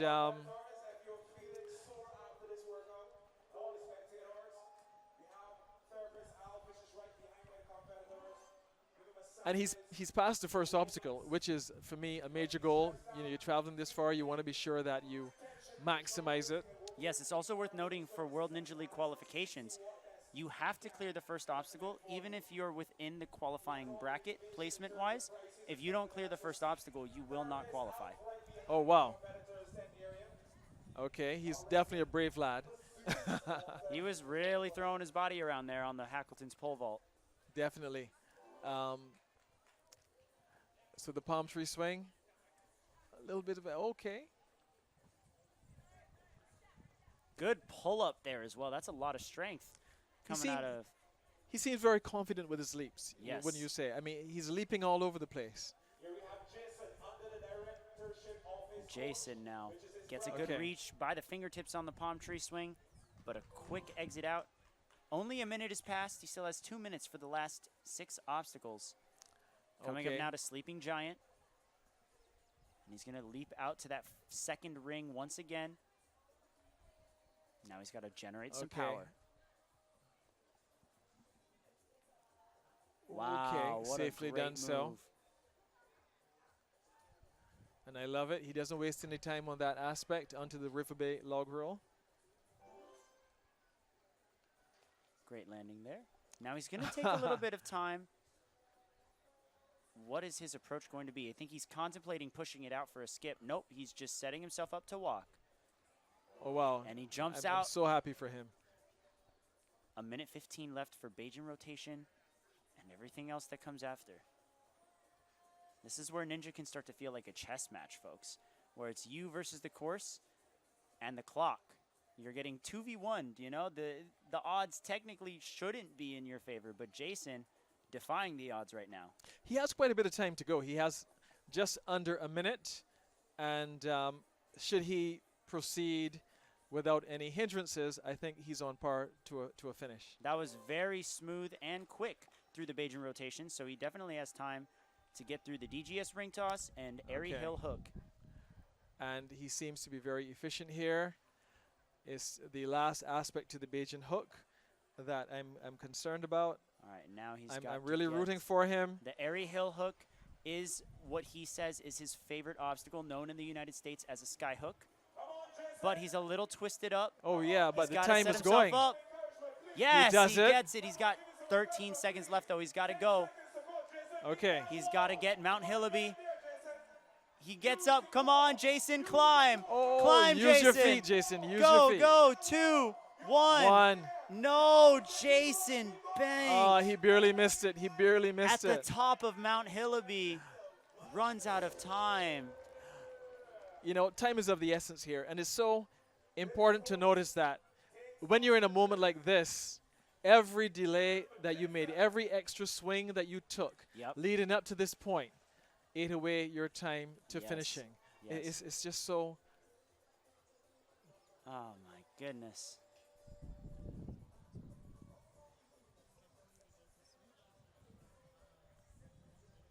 Sure. I think I'll swap out. Yeah. Okay. Okay. All right, this is the run I've been looking forward to all weekend. Easton Fletcher, the reigning Mature Kids champion here at the BNT, just recently became the world champion at the World Ninja League. Very well-known influencer in the ninja community. His parents run his socials, and they go viral pretty much every week. So I'm very excited to see how this run plays out for him. All right. Easton on the move. You just know that he's going to be as quick as he possibly can. When he was studying the course during testing, he looked like a Terminator, a mini Terminator, just staring down everything, plotting out his moves, trying to be as methodical as possible. So you already know his plan is going to be the fastest. It's all about execution. And Easton has lots of experience. He's participated in the World Ninja League and the United Ninja Athlete Association. And you can see the experience that he has there in terms of navigating the course. Link it. Please link it. A link is when you do a lâché without extra swings. Oh, just whoa, like wow. that. That wow. is what a link wow. is. And Easton Fletcher Caroline. just Wow. linked Sleeping Giant. Now on Yeah. the River Bay log roll. Almost touched it with his hands, but he quickly caught himself. And he's going to run and step off. Whoa. Yes. It's only been a minute right now. Okay, so, I mean, he definitely has enough time to get over the Sleeping Giant. All right, he's going to take an extra swing here on the Bajan rotation to set himself up for success. Hits that other ring out of his way. All right, now to take that back ring off. Goes for a skip. Should be good to reach the next ring. Now for the airy hill hook. I'm trying to talk as fast as I can, but Easton Fletcher is moving faster. Very impressive. This is a time to watch. He has a minute and 30 seconds to go at and this it looks point. like Easton Fletcher could very well go back-to-back with the Barbados Ninja Throwdown win. I believe so. Congratulations. That is an impressive run from Easton Fletcher. That was a clinic. As technical as you could possibly get on this course, Easton Fletcher perfected this course just by watching it, ladies and gentlemen. So did he do the run previously in the He in did the have his warm-ups? test run Yeah? on all the way up through the palm tree swing. The entire second half, Okay. all he could do was visualize and watch his fellow competitors. Yeah. Okay. So we have, is this Doug Snyder who's up next? Well, we're actually going to get a rerun of Oh. Leo, as the River Bay log roll was not reset for Leo. This is going to be our final run of the Mature Kids division. Okay. So we're all rooting for Leo. We Yes, all, this was my Michael Jackson man. yeah.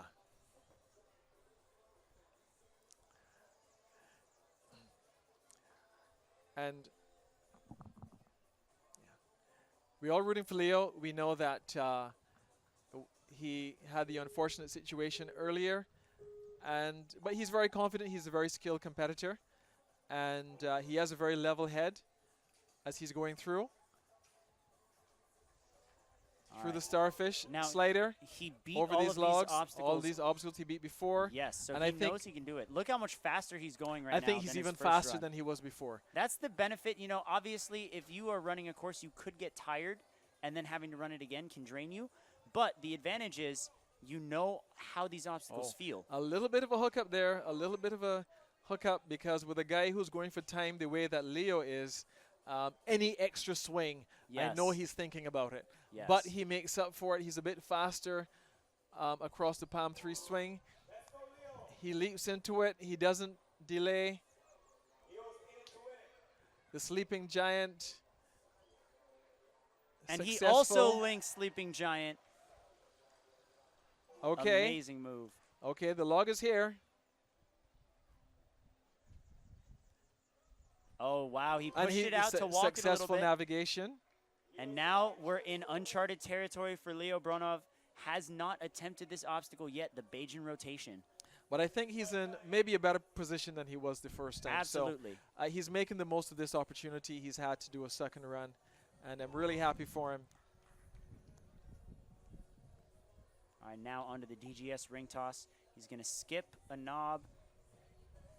And now coming into the Airy Hill hook. Is he going to make it early? He does an extra Should swing. take this I one expected here. him to do it on the Yes. first swing.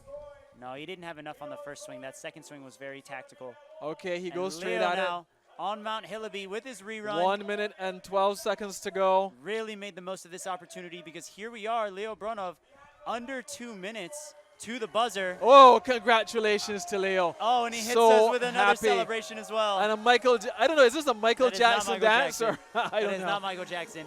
They'll edit the song over that. I know that they will. It's trending on TikTok right now. Okay, okay. I don't think I've seen that one. So thank you very much. It was great calling the sport with you, Kane. Of course, But Derek. right now, Caroline will join you in the commentary box. All right. Taking a look at Leo's run here, linking through the Sleeping Giant. Really cleaned up that first half of his run, especially knowing that he still had the second half to take on as well.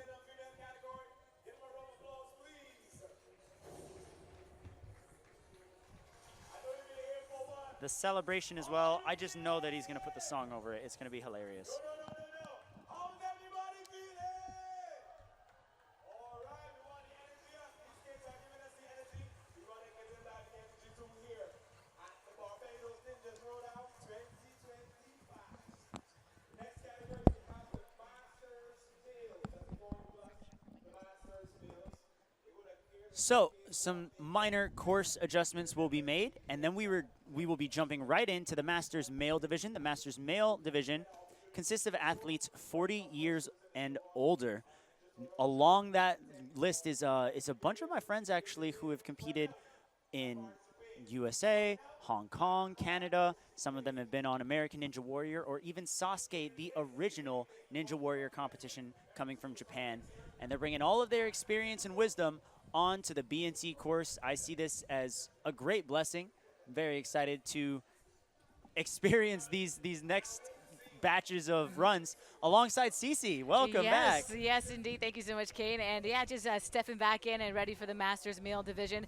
I got a chance to be on the sidelines there, take in some of the activities on the grounds because yes, we had the ninja course for our athletes, but there's also a lot of stuff for the children. And you met my son earlier, so we were enjoying all that it has to offer here. A day full of family and friends. There's some rock climbing, the jumping tent, and so much more. But we are back here for the Barbados Ninja Throwdown. We had our prize giving earlier for some of the younger ones as well. So congratulations to the first batch of kids 6 to 8 years old receiving their prizes. And we're going to have some prize giving coming up a little later on as well.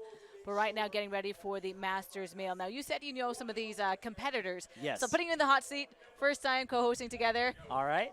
Who are you cheering for? I got to go for my man, Booty Cothran, coming out of Motive School of Movement. Okay. Booty actually just recently announced his retirement from American Ninja Warrior. Okay. He said you can still expect him at BNT and other league competitions, but he's been around for a hot minute. And every time he steps up on a course, he's got some sort of party trick on an obstacle, and you just would not expect it. Okay. He's always got an unorthodox yet efficient method, and I'm really excited to see him go.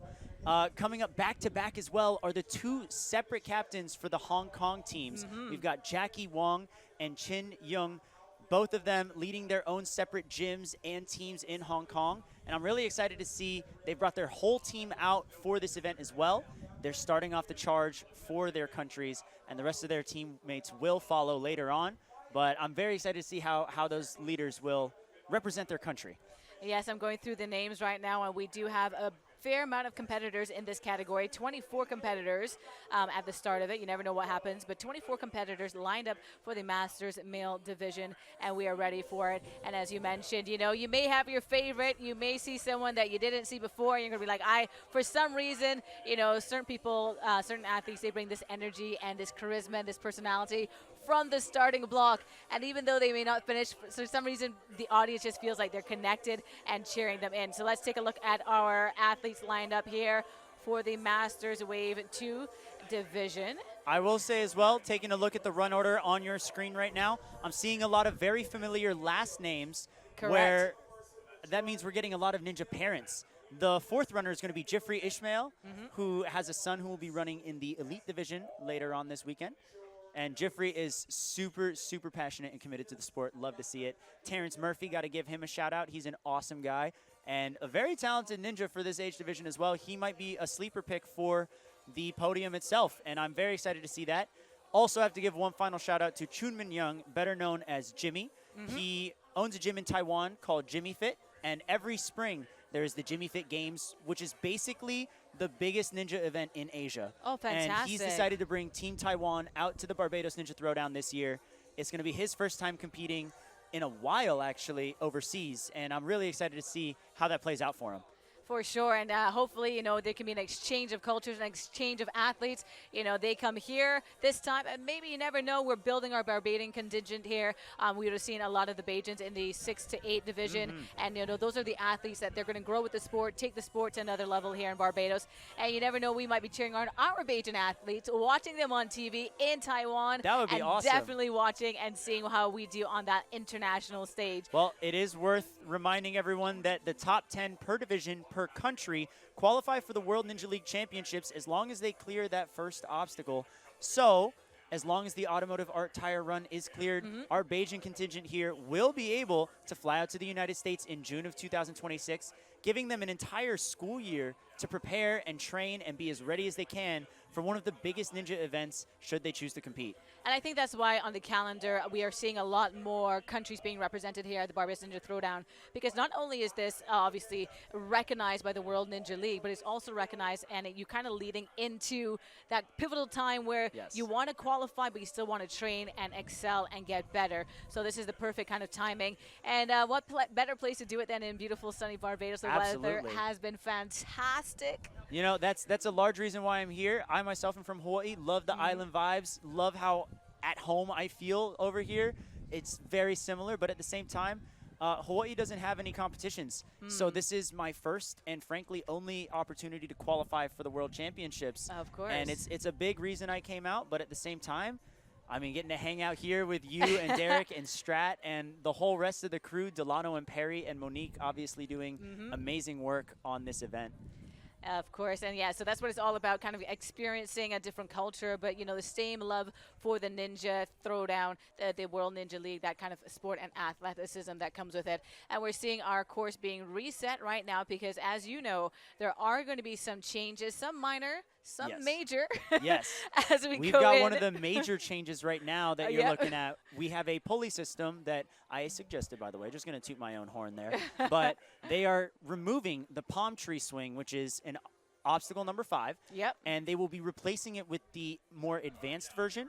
They're going to have what's called a battering ram on the bar of the palm tree swing. That is a rotating PVC pipe that you have to grab with your palms and maybe a little bit of your forearms in order to secure your grip.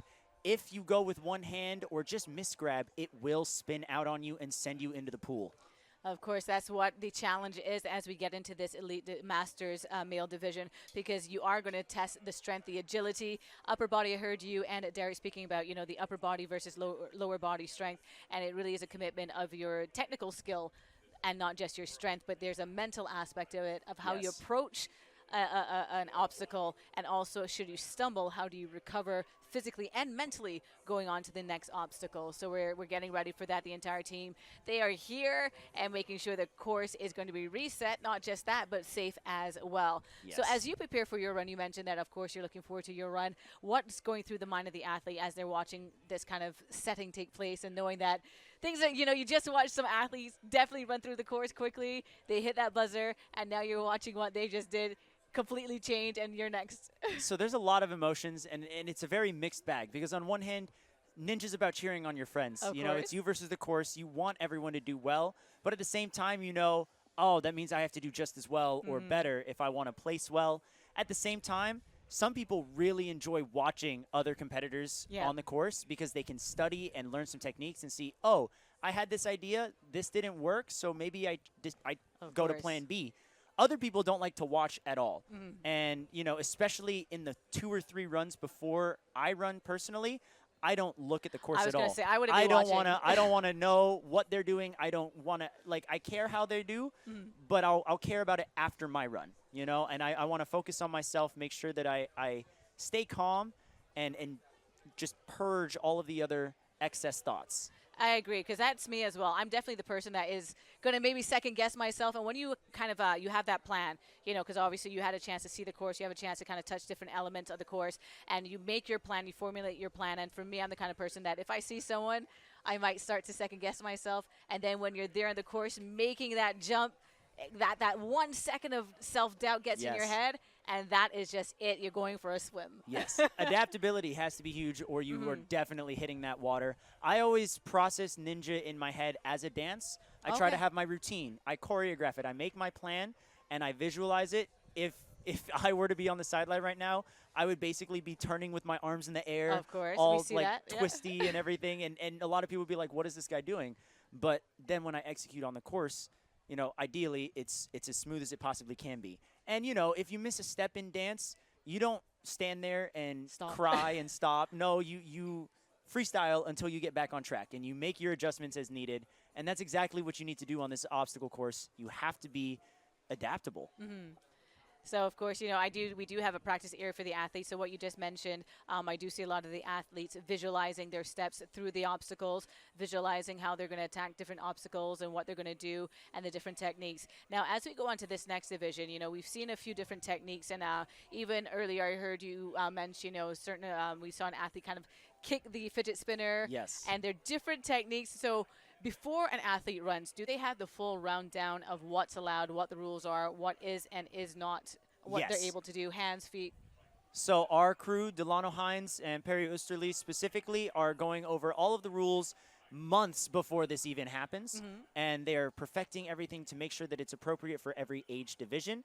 And then about 48 hours before the competition, all of the athletes received YouTube videos highlighting all of the rules, not Okay. only explaining what is on and off limits, but having a demo of athletes attempting these obstacles so they can see visually what is in Okay. play. Now, it is important to note we can't tell athletes how to do an obstacle, just what they can and can't touch. Okay. So we can see 4 different techniques on the same obstacle, and they could all be completely legal. Right. Because, you know, we saw that earlier as well. So we are going to be ready for a whole lot more. We've got the Masters male still to come, and we're going to have some, you know, you mentioned that you had a friend who has been in this, doing this for a long time, and, you know, coming and traveling and coming to Barbados. So we're going to get a chance to talk to some of the athletes who've been doing this for quite some time, and to get a chance to speak to some of the fans, the friends. We had a fan engagement earlier today, and that's what it's really a lot of fun about. So whether you're an athlete or not, definitely come down to Barbados for the Barbados Ninja Throwdown weekend. We were one day before. Now we've gotten so much demand from athletes to participate that we made it a whole weekend. So if you are just a fan of the sport, you could definitely come on down and come to the beautiful island of Barbados, take in the sun, to see the sand, the food, and have a fantastic time. And come on, cheer on your new next favorite athlete and discover some more. So I know that we're going to have some people lined up in just a little bit that I'm going to talk to. And I'm going to let you, you know, Kane, I know you're going to take a little bit of a water break. That's You've been back, but totally you're going to join me fine. for the Masters I division, just right? saw who's coming up, and I got the biggest smile on my face right now. Okay. I'll let him introduce himself. Come on over, my friend. Okay, so Kay's going to step out for just 1 second, and he's going to join me once again for the Male Masters division. And I'm going to, Kane has the inside scoop, but you're going to surprise me. I like surprises sometimes, just sometimes. So what is your name? And welcome, of course, to the Barbados Ninja Throwdown 2025. I'm Jeffrey, and I am a part of the Romeo movement, something that started last year when a bunch of parents of elite athletes decided, okay, we were traveling a lot with our kids when they're competing, and we said, hey, why not? Why not do it? And it's in beautiful Barbados. Of course. And so Romeo's actually stands for real old men executing obstacles. Real old men executing obstacles. That's right. All in the name of your children and the love of the sport. Absolutely. And the best part of it is that each child is going to be coaching us. Okay. As we go, yes. Okay. So tell me about the numbers in your contingent. How many people have you brought here? How many? I don't want to say old men. I feel like that's derogatory. But how many Romeo ambassadors do we have here today? Well, it's growing. Okay. It's growing, definitely. We started with 4. Okay. And one of the Romeos couldn't make it this year due to other commitments. But we added 2 more. So we have 5 total this year. Okay, so 5 Romeo athletes. And how are you feeling? You're going to be coached by your children, you said. Yep. So how is that dynamic? Sometimes, we're so used to clean a room, do your homework, and now you have to listen, because that's the hardest thing for a parent sometimes is to listen and learn. Absolutely. It is amazing. That's the best part I love about it. And them giving us, little tidbits, little hints on what to do.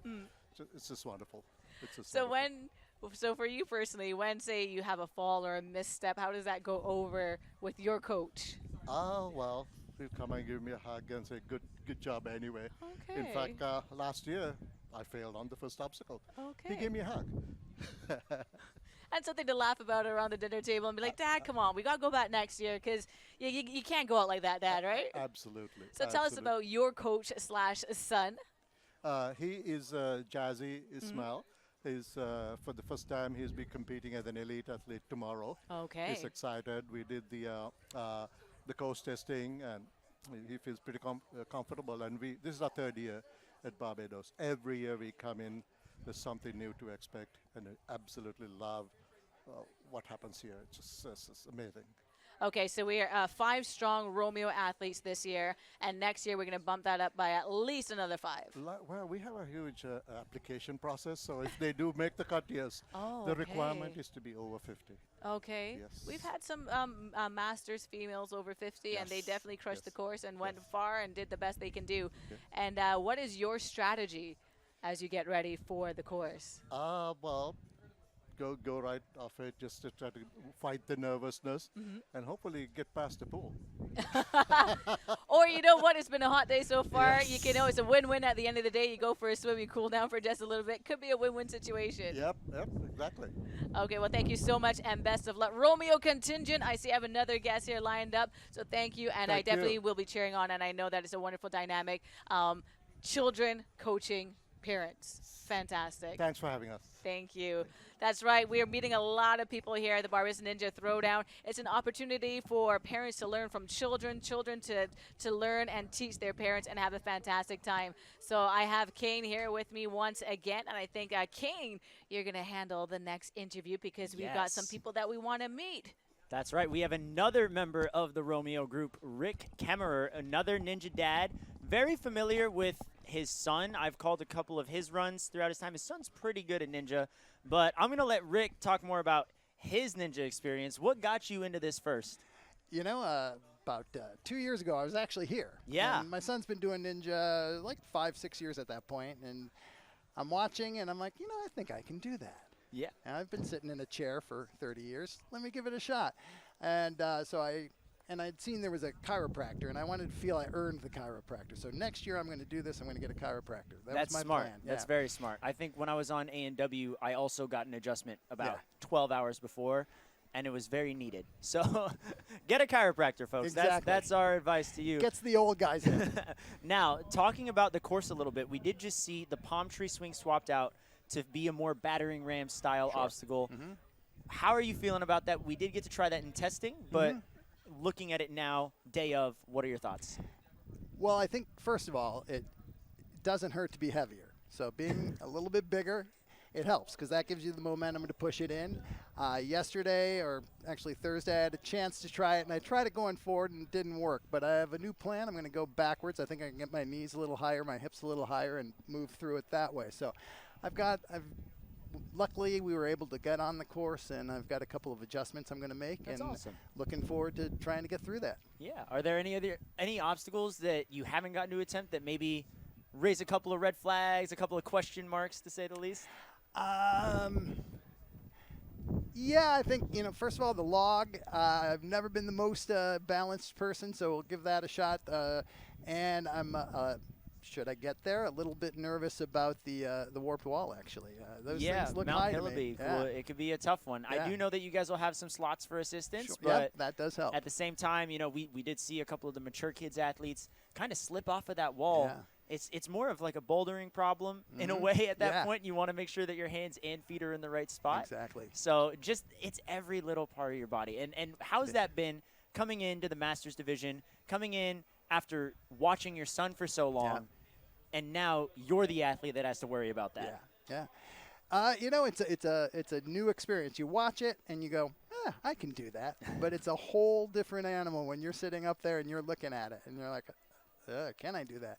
And youth, when you're younger, you don't know. But as you get a little bit older, you get to the point where you're like, I could hurt myself on this. But then you just have to push that out of your head and make the move and give it a shot. Obviously, watching so much, for me personally, I would get notebooks watching A&W and sketch out the obstacles and study the techniques. So the techniques were easy for me to comprehend, and it would just come down to executing. Because I myself have also been doing ninja for about 2 years. Okay. How much do you think you've picked up just from watching your son going to competitions? Actually, a lot. And part of it is I got my coaching certificate a couple of years ago so that I could be there if he didn't have a coach. And then what I end up doing is I follow guys like Lucas Reale or Matt D'Amico or Jordan Thurston, and I listen to what they tell their guys. And then I yell it at Luke when he's running. So between watching the good coaches who know what they're doing and listening to them, and then my son, it becomes one of those things that they just understand the body movement. Yes. And it's just built into their DNA. And after a while, it really does just click. And that's muscle memory I have to learn. And so it's just a matter of doing that. So I know what I need to do. In my head, sometimes I'm doing it, but sometimes it's not translating just yet. But we'll see. Yeah, I think you've got a really good shot. From what I remember from your test runs, you were moving very smooth. Thank you. I'm excited to see what you've got cooking up for the palm tree swing and everything afterwards. Yeah. And I say everything afterwards because I know, my friend, you are going to make it very far on this course. I'm looking to minimum get wet or maybe even stay dry. So let's see if we can do it. Yeah, best of luck, man. Well, I Thank appreciate you so it. much. Thank you very much. Take care. Of course. We're going to bring Caroline back on camera. Now, we are just experiencing the last bit of course adjustments for the Masters Male Division. Some notable obstacle changes. We do have 2 lanes here on the Barbados Ninja Throwdown course this year. The left lane has been largely used for the youth course. If you've been tuning in live, that is what you are seeing right now. But the Masters Male Division and every following division will be seeing new obstacles. Obstacle number 2 will be the DGS TikTok into the Hackelman's pole vault. It's going to be huge. It's a big swinging pendulum into some rings, into a pole that slides right back down with a big old jolt. Our Masters athletes are really going to have to hold on tightly and absorb every ounce of energy they have with those joints so that way they can stay injury-free and keep their course run alive. The next big change out is going to be on obstacle number 4, the plus swing. These large, heavy trapeze bars that our athletes are going to have to swing through. These gaps are about 5 or 6 feet, definitely within the ballpark of these Masters athletes, but underestimating these can be fatal on the course. And then, of course, we touched on the changeup of the palm tree swing, obstacle number 5, which you can see on your screen right now. And then Sleeping Giant is being slightly, no, we're keeping Sleeping Giant for now in the Masters Male Division. They're going to have to lâcher up 1 spinner and down to a 3rd spinner. It's going to be quite tricky, just making sure that your hips are in the right place. The hard thing about the spinners, Caroline, is that it naturally wants to twist you because you're grabbing it with one hand in front of the other. Right. So let's say your right hand is in front. that means your right leg will also be in front, and it twists your hips, making you swing crooked. That could lead you, honestly, outside of the pool if you are too reckless with it. Oh, okay. So you really want to make sure that you're being cautious and precise with every movement there. Okay, so we're going through, of course, the course changes, the adjustments being made right now. He's getting ready for the Masters male division. And I have a chance to some Romeo athletes. And I felt really bad, you know, the Romeo. I like the acronym Romeo. Right. I was like, Romeo. It's great. It's like, okay, now I get it. So they're here with their children. I think that's what the sport has done for families as well. You know, usually you do see it where the younger Right. members of their family are the ones who are inspired interested. by the older ones. Yeah. Or and vice versa. You know, we've seen a lot of parents inspired by their children. You know, they're doing the drop off, and they're you know, instead of waiting in the car for an hour, then they go inside and wait for an hour, and then they see what their children are doing and see the positive changes in their attitude. Because in speaking with our Minister of Sport earlier today, you know, we're speaking about sport as a development for human personality, for facing adversity. You don't always win. You may knock out. You may have a misstep, and you got to keep going. So that's kind of a life lesson. So we're seeing the inspiration of families. You're going to see a lot of familiar last names as we continue on. Yes. And I'll just piggyback off of what you're saying. Ninja is, in my opinion, the most unforgiving sport you could possibly participate in. You could train for years and years and years for BNT, and, you know, like BNT's once a year. Yep. It's 3 minutes of course runs. You train a whole year for 3 minutes. And honestly, you train to go faster than 3 minutes anyways. Of course. So you're really, it can be tough because one little slip up 1 second feels like it can undo that entire year of training. And for a second, you might think, oh, this is worthless.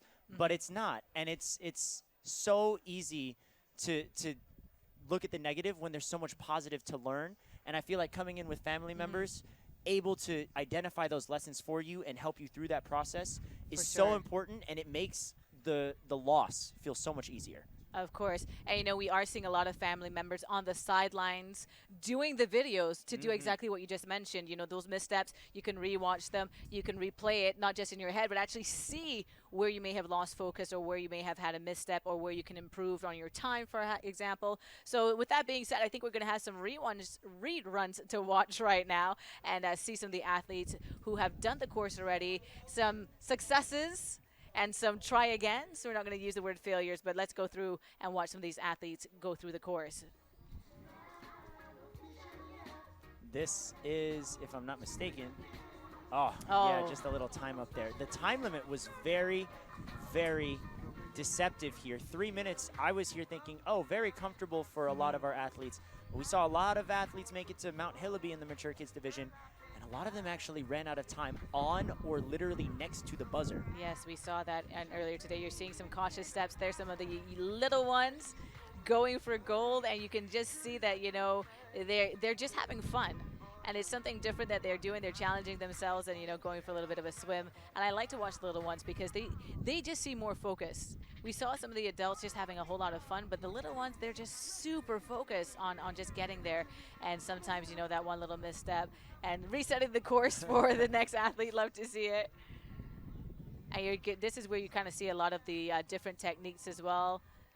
Agility levels, flexibility levels are very different with the younger audience, and going up that wall.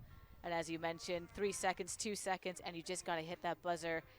And you see, he got there, but just not quite in time, but still having that accomplishment of hitting that buzzer.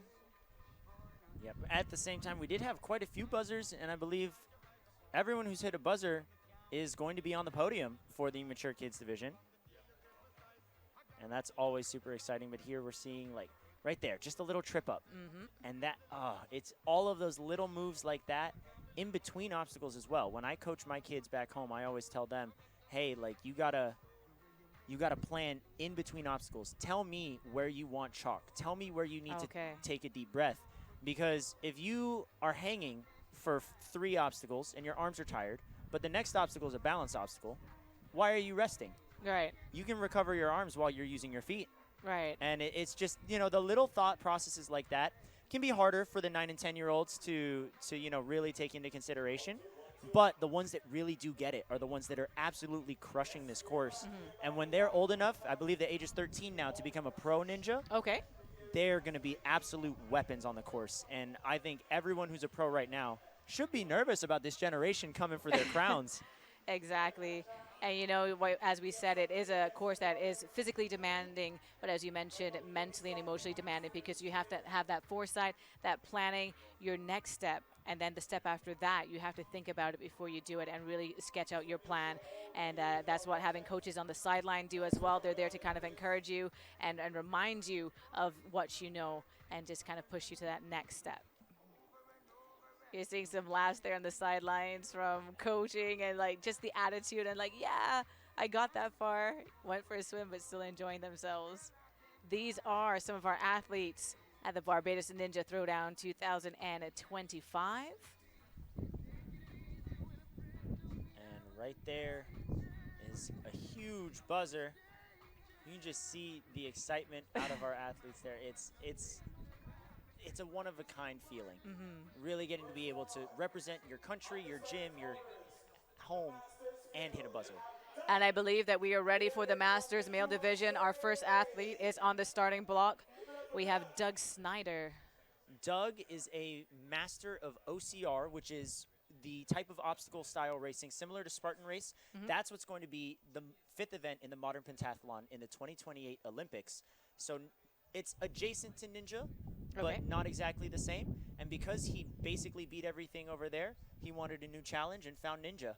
Okay, and we're waiting for the starters orders as Doug, our first athlete in the Masters male division, is getting ready and set.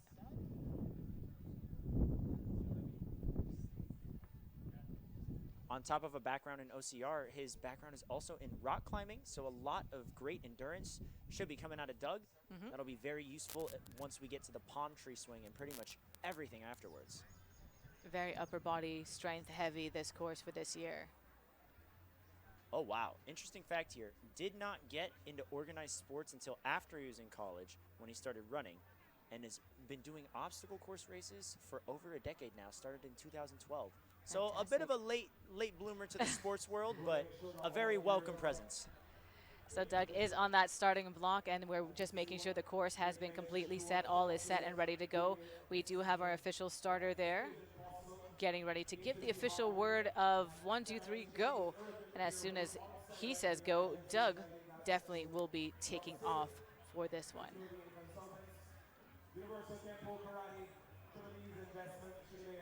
Now our masters, once again, these are the 40-plus division.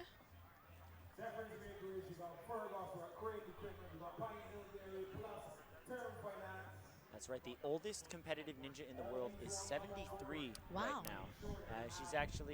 She was planning to come here to B&T this year and just had a last-minute scheduling conflict. Oh, but wow. we've got a lot of athletes, 40s, 50s, 60s, couple in their 70s, and it's super exciting to see, that anyone at any age can take on this course. Okay, Doug just kind of having a little seat there, Yeah, kind of saying, I'm going to wait for you guys. So I'm ready. That's what we call getting iced. Yes, Having yes. to wait for a bit. Hopefully he doesn't stay seated forever. It's good to keep the blood flowing. He's already warmed up. He's ready to go. Yes, Ryan was explaining sometimes that's one of the difficult parts of being an athlete is that icing period where you've done your warm-up, you're mentally and physically psyched, and have to kind of cool it for a little bit.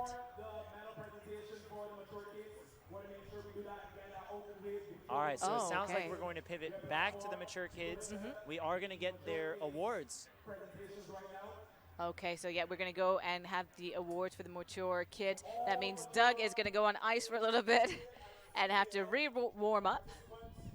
So we are calling all the athletes. And of course, this, as we await again, once again, our Masters male division, these are the athletes who are 40 plus. And you're going to see a lot of the stories where you just mentioned where some of these athletes got into physical activity a little later on in life and found Ninja a little later on. And there's some athletes who have been doing this for many, many years, and they've just kind of aged into this category or various categories. So they're definitely getting ready for that. But we went through, and we want to make sure that our children, our kids, get the awards. And as you can tell, as the sun kind of is going over and almost setting, the crowd, the audience, they're filling up. They're coming ready to cheer on their favorite athletes and have a fantastic time as a family here at Barbados Ninja Throwdown in Featherbed Lane. So you're going to see that a lot of people are coming out. We've got stands and bleachers on both sides of the Ninja Warrior Ninja Throwdown course. So great vantage point for everyone.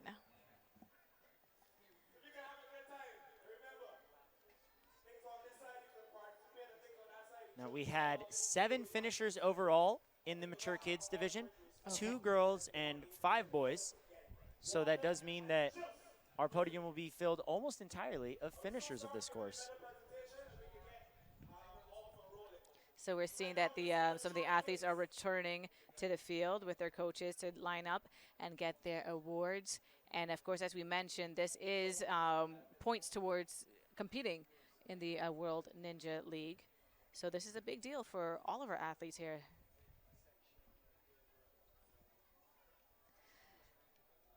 So do we have the 7? We had 7. 7 finishers, yes. 5 boys and 2 girls.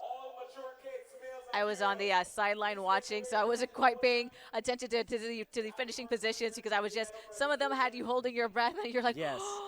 There were some The really gasp. intense runs, especially the ones that made it to Mount Hillaby. Yep. And were running out of time and slipping down and having to get back up. You know, they really, really wanted that buzzer, and they worked really hard for it. For sure. Our Minister of Sports will be making the presentation to these winners.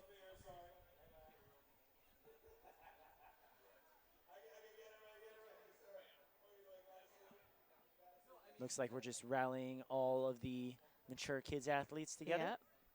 So let's go take a look at the prize giving on the field. Mature kids, females. Come on out, come on out. Mature kids, males and females. Want to make sure that you get your time here. Some of you did a fantastic job, but all of you did a fantastic job. And we're ready to go.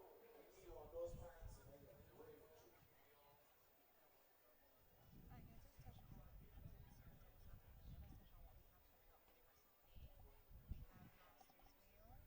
Mature kids, females. In the 3rd position. We give it up for Evie. Okay. And we're about halfway through at this point our day for today, but we're going back to the awards because they are handing out Mila. Yes. And in 1st position, give it up for Justine. Yeah, there's our winner, Justine, getting called out and coming up. Justine. Justine and Mila, 2 finishers, whereas Evie in 3rd place was our fastest non-finisher, earning her that bronze medal. Big round of applause for all of our athletes there. Podium athletes, smiles around. Congratulations to those 3 young ladies. Did a great job. There we go. Sportsmanship. Love the Yeah. respect between the 3 of them. This is the mature kids males. So that was our mature kids females, our finishers, 1st, 2nd, and 3rd. And then we're going to get to our males as soon as we have those photo ops because we've got to make sure that we are celebrating our young athletes. Oh, All right. In the 3rd position, finished Adrian.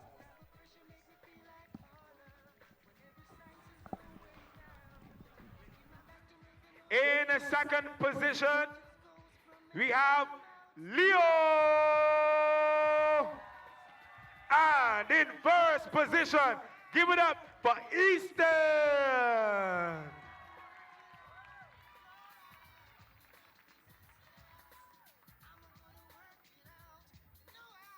Come on, guys, show the muscles. Muscles!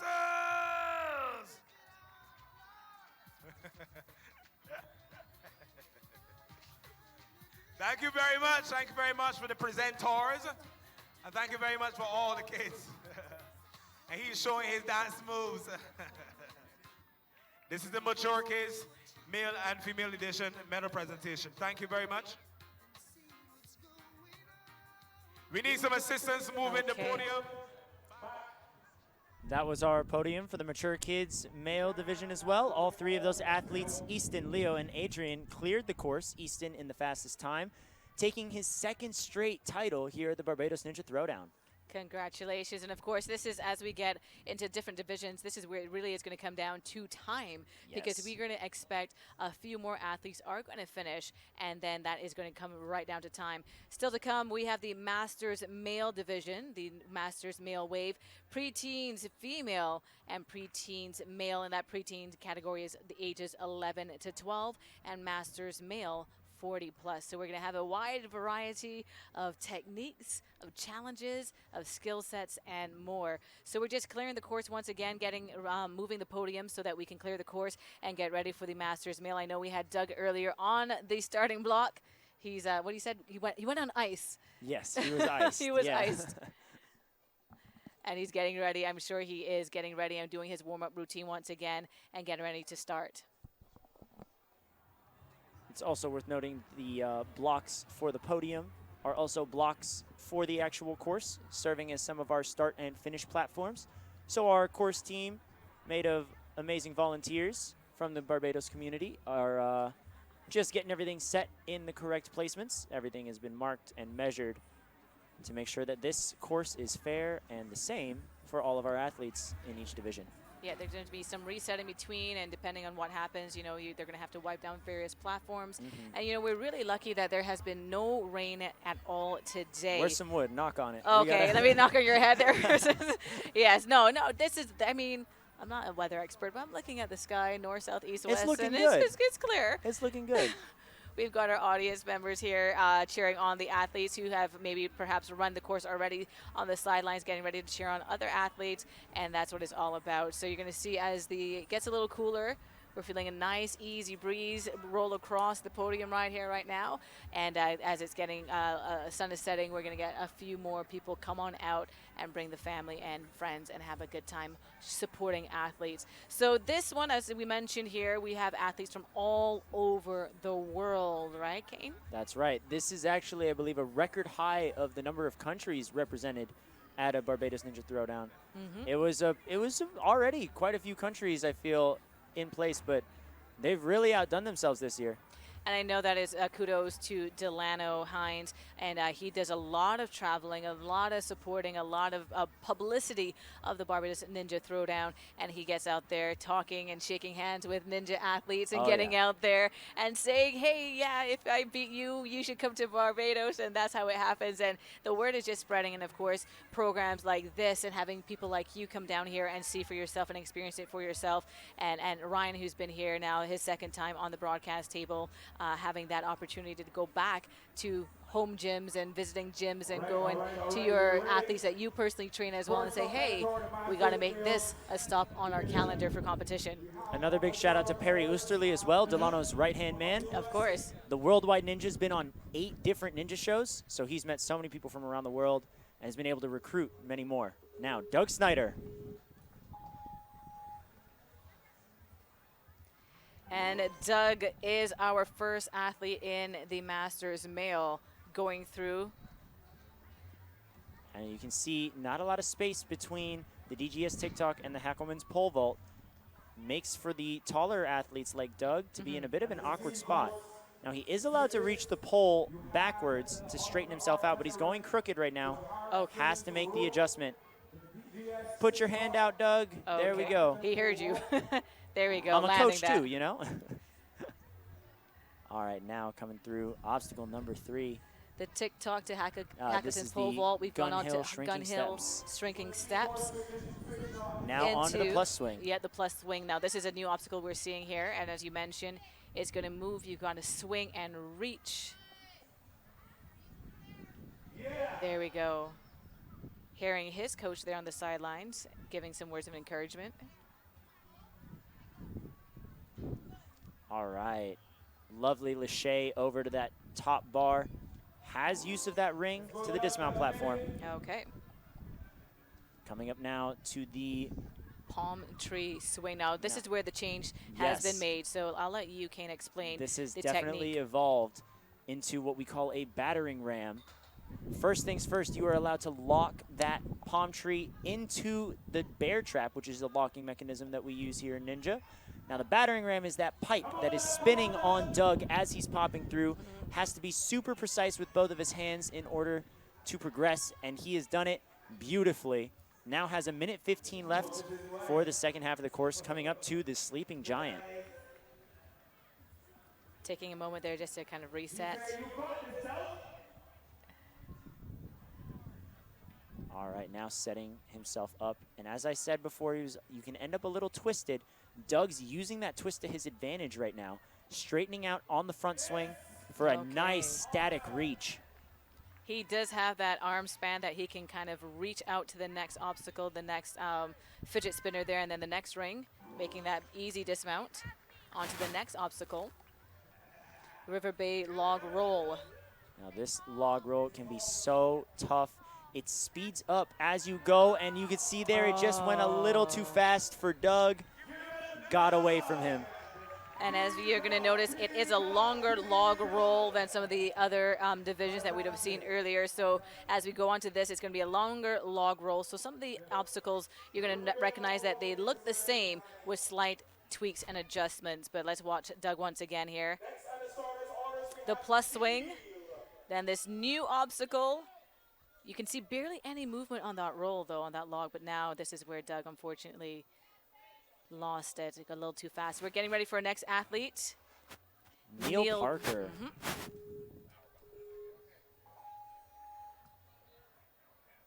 Neil Parker hails from the United States. Neil trains out of a gym called Ninja Mania, which back in the United States is known for its amazing racing lanes.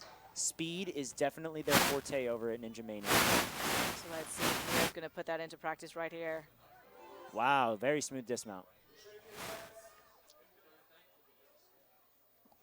Gun hill, shrinking steps.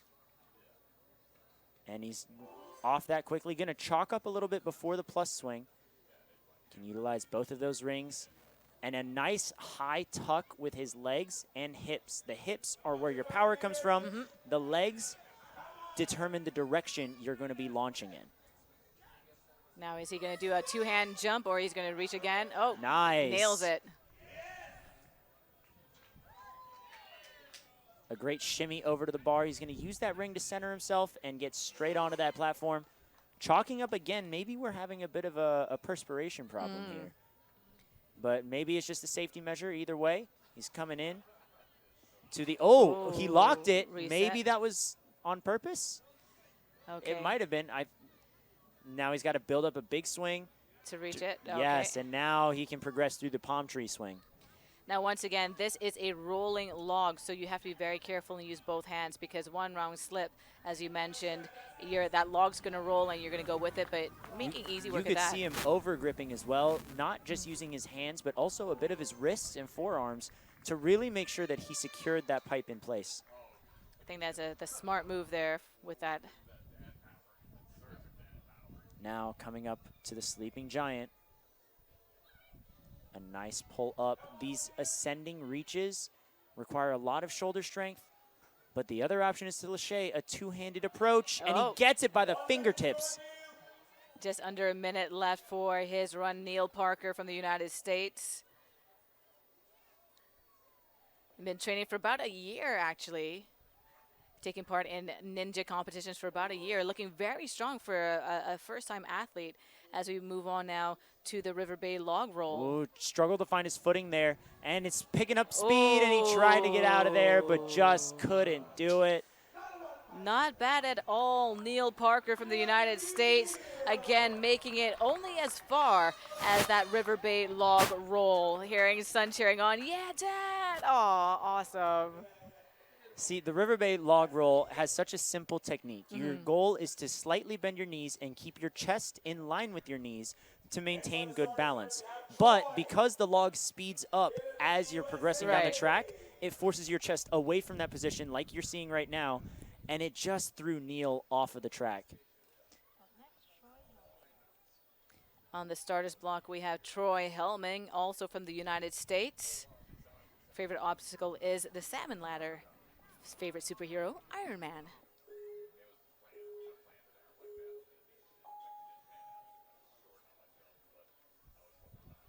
All right, doesn't even need that rope there on the automotive art tire run. Legs a little low, coming into the Hackelman's pole vault, though. The trick to that pole vault is getting high on that pole so you can get that adjustment and get that swing going. A quick turn on the gun hill shrinking steps. And now being nimble on that back half of the obstacle. Oh, a missed grab, but he stays in control, saves himself with one hand. Looked like he wanted to maybe go for the first plus swing, but now he's facing backwards. What is his approach going to be? It's going to be a little 180. Very Reach with one creative. hand. And I think he should be good to go right here. And that's exactly what he does. Fantastic save. Now, in a situation like that, would you tell your athlete to reset, go back to the starting block and reset? I think it depends purely on the athlete's ability to jump back up to the rings, because those rings will be swinging when you let go of them. And if you can't catch them, catch the moving objects, you're basically done for. All right, Locking locks it in that palm tree swing. Troy's been on 4 straight seasons of American Ninja Warrior, also competes in multiple big ninja leagues, such as the World Ninja League. And he's been doing this for 7 years now. You can see, again, he's using not just his arms, his hands, but you see his wrist on that pole, as well as a bit of his forearm as well, is making that big swing. All right. Swiftly out of there, coming into Sleeping Giant. Just half of his time has passed. Still has plenty of time to do some damage on the course. And, of course, if you beat that River Bay log roll, you're going to be in a pretty good spot on the leaderboard right now. For sure. Is that something that might be going through this athlete's mind, having seen maybe the first 2 runs and the unfortunate loss of control on that River Bay log roll? Do you think he's kind of foreshadowing that and making his plan for that? I think it's definitely making him wary of his technique on that obstacle. And also, maybe it's not making him rush as much. You know, some athletes might decide, I'm going to get to the log roll as fast as I can to give myself a higher place. Okay. Whereas others might think, I'm just going to beat it. And Troy almost had it tipped backward. I think he overcome. We saw the athletes fall forward, and Troy, I think, maybe overcorrected a little bit and went backward. So let's see if we're going to get a replay of that. But he looked very strong. So, Caroline, this here is what we call a crux point, the spot on the course that is going to take out the most amount of people or be the most challenging spot, whether it drains time or ends your run entirely. It looks like for the Masters Male Division, it's going to be the River Bay log roll. And that definitely has to play on the athletes' minds that are still watching there, have not gone up, and we understand, oh, look, my buddy is ready. Jiffrey is his name. He's part of the Romeo crew, explaining that real old man executing obstacles. Love that. His superhero is his son, also his coach. You can see on the sideline videoing as well, getting encouragement from son. Jiffrey Ishmael, hailing from the United States, about 2 years training.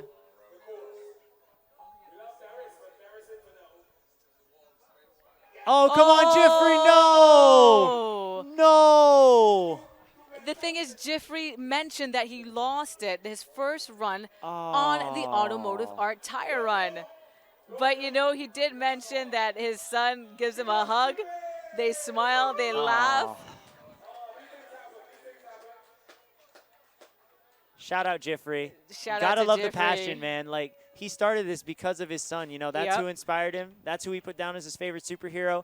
And, you know, obviously not the way he wanted that run to go, but he sees a smile on his son's face, and that's good enough for him for right now. And our next athlete already up there and ready to go, Rich. Richard McDuff, one of the French Canadians coming out of MST Ninja Gym over in Quebec. They brought one of the biggest I think so. One of the biggest teams, yeah. You're seeing a lot of the coaches on the sideline representing that MST from Quebec.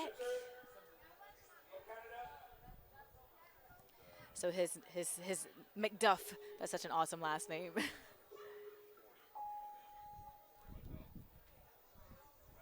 And he's off Automotive Art Tire Run. He almost went a little sideways on it, but was able to get the rope in time before anything went super wrong.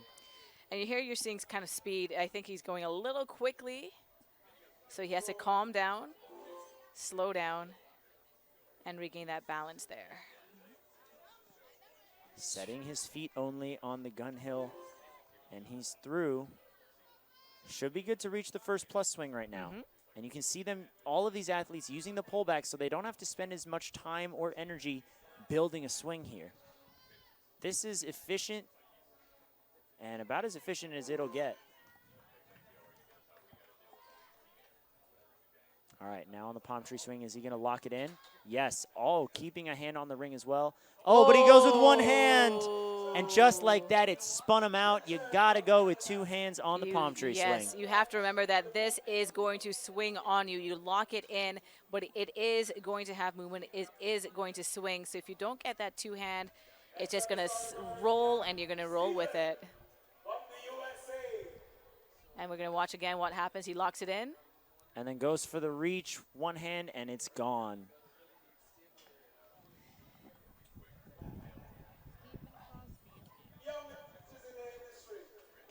Our next athlete, Stephen Crosby.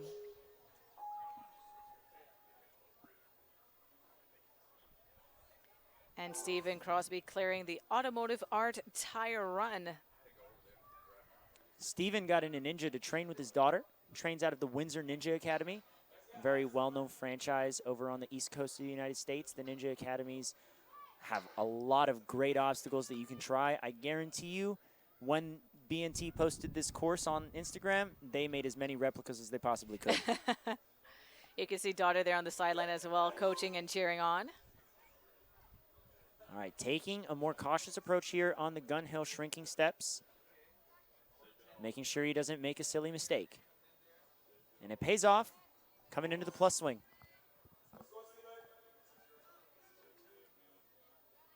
You can almost see his thought process as he's watching this obstacle.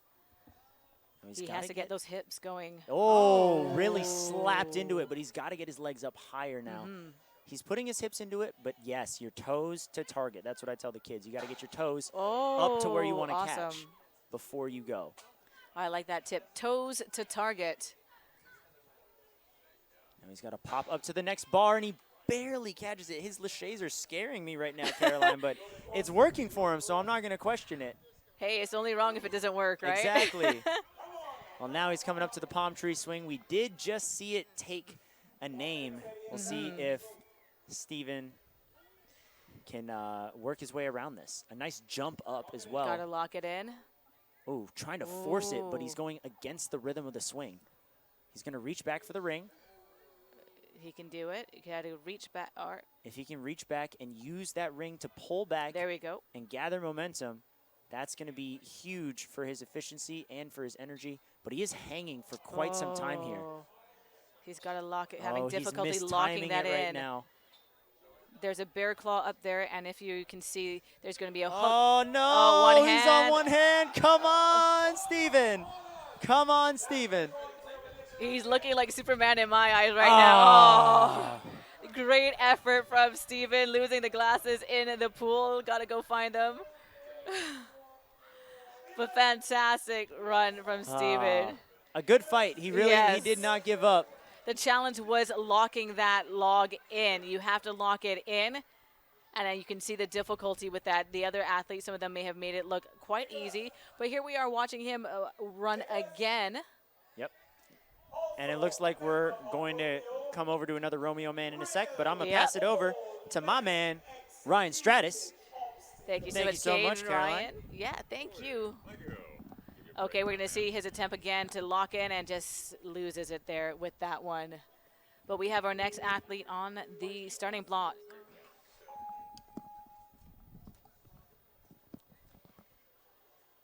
Nicholas Manzorio, part of the Romeo team, and going out on the automotive art tire run, just like Jeffrey did. So that's two of our Romeo teams. This is turning into a Shakespearean tragedy. Oh, my gosh. Oh, Romeo, where'd thou art, that way, Romeo. Oh, well, like a spear through the heart, but we've got more athletes coming up, so our next one is ready. Jeff Wodzinski, 3 years training.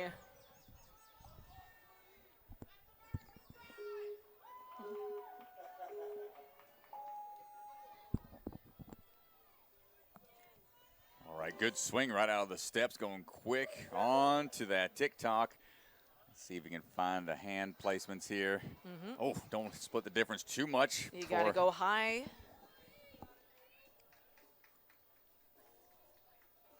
Getting that swing going here once again.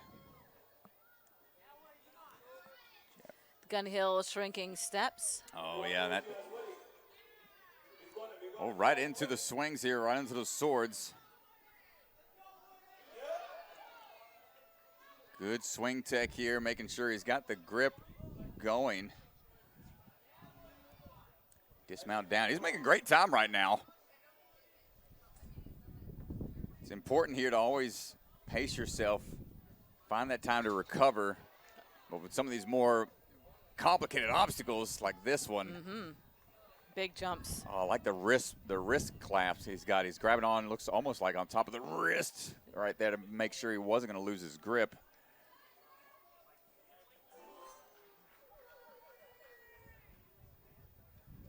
And still taking some time to get some chalk. Tactical pause here. Make sure we get that grip back in play for facing the sleeping giant once again. Now this is a reach up, Ooh. swing across. He's got that big arm span there going for him, so using that to his advantage. Clearing that obstacle.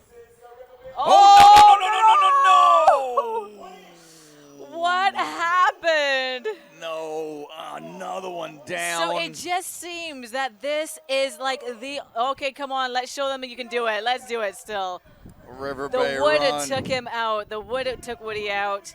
And I think he just kind of got too tripped over his feet. I don't know what happened. I think he didn't stick the dismount. It just looked like his body kept going when his feet stopped and just propelled him over his own toes. But our next athlete on the starting block, Yannick Inbolt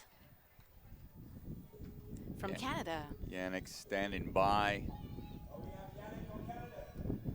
Come on. Oh, had me Yannick. nervous there. Come on, Yannick. Only a few months into the ninja game.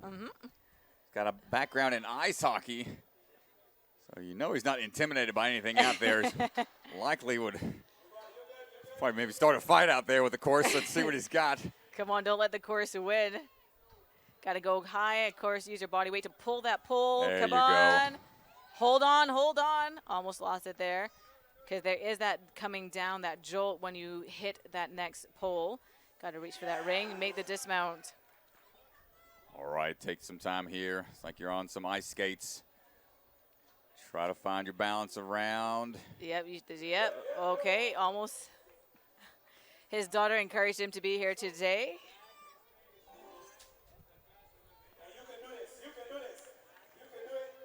There's more in the family. It's got to be fun for the kids to see their parents out there taking on the courses, have the stress reversed.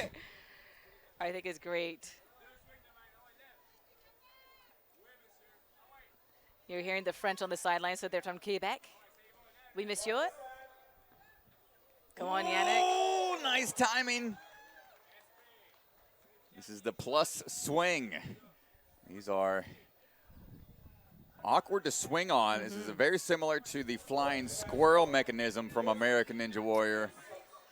That pivot point makes this momentum build really tricky. Oh! He almost For only had training it. 1 to 3 months of doing ninja, I think that was very commendable, very fantastic.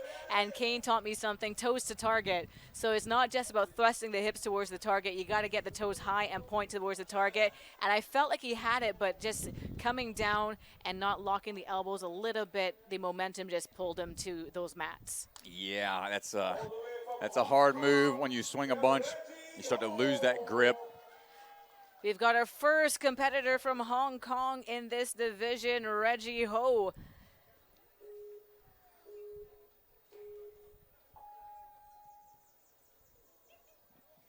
Now Reggie Ho, Gym Fit Games, his background is in calisthenics, and he loves lacheying. So let's see if he's going to put that into practice.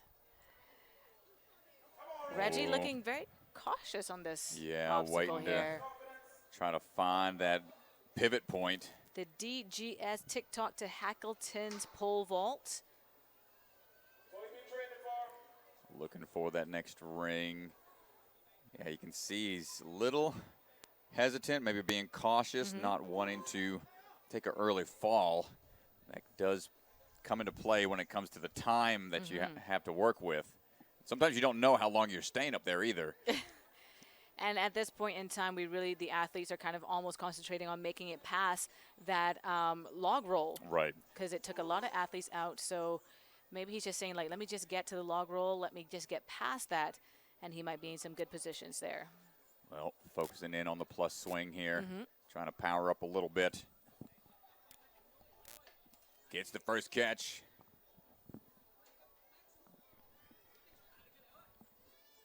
And looking for... You kind of want to kind of not hang around too. There we go. Still has to go to this next bar to get out of there. The swinging mechanism won't be... There we go. Slowing him down too much.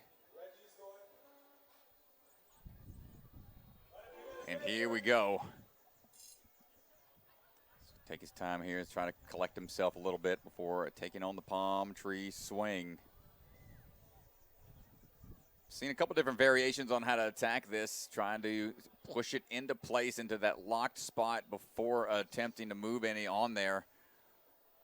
Can be trickier than you realize. Yeah, we saw a lot of athletes hold on to that ring and kind of like use. Oh, no. You got That was a great save. really push forward to lock it into that bear. There we go. Hop it, same time, both hands.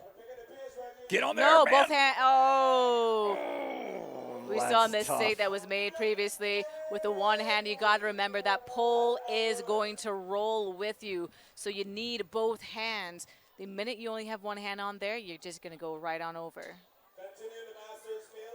Yeah, I had it for a second. A great save, but then, yeah, couldn't quite do the same thing.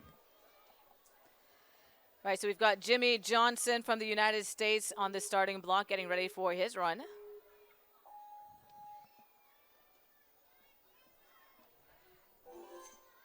Jimmy on the move, also only about a year experience. First time here in Barbados. Working his way off that DGS TikTok into the Hackleton's pole vault. A fun fact for Jimmy. Why I became a ninja. My wife signed me up without knowing, but I love it. There you go. That's a nice anniversary surprise. You know, keeping the spice alive. I love it. Onto this plus swing, like you mentioned, it's like the flying squirrel. You got to get the hips, toes to target. Big jump, big swings. Oh, Great landing catch. it. Hear the audience, all the kids cheering him on. Good grab there. Coming out of the Movement Lab, Ohio, they've sent a handful of athletes, the lab rats as they like to call themselves. Yep. So once again, you have to lock that pole in. Oh, good job. Swing. You're hearing on the sidelines, 2 hands there, great grip there. Good. Yeah, you want to keep those palms all the way over as best as you can. Straight back onto the bar. Clearing that obstacle there. Back into the sleeping giant. Let's see what we got. He is on short time already, minute and a half. Good swing up to that first one, but this next one requires a big swing. That let go, re-grab motion. Hesitated on the way up, did not let go of the backhand. Was too outstretched, could not maintain the grip. Nice try, Jimmy. Oh, watching that replay there. Oh. So close. And feet in the air. Yeah, oh man, he's okay. Yeah. Thankfully, we've got some good water pits out here. We've got Stephen Franchi, part of the Romeo crew. And he just has to make it past that automotive art tire run, and he's the longest running Romeo crew member, making it the furthest. All right. Come on. Steven got through the rope, and the crowd explodes. He's done. The crowd erupts. I thought he was going to be, all right, I'm done. That's it. Tap out. No way. I proved my point. I made it furthest. There we go. Now it's all about bragging rights. How far? DGS TikTok to Hackleton's pole vault. He's got to do the TikTok. You got to tick and you got to talk and then pole vault it on. Come on. Oh, wrap those legs. Wrap those legs. Come on, Stephen. Reach for it. Reach for it. Okay. He can go back and reset if he wants to go back. You can go back and reset if you okay. Get the arms. Get the yes. Oh! What a run! But the crowd was loving this, and I think that's what it's all about. Look at the son, the arm around his son. Oh, Fantastic man, indeed. High fives for sure. Romeo Crusoe, we got to get past now. We actually have to conquer the DGS TikTok for the Romeo crew. Making his way down the line a little bit at a time. Yeah, so they're about a 5-member contingent. We had 3, but that was Romeo crew. We're next on to our next competitor, Booty Cothran. Oh, Booty. I know, yeah. The Booty bandwagon is what he likes to go by. He's got a pretty big following back in Greenville, South Carolina. I train with this cat a good bit. I know Kane was saying that Booty is one to watch. Yep. He's been in the game for a while. Just finished his last season of competing on American Ninja Warrior, tapping out after about, I think he's competed a good 10 times now, I'd say. And I understand that he may have retired from that, but he's going to definitely continue on with BNT, Barbados Ninja Throwdown. Yeah, not out of the game by a long shot. He's been a fun one to watch and train with. Owns Motive School of Movement, one of the 4 owners out there. Brett Sims, who's always out here, usually out here every year helping with course design. Yep. Booty moving smooth right now. 7 years competing on A&W, so started back in season 5. Should handle this A-okay. Not going for lock-in. Interesting. Spun a little bit. It doesn't need to be locked in. Very interesting. Yeah, that is a quicker way to go about it. A little riskier because it does rock more. But he is moving on through, looking for that buzzer. Yeah, that's going to be rocking and rolling if you don't lock it in. But he said, nope, not about that. Going through this quite quickly as well. Using the reach that he has to his advantage. Well, he's flying through right now. He is a bit of a pilot, so hopefully he'll be able to fly out to Barbados one day. Let's see if he can handle the balance tank. He's got plenty of obstacles like this back in Greenville. Steady. Booty, don't mess this up, my man. You're almost there. Lean into it. And we get through the rolling log that's stopping so many athletes. On now to the Bayesian rotation. Taking a chance to catch his breath a little bit. Got no signal. On to the rotation now. Big Lachey over, straight to the next ledge. From there, he just needs to get through the ring and dismount down, and we are on to the next to last obstacle with not much time. He's got to get through these ring tosses quickly. A DGS ring toss. Pretty commonplace in a lot of ninja gyms. They've got a setup at Motive. No problem for Booty. He's on to that. Looks like the sky hook now. As long as his cardio is staying strong, his grip's still in it. Final rope slide. He's got time. There's an opportunity to get up this wall. Booty Cothran. 10 seconds down to the wire. Grabs onto that ledge. Fighting for the buzzer. And he makes it barely in time. Booty gets the clear. Our first meal, master's meal, to hit that buzzer.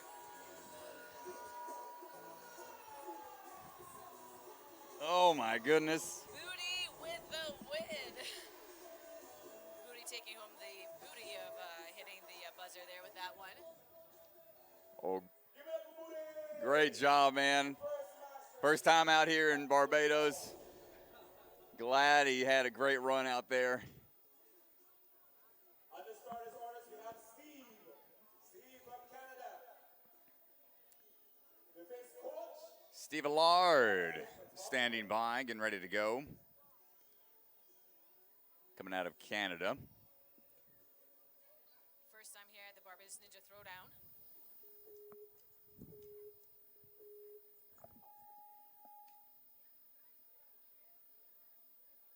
No problem across the tires.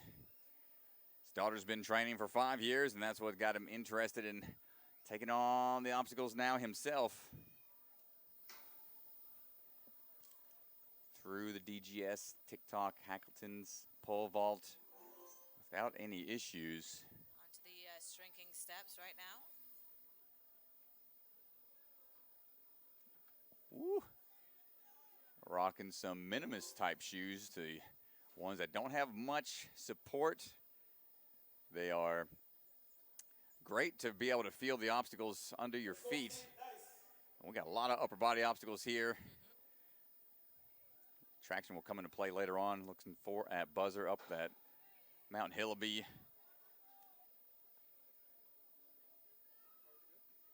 Gotta get that next pole. Nice. One more move down to get the dismount in. Got the family over there. Loses the hat. Gets the palm tree locked in.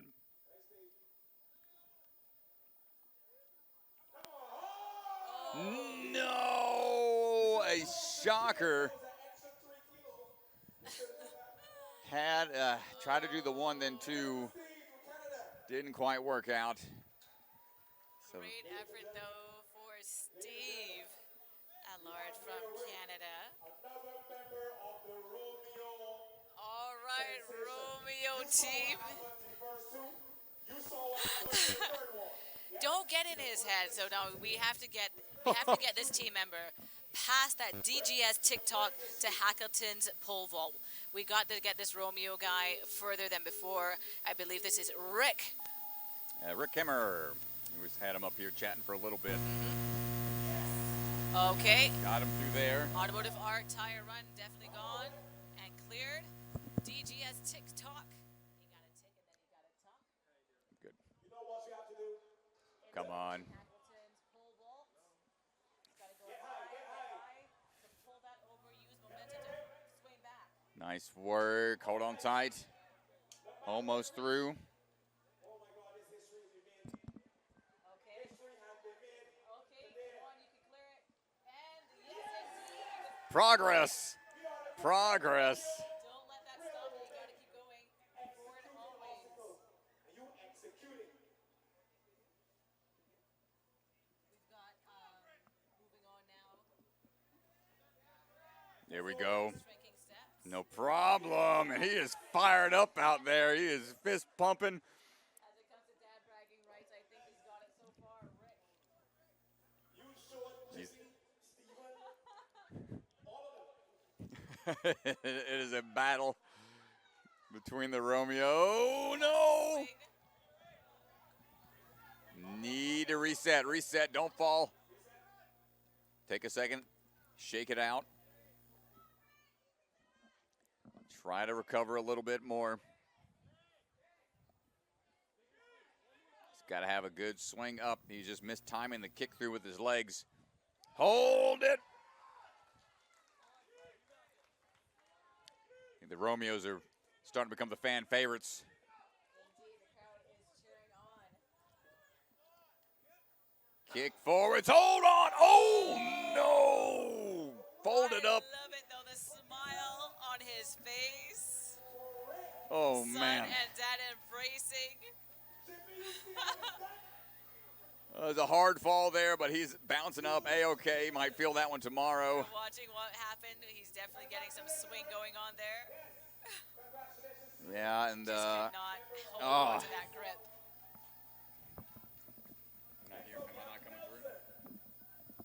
Of the USA.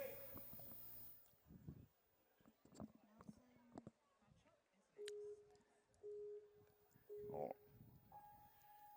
Nelson Thatchuk on the move right now. Repeat competitor here at Barbados. No, something was not.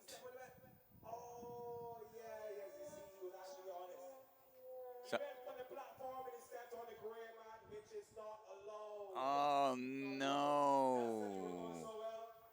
You're going so well. But that's all right. Ah, Back and realize. he didn't jump to the obstacle, kind of ran into it. That's unfortunate. And just called himself out on that one. So tough. All the way from Hong Kong. Tough. We move on to Jackie.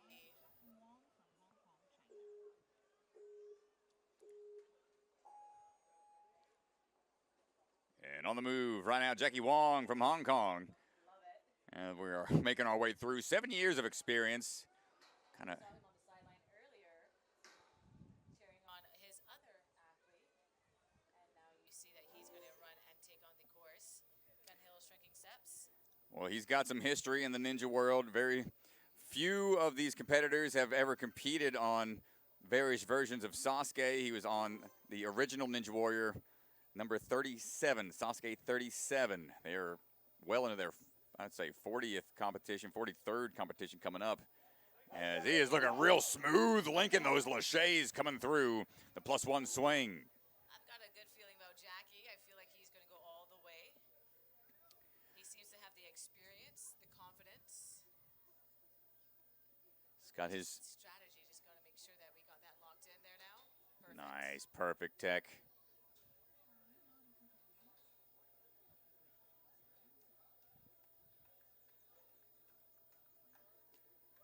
Almost through the palm swing. Jackie, nice job. Yeah, having that international experience helps a lot. I mean, traveling around, knowing how to engage, like get into the mindset in a totally different country. That's definitely helping him here in this scenario as he's making side-to-side swings right now, making short work of the sleeping giant. No worries there. Now the, oh my goodness. Taking a breath. You can see that he's kind of shaking off, steadying himself, getting ready to take on this obstacle that seems rather easy. Yeah, this is the one called the balance tank from Sasuke days. This is one of the more tougher obstacles, more difficult obstacles. He's taking a nice slow approach, steady as we go. Don't rush that dismount. Out of there. Woo.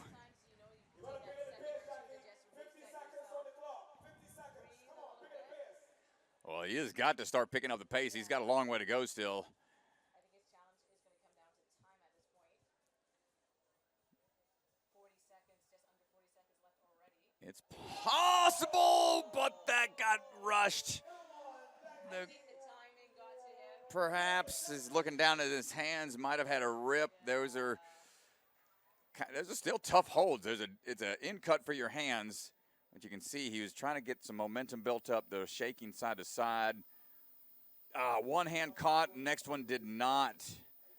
And Just so, make it. tough break for So Jackie. Wong. We have Hing Young Chung. He goes by Young. 43 years of age, also from Hong Kong. Favorite superhero, his mom. Oh, love that.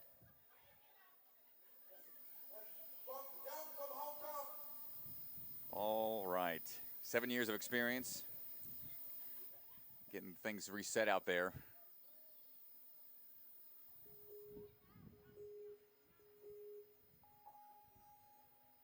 Another first-time athlete, ready to go all the way through DGS TikTok into that side slam into the Hackleton's pole vault. Trying to find that tipping point. Not quite there yet, and there it is. It's got a powerlifting background, so should have plenty of explosive energy when needed. Tap into that when required, but right now it's all about balance and patience.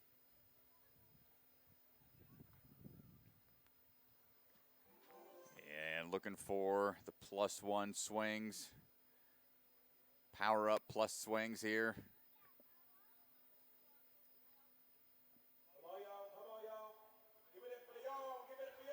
Good swing into it. Finding that rhythm, very important on early in the course. Try to maintain that momentum moving through as we're going on now to the palm swing.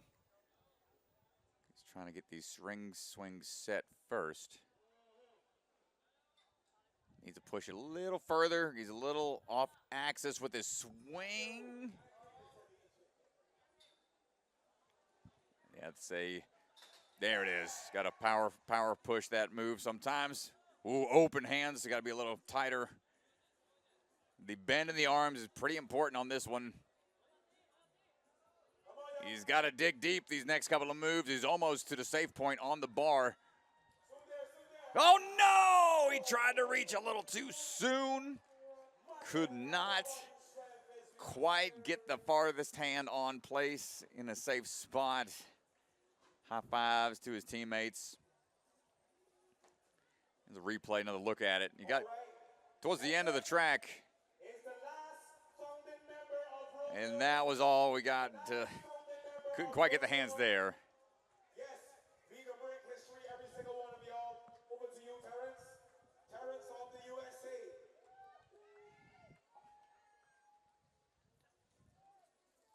Terrence Murphy, the final member of the Romeo group. Really old men executing obstacles, a group of dads. Trying to show them, all right, y'all save the best for last. Come on, Romeo, get over there. Competed at the Barbados Ninja Throwdown in the past, the World Ninja League. Oh, the truss is out of bounds. So couldn't quite get any further than our previous Romeo. Just got a little off balance on the shrinking steps. That took him out. So all the Romeos are done. Why are you going down there? You got the people here. High fives from the entire rest of the crew, the Give it up to Terrence. supporting each other, and dads. Next on the starting orders, we got Chun Min from Taiwan. Chimnin Yang from Taiwan. Min from Taiwan competed with this fine fellow way back at Sasuke, Malaysia, a handful of years ago. Powerful move there through the pole vault, no issues. He's got his own ninja gym out there in Taiwan as well, runs a lot of events internationally. Trying to focus up right now. Said his favorite superhero is Nagano. That is, of course, one of the OGs, one of the all-stars from Sasuke. Good swing here. Couple more moves. Get that dismount and shake out. Keep moving on. 7 years of experience. He's competed in Sasuke China, Sasuke Vietnam, and the Sasuke ASEAN Open Cup. That's the one we did out in Malaysia. Whole lot of fun, great experience that one. Many moons ago. As we lock in the palm tree, hops up there smoothly, just a couple moves, all he needs. Smile to the crowd as we swing on down. Hey, right by, yeah, right by his flag, gets the crowd to shout out Taiwan. Hyping them up.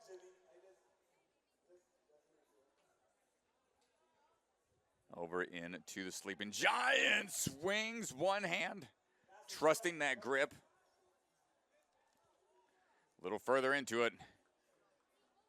And just monkey bars his way through. Not too concerned. Oh, but we're a little off axis on the dismount. Might be having to go back to the ring.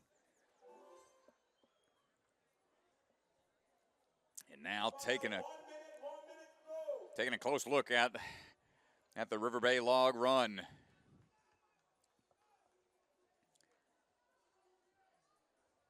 Tiny steps. That's the way to go. It's going really quick. Woo! Buddy, my heart rate probably shot up there. You can hold that steady pace for a little bit, but as soon as you start to get the finished platform within your peripheral vision, you almost naturally start going faster. And come on, got to get back up there. It's went for a spin now, which is going to make that next move tougher. He has to rotate that cliff ledge back in order to find that next ledge. Side-to-side swing's going to affect this forward momentum a little bit. He's trying to get the hips straight. He's only got about 10 seconds. Get over there! A valiant effort. Valiant effort, waves to the crowd.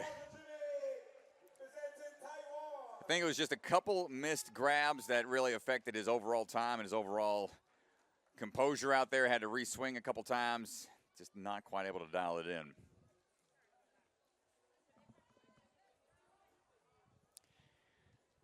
Next on the starting orders, Barbadian born. Give it up for Brooke. And Brooke Miller, big time support for this athlete here. Hometown coach for the athletes here in Barbados. Excited to see how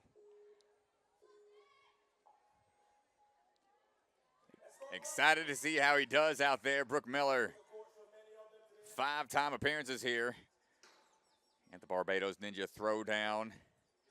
Teaches a lot of the students, coaches a lot of the students that we've seen already today. Up and over the shrinking steps into the +1 swing. Big move right off the bat. No problem, no need to backswing. Wants to try to link this as best as we can. He has a mission in mind, and that's a buzzer at the end of this course on top of Mount Hillaby. Lock it in.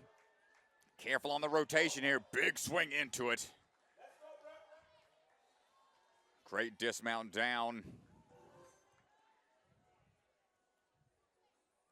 Has a bit of parkour experience, CrossFit calisthenics. So the body weight type workouts from calisthenics, very helpful. As you can see, the strength with the shoulders. One-hand swings, smooth dismount. Let's check the boxing background with the fancy footwork. Does that translate? Halfway, a little further. Doing a little marimba up there, doing a little dance, and we're through.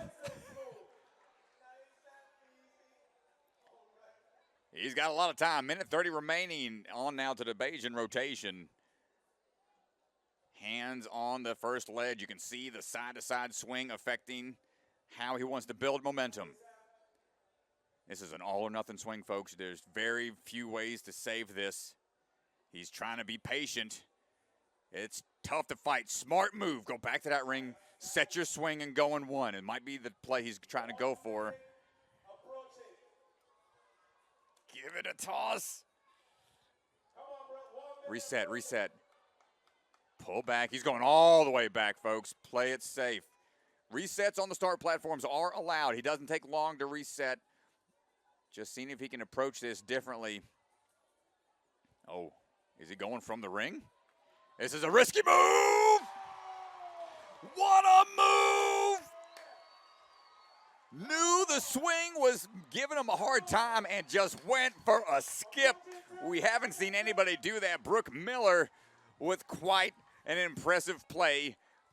Less than 30 seconds remaining. Skyhook time. He's got to hop across. Good accuracy. Time ticking away. Down now for the Mount Hillaby climb. Hands in the slot. Going to the top for the buzz at the last 10 seconds. Brooke Miller gets the clear. What a battle. That was fantastic, of course. Barbados' own Brooke Miller making on the stage and having a dance while he celebrates his win. Well done, Barbados. Brooke Miller, a coach to many as well. So our first Bajan win. My, oh my, what a gutsy performance. A lot of linked moves out there, showing his technical capabilities. And this move, huge. Knew he couldn't quite figure out the timing with his hips and just said, all right, I got some different moves to show you on top of the warp wall. There it is. Great run.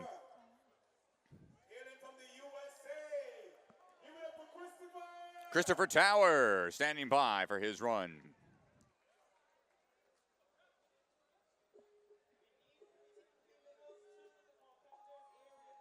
Christopher Tower, 7 years of experience. Only the second time here in Barbados. Competes in the WNL and the UNAA. Making smooth moves so far, coming down the ring and going quick across the shrinking steps. Up and down the domino run. Hold on tight, get up high. Big fan of the flying bar type obstacle, so when we get to that sky hook, shouldn't have any issues with that. Anytime you have to take an obstacle with you, that's the more technical side of things that have developed over the years in Ninja. And athletes that start to really enjoy those kind of obstacles start to become more well-suited for the ones in the later rounds. No problem on the palm swing so far. Quick hops, drop it on down. Trains out of the Vermont Ninja Warrior Training Center. As we're getting this swing built up once again. Good wingspan from Chris.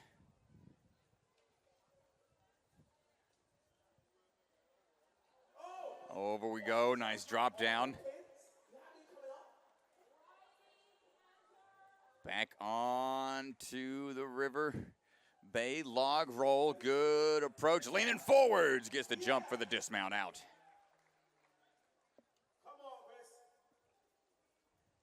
Take some time to chalk up a little bit more.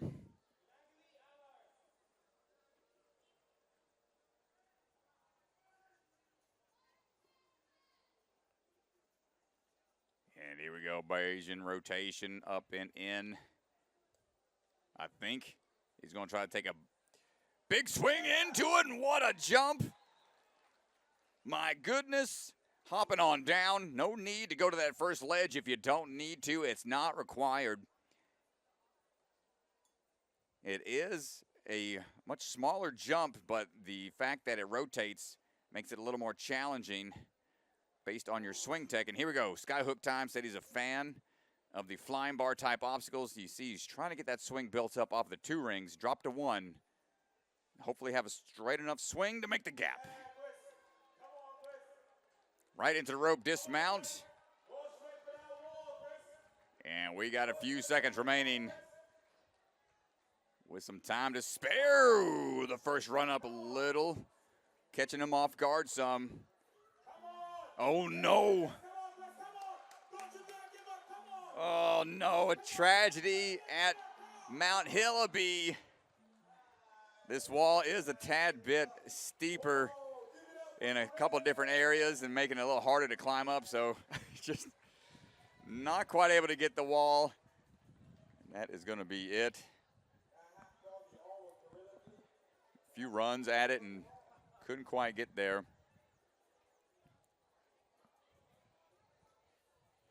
A nice try from Christopher Tower.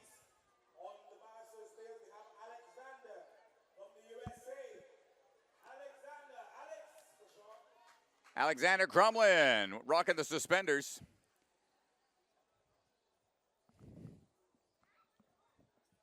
Pointing at one of the logos on the shirts. Not sure which. Here we go, standing by.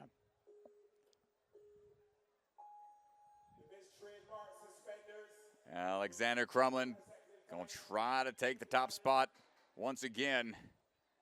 Champion from last year. 41 years old, 12 years total. Got a lot of experience in the ninja world. Works out of the Traverse Gym on the west coast of the States. Trying to move smoothly through this. He's competed on A&W, Sasuke Vietnam back in 2016. So a well-traveled athlete. Also in the various leagues, WNL, UNAA. See which option he goes with here. Battering ram right away into it. Keeping that swing. Few hops up. Dropping down. Chatted with him a little bit prior to all this. Said he is still training when he can, but coaching and running those programs. Kind of tough to train at the higher levels, balancing out the timing, but monkey bars his way through, not showing any signs of ring rust, that's for sure. Good, no problem on the fast feet. Taking a chance here to chalk up just a little bit more.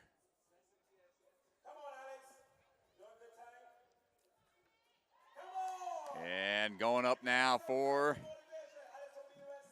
Bayesian rotation here, which going for the front side. Build up that swing. Try to get that swing steadied.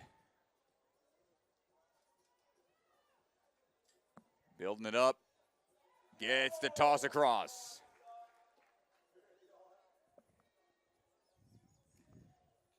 And dismounting down, full minute remaining.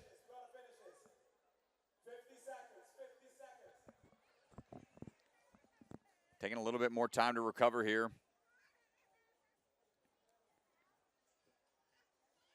Straight arms through to that sky hook. Doesn't take many swings to get there.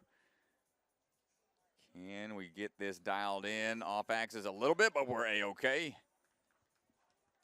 Feet up. He's got to go quick. This should put him in a good position. We'll see how things shake out at the end, but that's going to be another buzzer for Alexander Crumlin.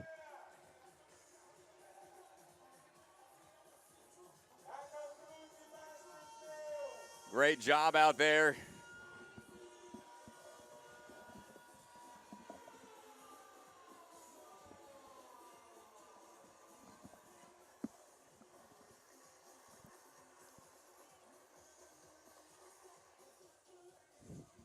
Give it up for the Masters Male Division. Give it up for all the participants from the Team Romeo. And that'll do it for all of our Masters, ladies and gentlemen. Thank you all for tuning in. We'll have the awards ceremony in a little bit, and then we'll be moving on into the preteen athlete division to conclude the evening. Exciting times out there. Thanks so much, everybody. I'm Ryan Stratus, and we're going to have some little... We'll pass it off to CC. Brian, and that was fantastic run from our Masters male division.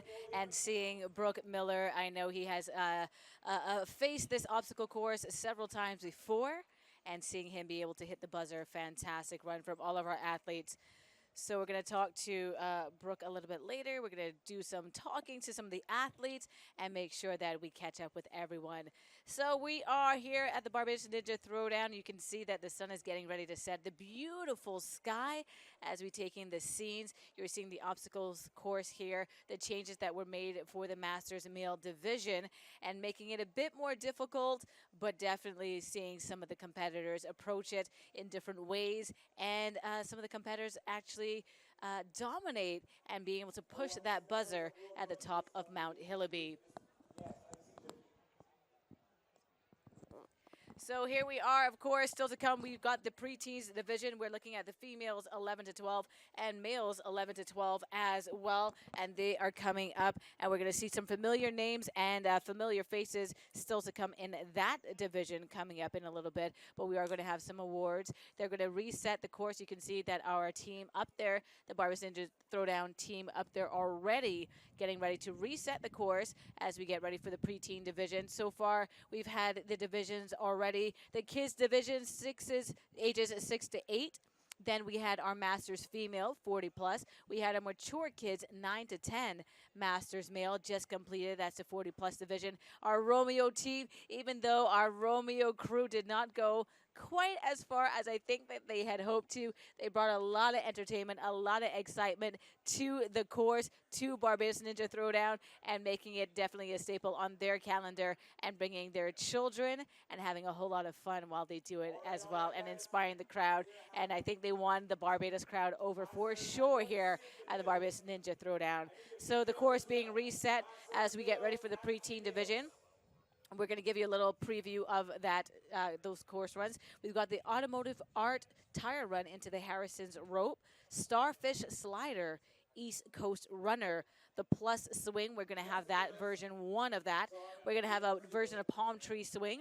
The term finance ladder to success, Airy Hill hooks. Then we go into the River Bay log roll, seeing that challenging for all of our athletes so far today, the River Bay log roll. Bajan rotation. Then we go into the green monkey trap or the Mount Hillaby as well, being that final obstacle to go up and hit the buzzer and definitely get those fireworks going. So we're going to make sure that we have a fantastic time. And don't forget, make sure to follow the Barbados Ninja Throwdown on social media, where you can get all your recaps. You can see more about the athletes, find out more about your favorite athlete, where they're from. But we're going to be giving you some fun facts as we go on throughout the day. We had our first contingent from Hong Kong running in the Masters Male. But we're going to go on over to the awards ceremony for the Masters Male. Booty in 3rd position, Masters Male Division. In the 2nd position, our own bronze winner, Barbados. And the top position, position number 1, give it up for Alexander.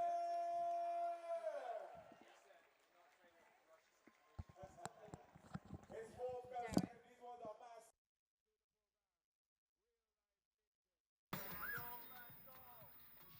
I don't have to tell you guys how to pose. Make sure you do it the right way. Give it up for the Masters. I think we got some members here, part of Romeo, that is supposed to go on the platform.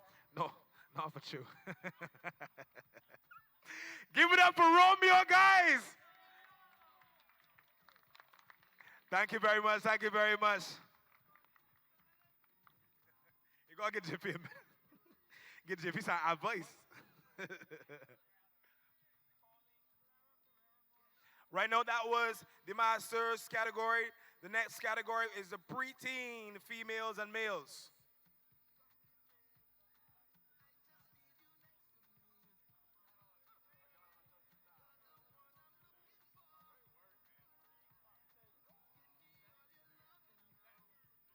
We have some persons that help Delano move the boxes, the platforms back to the area.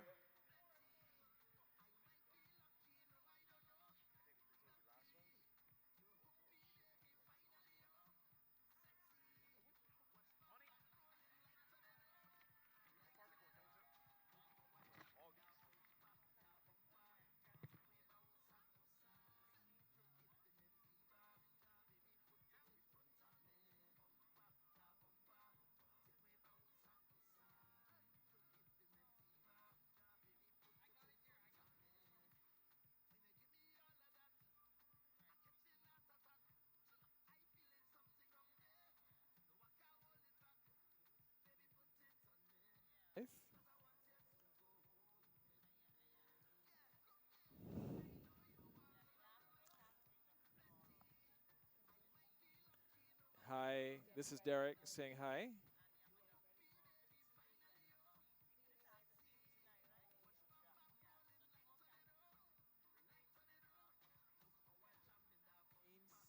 Even now, and the stage is being set. But just to give you a highlight of some of the obstacles that will be taking place in the preteen females, we have, as usual, everybody starts off with the automotive art tire run, which has taken a few victims today. We have the Starfish Slider, the East Coast Runner, the Plus Swing. Then we have the Palm Tree Swing, the Term Finance Ladder to Success, the Airy Hill Hook. But I think there's going to be a slight variation to this, as well as the River Bay Log Roll.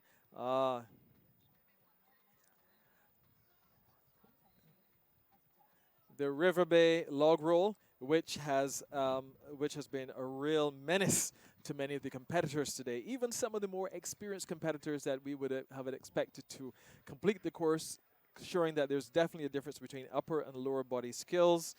Then we have the Bajan rotation, the Green Monkey, and of course Mount Hillaby. I would say Mount Hillaby so far has been a challenging course for everyone, because typically the Mount Hillaby of the past did not have those couple of notches that you could hold on to. You had to run straight up Mount Hillaby. But even your competitors But run the even course. with Mount You've seen Hillaby some of having them the notch, finish, it has some of them still been a didn't. challenging What are run you gonna do? for the competitors. And Carolyn, I think one of the highlights we've had here today for the local crew has been Brooke Miller's run. For sure, and I know that Brooke trains right here at Featherbed Lane, and he trains a lot of the younger athletes. You would have seen our Bajan athletes, especially in the kids division, ages 6 to 8. We had quite a few Bajan athletes in that wave, and it was all thanks to Coach Brooke. So I know he was on the sidelines for those younger athletes like Jean-Marc and Jasmine and some of the athletes, and you're going to see some of the athletes in this category as well being coached by Coach Brooke. So I know that those athletes are definitely celebrating with Brooke. So now we go on over to the preteen female.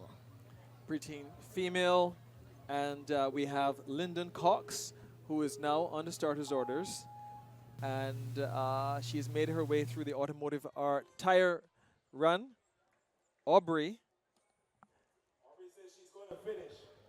that's the correction there, Aubrey. I understand she says she's going to finish this course. She successfully made the lean on the pole vault to transition into the rings. Doing very well so far onto the balancing obstacle. She's looking quite well. Let me see. I think she has quite a bit of experience here. She's taking a breath, just assessing everything. What a leap onto the rings. Of course, unlike some of the other competitors who are taller, they can just make a leap and reach, but she had to make that jump, but that was not a problem for her. She's calculating her skills, getting the momentum built. Oh my goodness, look at the distance she has to bridge now. She has to lachey, and there you go. Fantastic move from Aubrey, and she's 11 years old from Canada, about 2 years experience in ninja competitions. Reaching for that ring, of course. We're going to see that they're going through now that the plus swing onto the palm tree swing. She's taking a moment as she approaches the palm tree swing. Of course, she's a bit smaller, one of the smaller competitors, and she's using the rope to just build her height. There is the battering ram and the hook. I don't know if she's going to utilize those, but this has been a tricky obstacle. You have to approach it with both hands. And it's going to be interesting to see it, especially after dealing with the older, more mature competitors who had to wait to literally push it onto it. She's taking her time. Is she going to make the leap? I don't know if she has. Yeah, I think the smart choice would be to kind of actually reach back for the other ring. Yes, as you can see, that is a rolling log. So if you don't get both hands on there securely, it's going to go rolling and you're going to go right on over into the water. But a big, great first effort from Canadian Aubrey Malakad from Canada. We go on to our next preteen female. So this would be Olivia.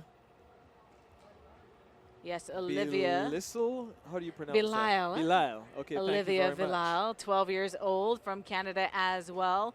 And she's getting ready for her run. Of course, we're going to all go through that automotive art tire run, and the preteen females are going to go into the Harrison's rope.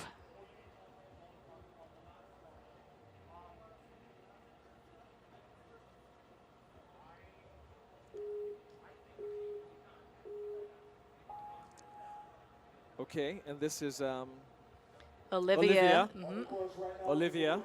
Olivia's looking quite good so far.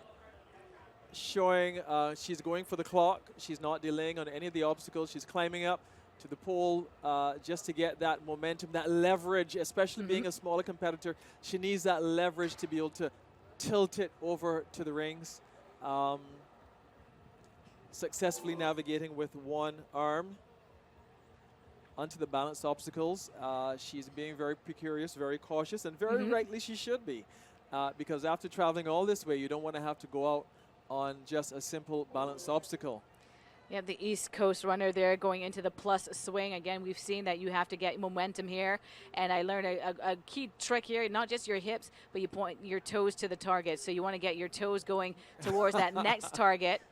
Get the hips up, get really high, that was big nice. leap, fantastic.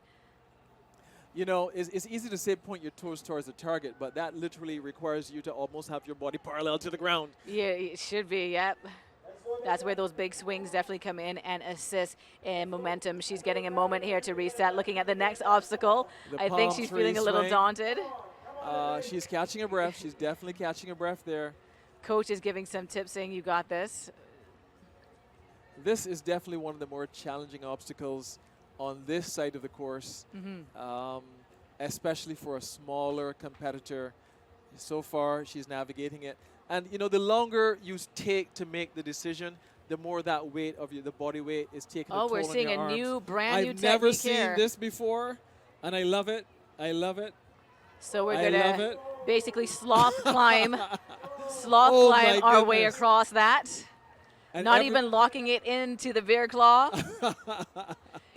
We're seeing nods from Ryan Stratus off screen saying that, hey, that is allowed, and if it works. Everybody loves it. No, she has to turn around because she's So that actually is the facing challenge other here. way. Use the ring But for you, and she has cleared navigates it. Well. So we're going to see if any of the other competitors behind her are going to use that technique to get I through. would do it, even if I'm an adult. I'll be doing it. I'll be doing it for sure. On to the Term Finance ladder to success. That's right, you're going to go up. You're going to basically use monkey bar kind of technique to go up and then reach those rings. You know, looking at this Term Finance ladder to success, I would have thought it would be like almost like a salmon ladder hop. Yes. You know, but we're not hopping here, so I'm not sure if that's nobody's hopping easier today, or yeah. not. But the airy hill swing hooks. So you got to take that and Ooh, take that ring and hook it on. Okay. We're hearing that countdown clock, which means we got just 5 seconds left right now. And but she's so made far, it over to the log roll. This is a longer log roll. Yep. And she, unfortunately, the time has elapsed, and I think she should be proud of herself. For sure. She didn't she get is, wet. Yeah, she is the first preteen female to make it that far in the course. So she basically set the bar at this point in time. So the other competitors have to go there. So looking back at this, that big leap there, that new technique that we've seen. That I'll be using if you put me on this. So fantastic from and Olivia. A hug, all of that love and affection. Coming up next, we have Riley Cantor. She's on the starting blocks.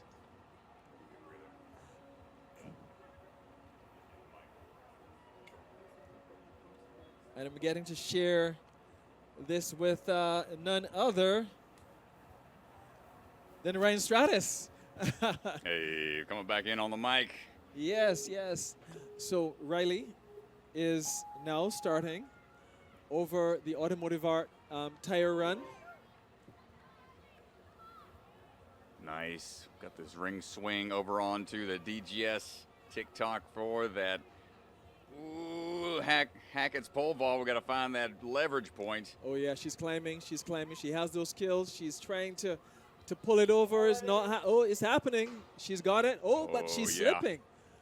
I love her technique. How she's like kind of like locking in with her legs. Yep. To try and like that parallel effect on the wall. It's good. It's good foot lock. The little leg pinch there. Little toe lock. Work our way those shrinking steps. I haven't seen anyone lose it on the shrinking steps, which I'm very surprised at, because it's a balancing obstacle, and no one has. And I'm glad to see. Yeah, I'm not wishing bad for anybody. I'm glad to see everyone has made it through. The thing with some of those obstacles that they look simple, but they can still be really nerve-wracking and get that heart rate up unnecessarily. Yeah. As Riley looking for the swing here. On the plus swings. I say she has that momentum. The release and catch. Nicely done. One more step to go.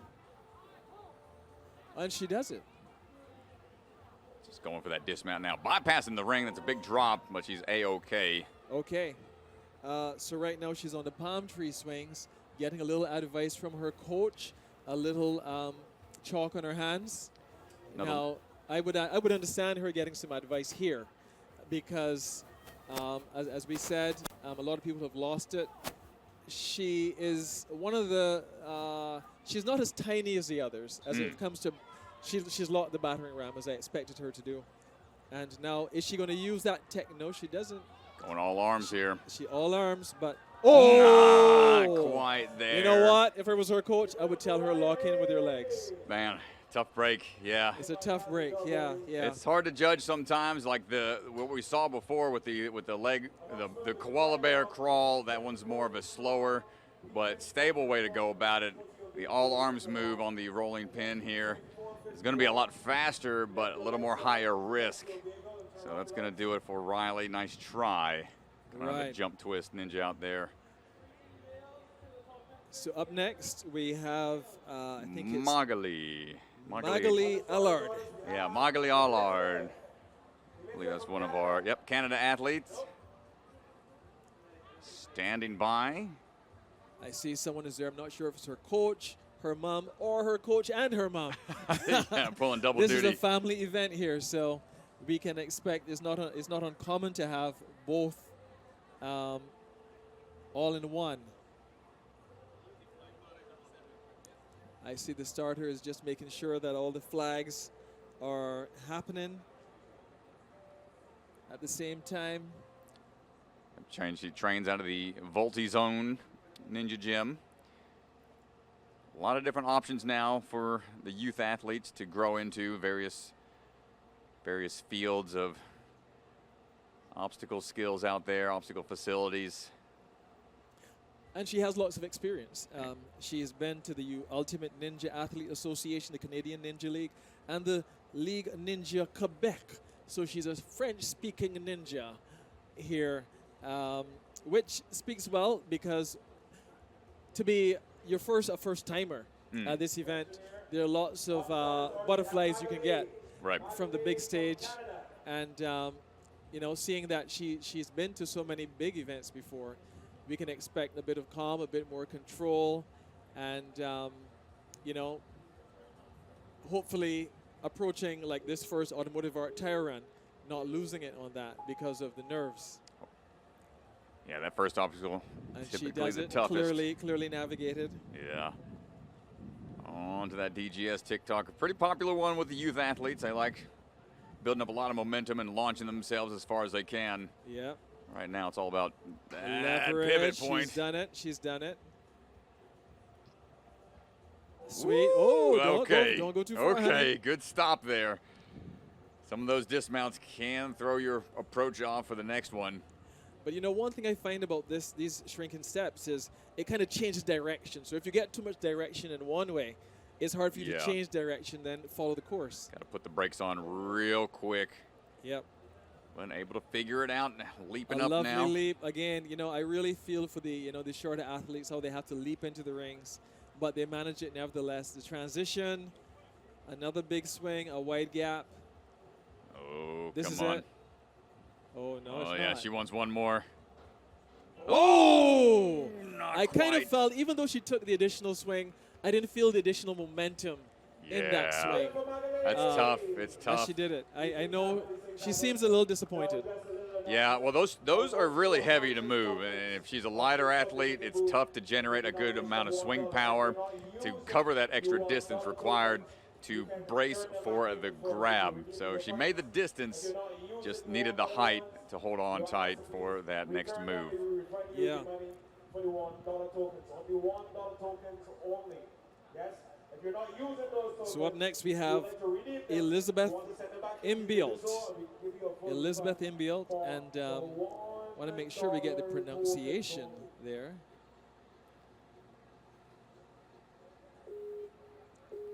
And she is under starter's orders.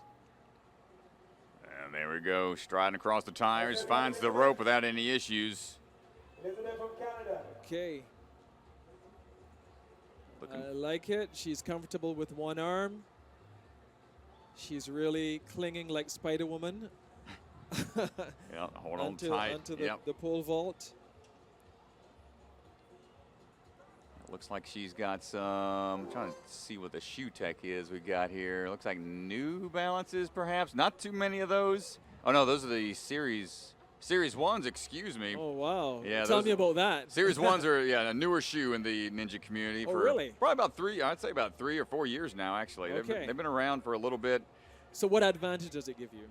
It's the flat surface on the bottom. The treads aren't like all grippy as we get that swing built up. Okay. Let's see, we'll talk shoe tech Oh, here wow. after the grabs get made. And that was a big leap. That was a big leap. Looks like she's got good timing on the transfers, so it shouldn't be any issues here for the drop. It's all about having that smooth surface on the shoes. Most shoes have too much tread, and that'll be tough to get a good purchase on these like painted surfaces. Okay. So Series 1's pretty good Okay, for now grip and whatnot. I'm thinking she's going to get creative here. She's going to pull her legs up. Very smart. Man. I would do it myself. It's a bit of a risky obstacle. You don't want to take scary. any chances. It's a bit of a risky move here going upside down for that split second, and now the koala bear climb up the palm tree swing. Yeah, she has to be sure she doesn't get wet. And this is really rough on the forearms now. Those grips have a type of grit to them where we'll dig into the skin a little bit for some extra traction. She might have some friction burns later on just to remember that obstacle specifically. Yeah, but you know what? She made it, so she'll say, you know what? These burns, They're worth it. They helped me. They were worth it. Yeah. These burns were worth it. Well, new obstacle here. Then we're working our way up the track. The the Term Finance Ladder to Success. Yeah, I haven't seen anyone really do that salmon ladder hoppers yet. I'm really looking forward to seeing that, but maybe it just doesn't make any sense to risk it. Ooh! Yeah, the airy heel hook shaking out as we go. A veteran move, 30 seconds. She's trying to get the swing set before the transfer. Oh, and she does a great job. Wow, nice job. She says her favorite obstacle is the zip line, so it's definitely not the log roll. Yeah, this is a tough one this late in the course. And the lighter athlete's going to have a hard time getting going.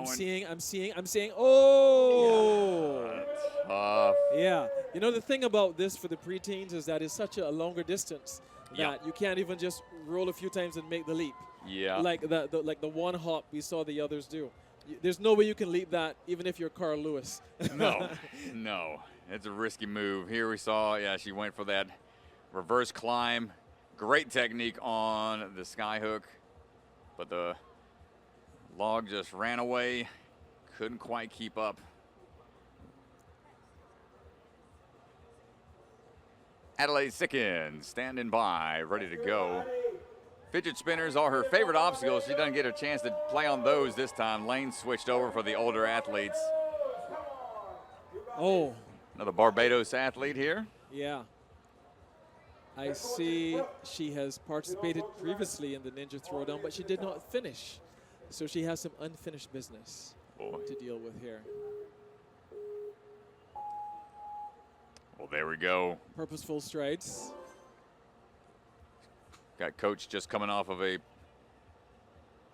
some great runs from earlier on the Masters Division. Trying to find that pivot point. She's really tugging. She's really tugging that pole. She's really fighting with that pole. Oh, my goodness. You need to climb a little higher, Adelaide. Let's go higher. Yeah, Don't give up. Don't give up. Go higher. Oof. Oh, she does it. There you go. Found the momentum for it. That pivot point. She navigates the steps very well. Good jump over. Shaking that off. A little hesitation there, a little hang up. You can get that out of your head and fight forward for the next obstacle. Yep. Focus on what you got. I see Brooke Miller is there with her, so I'm thinking this is one of the Barbados. This is one of the Barbados athletes here. And Brooke also made a very successful run earlier. Oh! Nice try. Oh, she was looking so good. Good attempt. I know she looks. I can see there's a little bit of disappointment on her face. Trying to hold it together. Yeah, That's but the tough coach in is the moment. there. Yeah. Yeah, the coach is helping her to pull it together. Yeah. You experience a lot of different emotions out there. The build-up, the training, and the sudden crash of it all, or the sudden finish. It's hard to balance those emotions in the moment, but that's what it's all about. Learn some lessons. Yeah. Now we have Wonder Woman. Oh, sorry, Sophia. Sophia up next, but her favorite superhero is Wonder Woman. Made it across the steps. She didn't try to rush it.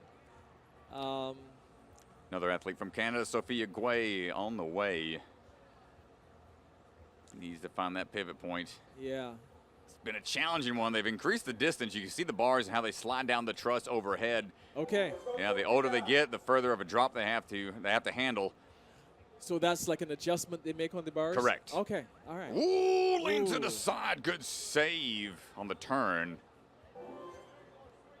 Yeah, most of the courses will be altered distance-wise. A lot of the trussing can be repositioned as we get this obstacle swing built up for the plus swing. Want that plus power up. Here we go. Good grab. Yeah, and Sophia's showing her experience having participated in several ninja programs.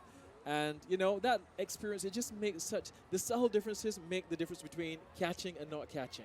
You know, a decision you have to make in terms of when to another swing plus, okay, this is good enough as a swing. And that's the difference you see from the experienced athletes versus some of the newer athletes in terms of the decision making and as well as the skill that they bring. I think Sophia is taking the strategy we saw previously. Yeah, trying to figure it out. Koala bear, you know, slow crawl over,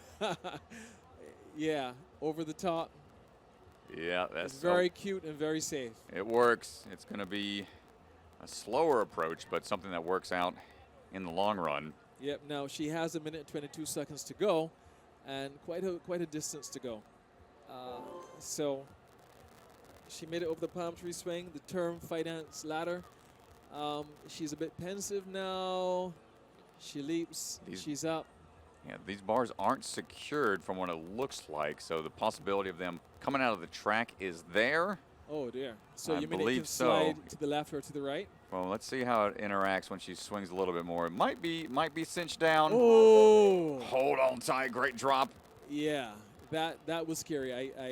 I questioned whether it was safe, but she's a very strong girl, and she has the ability to make it to the end of this course. One more swing through. Oh, no! I didn't expect that. It was a shallow, it's a shallow hook, so you have to be able to get that swing back immediately. And I think she was maybe trying to go in one and just couldn't get the hips set straight and launched forwards. Let's see. Backswing, match, pull, got hung up. It's the steepness of that hook that caused it to get hung up there. So needed a little bit more arch. Oh. Nice try. And Mila Rukas standing by. Mila from the Ascend Gyms out of the USA. 4th time competing at the Barbados Ninja Throwdown. I mean, that's quite an achievement Yeah. to be 4th time here, as well as experience in other leagues in the World Ninja League, as well as the NSC Youth. Hey. Yeah, She's also a footballer.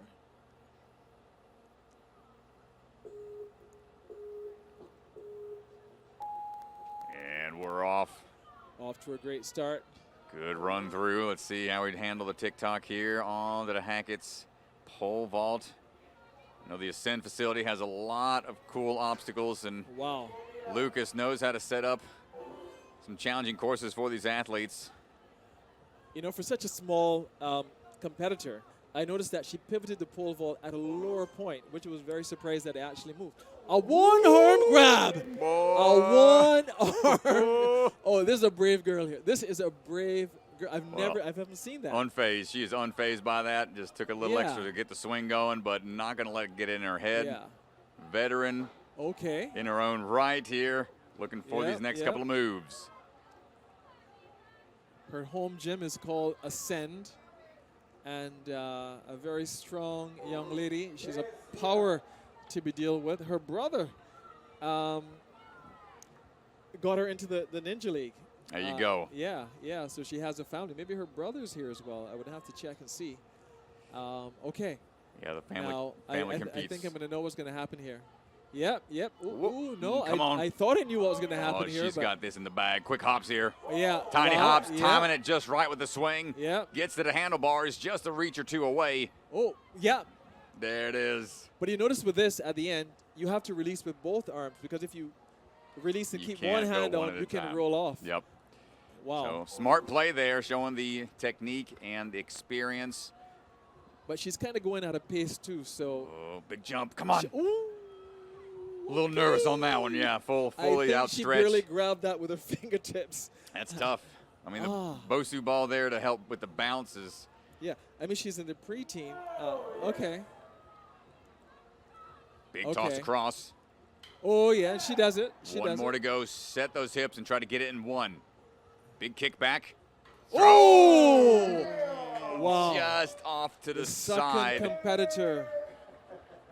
The second competitor to lose it at that same spot. So that's a place that's become a stumbling block. Yeah, that's a tough one. That's definitely a place to get over now. Let's see who. Next on the starters orders, we have Gabrielle. Gabrielle Hayden from Barbados. It was just slightly off to the side on the ring swing here on the sky hook. She matches, throws, and just bounces off the front portion of the hook. Couldn't quite get the height required. And here we go. Up now. Now we have hometown girl Gabrielle Russell. Now let's see if she can break what's been happening over at that swing. No problem tilting the pole vault. Oh, she catches herself at the shrinking steps. Well, she just says she's got running and CrossFit as a background. Okay. She's Ooh, telling her chalking coach, up. give me the chalk. Need I that- want the chalk. I need that grip. So she did her hands like, give me the chalk, give me the chalk. Okay, a power move with her legs.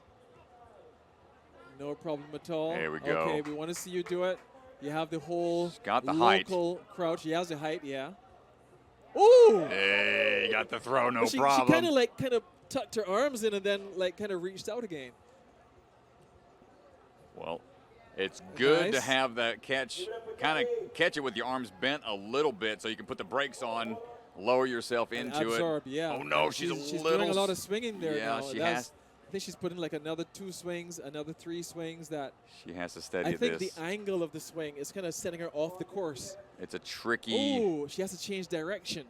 Because Yeah. the direction of the swing is lateral versus like to the front in the direction of the course. She can't touch any of the truss, any of the structures. Oh my goodness. How do you change direction I don't know. If the other ring is in play, I don't think it is because it's in the other line of obstacles. So I don't here? think So she's not allowed to grab that? I don't believe so. That might be an out of bounds kind Oh, of wow. obstacle. So She has 1 minute and 22 seconds to go. She's building more momentum. I don't think I've seen a swing so off Yeah. like this before. she has to be patient here. But she's being patient, but the longer she stays on the swing, Yeah. she has lots of upper body obstacles still I to know. face. Oh, the coach can't. Coach, he touch can't her. touch. He can't touch. Oh! He's just trying to guide her. Ah. Use the force. Oh my goodness. Oh my gosh. She has 54 seconds more to go. That ate up like at least Oh well. 30 seconds. She's not even waiting. She's going right into it. Knows how Yeah. much of a time crunch she has to push through. Now, how Right. much grip do we have left after that extra hang time? Does she go for Oh, upper body? She My does gosh. it. She does it. She does it. She's making it. She is fighting here. We're Heart fighting of a warrior. for you. Hometown girl, you got it. Her hand is looking. I'm believing for her. I'm believing for her. She is so close. I'm believing for. Oh, Oh no, that- she's trying to go one at a time now. You can't do that. You can't Dig do that. deep. Is she Heads slipped? up. Hold on. Look Hold- up. Oh. Oh my gosh. Oh my. Oh What a my. battle. Oh my. She's a fighter. Yeah. She is a fighter. Oh my. Unfortunate with the goodness. dismount. Oh my goodness. She showed a lot of promise there Yeah. and just got hung up on the swing for the dismount, but almost gets through the palm tree swing, even after all that extra hang time. Yeah, I mean, we underestimate the amount of strength it takes to be able to do that. So we have Sophia Gouet from Canada. Is that our next competitor? No, I think we're going to Clara Clara. Okay. Pereira Morin from Canada. Claire's been here before in the past, 3 years of experience. Competed back in 2024 Barbados Ninja Throwdown as we get on to the tipping now point here. she really needs to go high in order to tilt this pole vault, and she does it very And successfully. no, feet pop off for a Yeah, second. the jar is a bit much for her there, but she's a dancer. So let's see how her balance is as a dancer. Her home gym is MST, and she desires to surpass herself and have as much fun as she can with her friends. Nice. So, I mean, wow. I mean, that's a great. Oh no! The jump up. I think also it was a desire for speed. Yeah, trying to go quick. And not she going to wanted get the to jump. Yeah, I think, the desire for speed and the calculation in the midst of that. It's tough. It's tough when you're planning for that and you got to make those moves, and let's see here for the jump, just out of reach. So nice try. Yeah. We have Mia Law. She's been here before, and she's also been to World Ninja League, Ultimate Ninja Athlete Association, and she's struggling with the pivot. She's trying to find that pivot point. She's going higher up, and she is successful. The jar. Ooh. She hangs on. Nice Looking job, nice. Mia. The shrinking steps. Stepping through. Big hops down. Yep. Oh, okay. Confidence coming out of the Bosu bounce into the plus swing. Oh, Hold on tight. I'm seeing she's a CrossFitter. She loves running and basketball. Wow, quick dismount. No need to drop down to the ring, just trusting the height. And now the swing up. Looking for our next couple of Nice. moves. Let's see how she'll navigate this. She gets to lock in. Oh, okay. Yeah, those hands on that first move, typically tough to really tell like what Yeah. it feels like, how much you have to go all the way across, but quick hops get through. Oh, I think one leg was kind of off the pad when she landed there just now. But it seems like if you get the first hook in, it gives you good guidance. Right. But then it's the dismount. You have to get the dismount right. Yeah. In order so that you can make it across that obstacle. Not quite safe yet until find the timing. Both hands are secured on that last bar. Now She's checking the being height here. pensive. Yeah. She has 1 minute and 22 seconds. So her timing is pretty good, but she has to be consistent in her movement. She has to really navigate away here. Now, so has anyone made it past this point recently? I think we are not. Haven't had much success here lately. Okay, Gets the she's made toss. first step. So this is a critical point for the preteens. This. Oh, nice she does it. job and just does needs it. to reach out. She breaks the cycle, and she's over to the other side. All right. Now, our good friend. Oh, no. I think she kind of rushed it there. I think she Yeah. kind of rushed it. She didn't try to get her center. I know your time is an issue, but It's tough. Yeah. Tough to dial it back for a second. You're just Yeah. wanting to go. A strong run. I mean, really strong performance. You saw how quick she got through the sky hook, the airy hill hooks, but the lean forward on the River Bay log run claims another. That seems to be the toughest one out of the division for a lot of different divisions.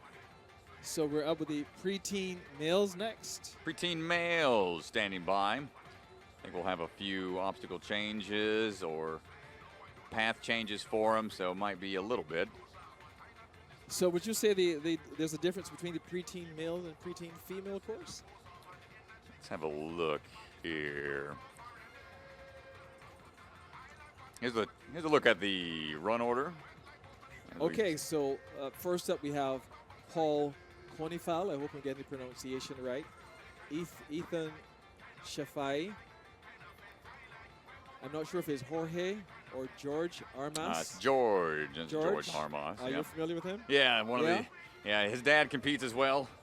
See him later on.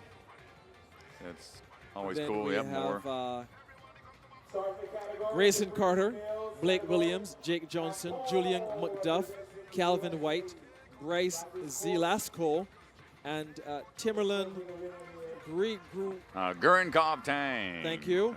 And Tyler Bowers. Tyler And Bowers. to those are close it out. the 11 competitors in preteen males.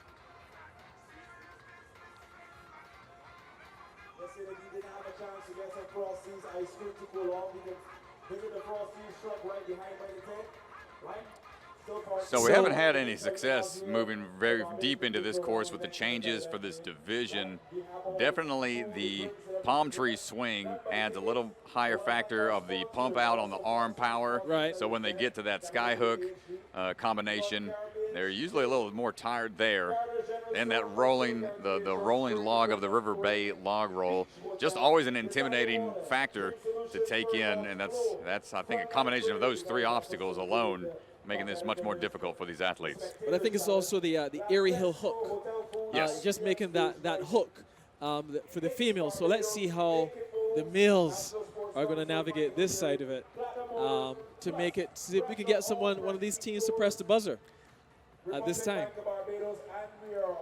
I hope so, because we haven't even seen the change, the green monkey trap. That is a new one. But up now. Okay. Paul Conenfall on the move. Okay, and he's moving quite swiftly, I think.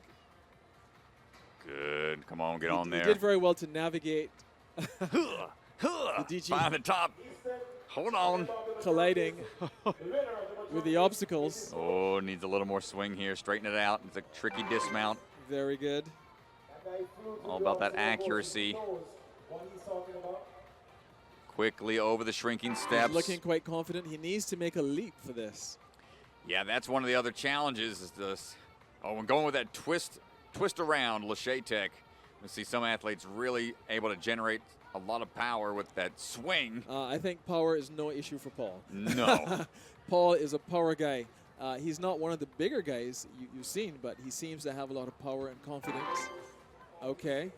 So Yeah. the palm swings now. Let's see how the preteen males approach this.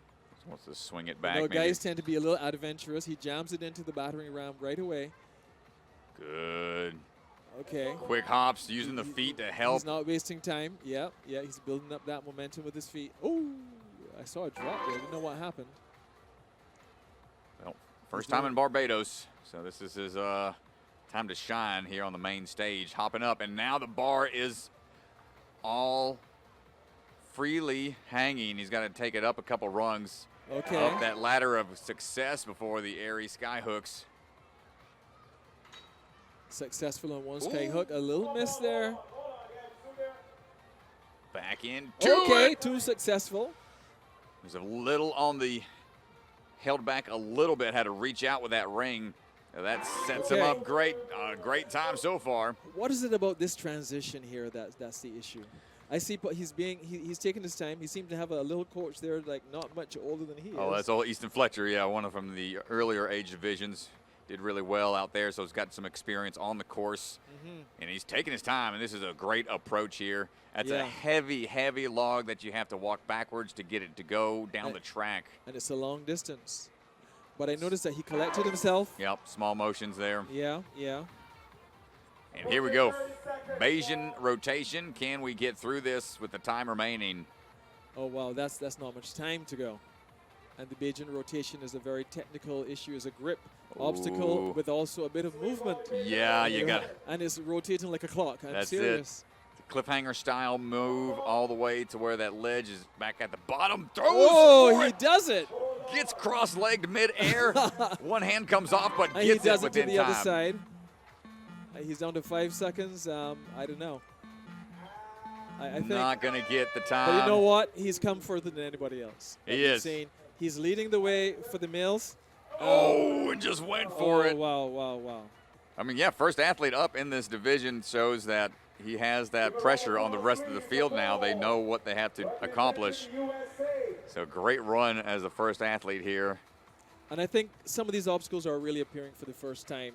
I'd say In terms of the competition. Correct. Yeah. Barbados. This is a lot of new ones this year around. Great catch there. One handle was popped off, and here's a shot of the green monkey trap. Guys, flying bar move just overshot. Up now, Ethan Shafai coming on through, coming out of Canada. Have a multitude of ninja leagues he's competed in. bit of a soccer, football, swimming, and gymnastics background. So air awareness, body control, spot on as we're already through the first 2 obstacles. Mm-hmm. It seems his mom also was a ninja. Oh, Good. what a save, because Wow. he's very fortunate his leg didn't touch the ground in between that slip. But he continues on. He continues to plug on. And through the plus swings. Trying to get that momentum built up again. It's tough. Like we said, those are pretty heavy structures. Yeah, he does it. Successful over. I think Paul is doing very well. He's looking very strong. Very. Yeah, Ethan making his way up. Ethan, he's.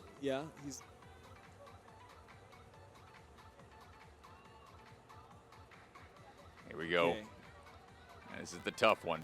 Do we try to lock it in He's first? trying to lock it in, but it There does it lock is. in. And he's going to make a leap. He's not wasting. It seems like the boys are not playing it safe. Right. They're like, I Yeah. got to get through this. The So boys we're are gonna like, no, I'm not crawling this thing. I'm going to leap across here. almost through. Ooh, you saw that little rotation That was a there. rotation, but he saved it. Quick drop down, risked it.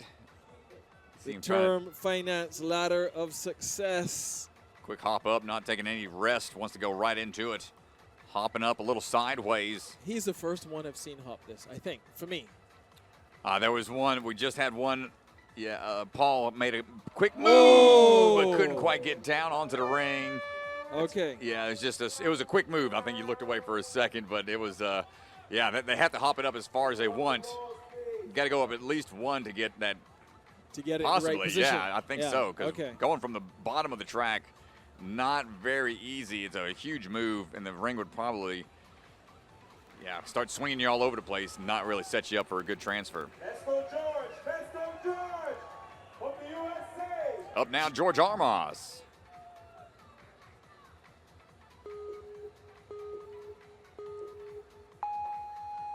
George Armas coming out of jump twist down there in South Florida area. He made a grab, but he kind of missed it. I'm sure he's like, oh, that's a second there I missed on my timing. Big pull here. Seen this athlete. You've seen him before? Oh, yeah. He trains and competes in a lot of different leagues. He is all over the place. He's got his coach Flip there. We'll see him in the adult division. Right now, George is looking locked in. When he focuses in on a course, it's like he has got laser focus. That's an experienced leap he did there. As well as another No transfer. problem. Lincoln the all dismount. in one. All in one. Fearless, dude. The training they do down there at Jump Twist, definitely Flip setting up a lot of these younger athletes up for success as we're looking for the big swing in. He's trying to figure out the technique to go with it. Oh, wow. But this is kind of eating up some of the time he's Yeah. done. I think he's not going for the lock-in. He's just going straight to the end of the palm swing. Great Which he's decision done. making. Yeah. Able to figure it out on the fly. Chalking up now. Oh, he has a good time. He has 1 minute and 40 seconds, but time is something. It's only there as long as it's there, and if you eat it up, Yeah. then it's not there anymore. Not taking long to rest. Just wants to get that grip dried out a little bit. One leg went up, one didn't. I think he's going to try for one more move up, maybe. Oh, Nope. oh, Trusting it. wow. Look at that. Continuous. Wow. Out of here. See you Okay. later. And he does a fist pump. He does a fist pump in the middle of the final swing.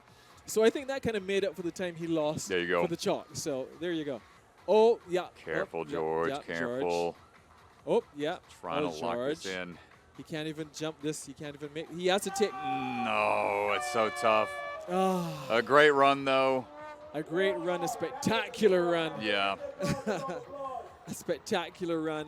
I think he's a That's little awesome. disappointed, but his coach is saying, no, buddy. High Yeah, five. awesome job. You Great did experience so out here. Well, you did so well. Yeah, it was tougher for him. As the smaller athletes might have a harder time getting that log rolling consistently. But look at this linked showcase right here. Let me see that. Does he do a fist pump in here? Shakes Yeah, out a he little does bit, a little something- fist yeah. bump, shake out. Oh, but that Oh, log wow, would wow. not roll the way he wanted to. Grayson Carter standing by, coming out of Action Athletics. So is it that they need to spend more time on the log in practice? Is that the case? I would say, yeah, like that's an obstacle that's been around for a long time, but it's not a popular obstacle. So unless they know they're coming to Barbados, they got to start practicing those PVC pipes, kind of practice the walking backwards a little bit, or endo boards have those balance tank type Grayson obstacles. is having a challenge here, pivoting the pole, which he finally does. I'm sure he's a little, not too happy that he ate up some time there on that, especially being one of the bigger competitors in this category. But I think he can make up some time if he's efficient, which I think he's on his way to doing. Yeah, first time here in Barbados. Good swing down. Welcome, Grayson. Dismounts. Here we go. Over the palm swing. He said watching American Ninja Warriors what got him interested in trying some obstacles after playing basketball, baseball, and flag football. Finally locks it in. And he's contemplating up. There we go. Good. See that heel drive. Yep. Heel drive and pull at the same time and get that momentum built up. Make it a little lighter on the hands. But I'm seeing his arms are kind of outstretched. I'm not seeing those bent elbows to just show that he's kind of cushioning himself. It's kind of like landing and just kind of like stretched. Well, it's easier for the younger athletes that brace for impact with the arms outstretched like that. It's less taxing with the arms. If the arms are bent like that, they're going to burn through that bicep strength really quick. Oh, I see. But could go through faster. But straight arms, generally easier for the younger athletes to handle, and he doesn't even take the bar up the ladder of success. He didn't take the bar up the ladder. I was looking for that because he had kind of like the opposite lock with his arm, reverse lock. One more swing here. Should straighten out. Okay, he does it. Great accuracy. He's across successfully to our good friend. Back at it again. River Bay log run. It pays to take your time here. It pays to take your time here. No! You see the finish line in sight and just lean. You think it's the nerves? It is, it's like, man. I got to get there. I've done this obstacle many times, and it's so tempting to and especially when you start picking up the pace. You see him, he's leaning forwards, the feet are going forwards, and it's like, I have to jump now. If I don't, I'm going to fall anyway. So I think at this stage, the River Bay log rule is the one to beat. That one's taken out a lot. Yeah, this is the one that's really taking people out. At this stage, we haven't seen any splashes in a while. No. Which is quite nice. Blake Williams from the United States of America. Oh, Blazin' Blake. I see why he's called Blazin' Blake. Likes to go fast. Competes in a lot of different leagues, the WNL, UNAA, the Ninja Youth Sport Championship. Been here to Barbados before. Back again. And his favorite obstacle is balance obstacles, so we definitely want to see him on that rolling log as we try to get these links lined up. A power move, power swing on the plus swing. And, okay, this is nothing for Blake. Oh, yeah, he's looking very smooth, very confident out there right now. Trains out of the Jungle Gym that's down in around Tampa, Florida. Strong group of athletes out there, some great coaches with a lot of experience. Blake looking for that move up. Hold on tight, not locking it in. Trusting his grip and his hops. Oh, okay. I thought he was going for some momentum there, but he just made the reach. He realized it was within his grasp to hold it. He's chalking up. He's definitely thinking that he needs to, calm his hands and have dry hands as he moves forward to the ladder. Ladder of success. Can we have success here? He's eyeing this distance, feeling a little hesitant. Yeah, there we go. It was quite a distance to leap. He had to make sure he calculated it well. And he's actually seeming to take it across a little further than most people. Great drop down. And now these next few moves up and over. The Airy Hill hooks. One more hook. Oh! I was about to say he wasn't doing the additional swing for momentum. He was just going for it. But it didn't play off. Yeah, he almost had it. It was a great attempt. When you're set like that, you want to get it in one swing so you don't have to run the risk of swinging out of whack, and they just couldn't get it power through quite enough. Jake Johnson standing by, coming out of the Movement Lab, Ohio, as they address a quick reset on the course. Got to fix the Airy Hill hook. Now, where's Airy Hill? Is that a fun hike somewhere to go? We're trying to hit up Mount Hillaby before we're out of here. Airy Hill, that's like way out in the country, kind of in the center of Barbados. Probably one of the higher points. Okay. I think maybe even a lot of Bajans, we may know about it, but I don't know how many people actually know where it is. Gotcha. Unless you're one who you drive around and you go and see, but it's definitely a country spot. People who do lots of hikes, that is an area. I've actually done some hiking here in Barbados across. We actually have like hiking events that take place. Yeah. And, nice. Yeah. Yeah, that's great. I do love the hikes. I think we're taking a group up to Mount Hillaby. I'm gonna really? We're going to try to take that on, I think, Tuesday morning. Oh, wow. Well, they say Barbados is flat, but after you walk up and down a few hills, you realize it's not as flat so much as they think it is. So is everything? Yeah, there's still a bit of things being set up on the course. But let me talk about some of the sponsors here a little bit. The Barbados Tourism Marketing Inc. has, these are some of the companies that really help to support the Barbados Ninja Throwdown and to make it happen. We also have Crane and Equipment, who have helped set up a lot of what you see around here. The Republic Bank is one of our long-term sponsors, as well as the Tourism Development Corporation. Banks Breweries Limited, Banks Beer, Coca-Cola Plus is where you will find many of these breweries. We also have Platinum Motors, the sponsor of Honda. And yes, let's move on because we have Jake Johnson, who's begun his run. And Jake is going for the win. And a little bit of a challenge there with the pole vault. Most people are having challenges getting the pole vault to tilt, but as Jake was swinging onto the pole vault, it was already tilting. Oh, man. And then he had to pull it back to then swing it back again. Find that so timing. That was a very interesting experience for Jake Johnson there. A leap, a sweet leap. I always admire these leaps because of my own personal experience leaping to catch things that was really disastrous. Oh, no. Oh, no. But so I'm always admired when I see these kids leap the way they do. And I'll tell you about my experience soon after this. Gets that dismount down as we try to find a climb up, and what's the approach going to be here on the palm tree swing. First time here in Barbados as well. A lot of first-time athletes this time around. Always exciting to see new faces out here. Yeah. Trying to get that battering ram portion locked in. But I noticed that he was trying to get the battering ram locked in. He was pushing it with one arm, but the other arm was pulling in the other direction. Yeah. Kind of balancing out his effort, but he was successful in doing it nevertheless. He has kind of a slower hop, using his knees, bringing them up to help. Oh, no! He needed to be a little closer. Yeah. He goes down. He went straight for the handles at the end and just was out of reach. It's tough to get a good pull power when you've got the over clings like that, when you're just on your forearms mostly. We're seeing it up close now. Let's see exactly what he did. He went for the grab. Yeah, he could have went. If he went a little bit further, could it have would gone have a been little good. bit closer, yeah. Julian McDuff standing by. From Canada. Another MST athlete. Huge group of Canadians out there. Is this the English or the French-speaking Canadian group? I think it may be the French-speaking, because I think this coach here is from one of the French-speaking side.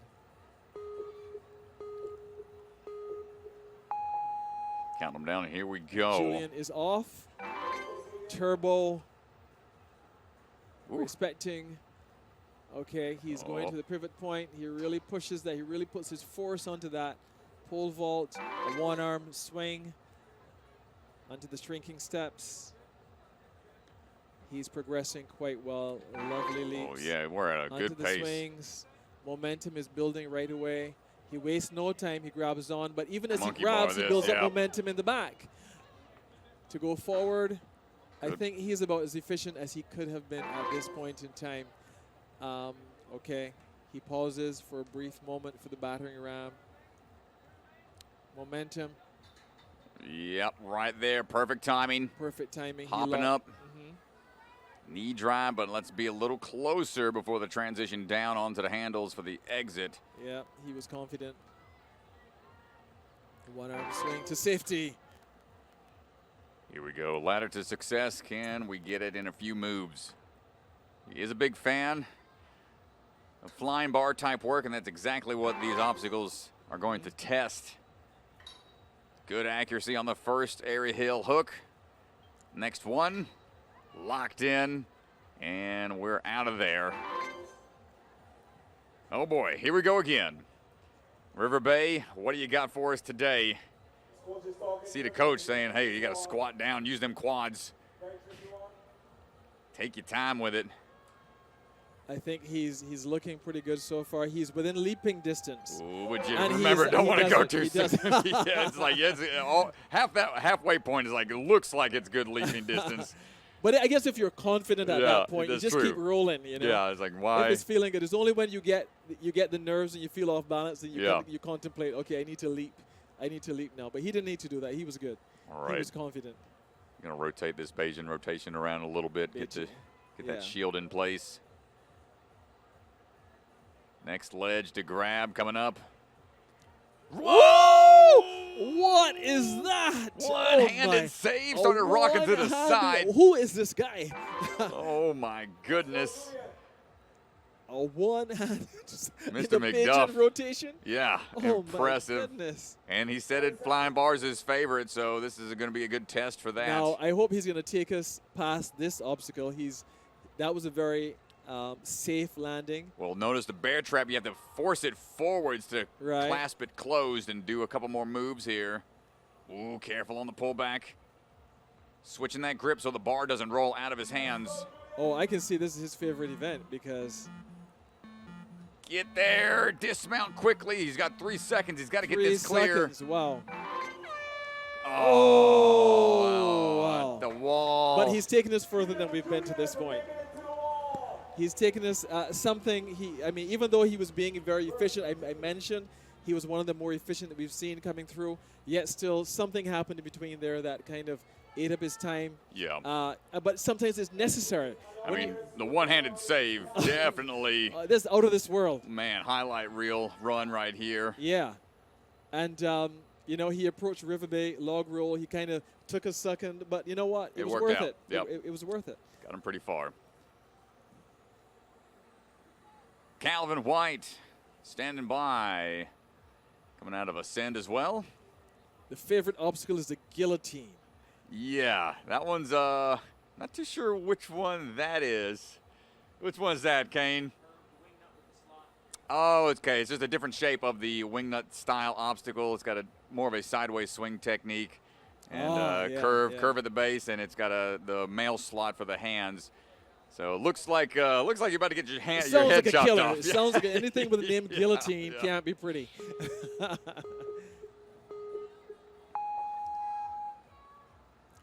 Well, here we go. He makes it. I saw a wobble. He gave a little wobble off to the side. Figured but it I out. think his speed helped him to maintain his balance on there, onto the pole vault. Third time here in Barbados. Third time, quite impressive. Having to fight here with the bar a little bit. He's climbing to give himself a better position. And Gotta get that safe dismount. home. Turn around here. There we go. There we go. Few more moves to get through this balance and agility. To the plus swing. Nice knee lift. So if he's comfortable on the guillotine, then he should be A-okay on a lot of these swinging style obstacles. Going forwards, a little easier than the side-to-side tech. Oh, sorry. Yeah, got some bugs a flying little bit around. of a scarier attack by a bug. Taking a couple extra swings here.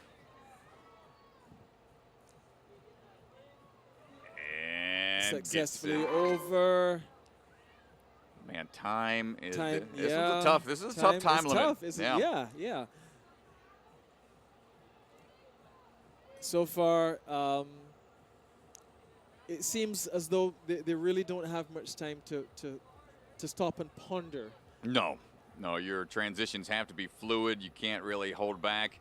And right now, those extra swings might be catching up with him. It's catching up with him, and he's actually having to go back to come forward again. He's trying to lock it in for sure. Come on, Cal. Is he getting? He's not locking in. He's swinging in all directions. Like the bar's going one way, and he's kind of like trying to catch it.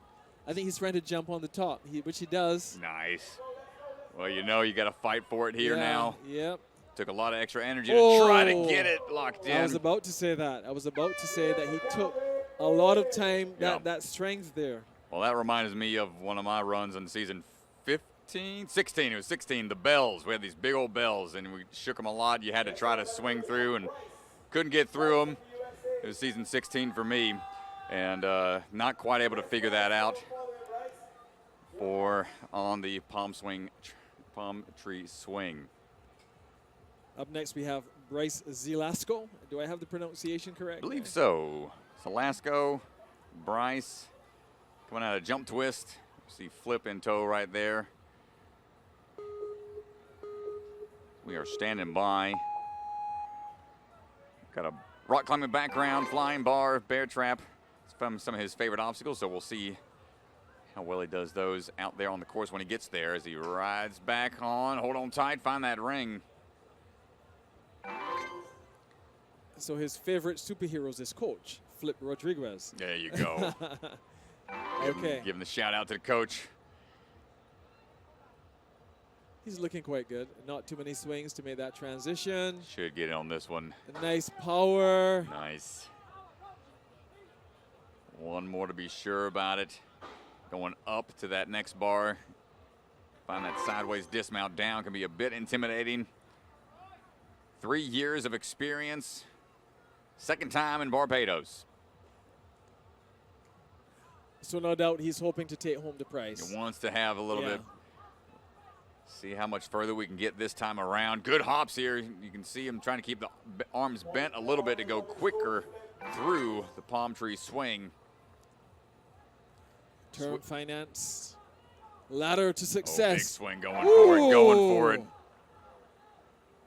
Wow. Oh, yeah. What was that? Getting upside down a bit. That was kind of like a gymnastic move. Like Yeah. his legs were like sticking up in the air. Yeah, had that kip technique. Let's see. Oh, Rice. no.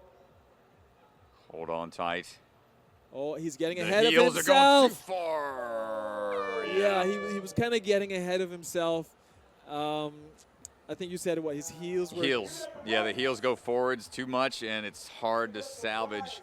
You can split the difference. If you can imagine like a line in the middle of the log, you don't want both heels going in front of that line, or else it's going to be really tough to salvage. But how do you salvage it? How do you save it when it's already kind of like tumbling down the road? Try to put the brakes on, try to go backwards. Some people might be able to figure it out. Turn around real fast, run the other way. I don't know, man. That's a hard one. That's a hard one, yeah, for sure. Up next, we have Timlerin Greenkov Tang. And he is hailing from the USA. Second time here in Barbados. WNL and UNAA, NSC, and FINA. So he's competed in all the big leagues back in the States. And I don't know, it looks like, I'll take a bet that the coach is his mother. She gave him a little kiss there and kind of got him on his way. She's there filming what he's doing. Timberland, Gurenkov, Tang, here we go. Nice Swinging run. through. I liked it. His legs were off the swing even before he was fully off of it. Trains out of the Las Vegas Ninja Lair. It's ran by Mikey P. Just got his call for next season of A&W as these athletes nicely done. Confident out there. I know they trained some big moves out of the Ninja Lair. He's showing a lot of confidence early on here on the course. Nice swing down on the plus swings. Right back up. And I'm sure a lot of these gyms are very proud of their young athletes because they're representing very well at this event, and earning championships and earning it onto the bigger stage of the World Ninja League finals. Locking it in on the first swing into it. Good hops, Great nice technique. heel drive. Perfect timing all the way through. Kind of shaking out the arms there. Kind of a telltale sign that you're feeling it. You're feeling Sometimes, yeah, sometimes, or it might just be natural for some of these athletes, knowing that will help get the energy right back into the hands. Kind of a learned technique to shake out as often as you can. You'll see some shake out mid-swing sometimes as we swing our way through. Ooh, short-changed it a bit. Wow. We'll have to see a replay if it hit low on the exterior of the hook or hit high and bounced out. Yeah, it was a little bit difficult to tell from this angle, but I guess the replay will give us full Get a details. slow-mo look at it. Here we go. Oh, it looked like he was on for a split second. But it fully didn't cover the hook to save him. Yeah, a little off Yeah, axis a little perhaps. miscalculation there. Nice try. Looks like they're wiping down a few things up there. We got the staff up in the rafters, so that typically means we are Something almost. has to be Yeah, they reset. gotta adjust something up there as we're ready for our final athlete. Tyler Bowers will be next as they get a few things changed up, fixed up out there, drying the ring off. So we're getting ready to close out this age division. But so far, we haven't. Have you seen it? We haven't seen anyone hit the buzzers yet. We had one at the wall. One at the wall, yeah. That was close. Yeah, but he kind of like the Time was right there, Time yeah. was kind of against him, but I think he had the potential to kind of wrap it up and to finish it, but he had to battle with the time there.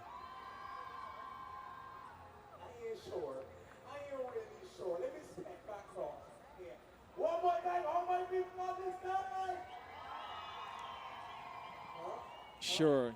What's Kevin's rule? Here we go. Tyler Bowers.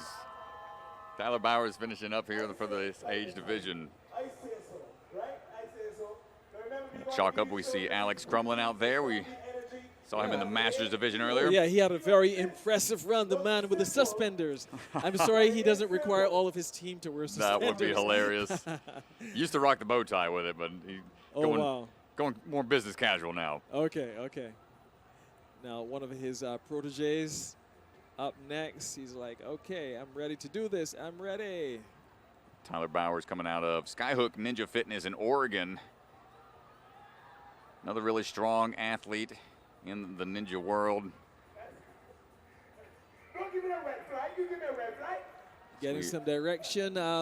I think, we're going to have a few minutes, maybe just a few seconds as they just complete the reset there. I'm seeing there's some Still technical up top, things yeah.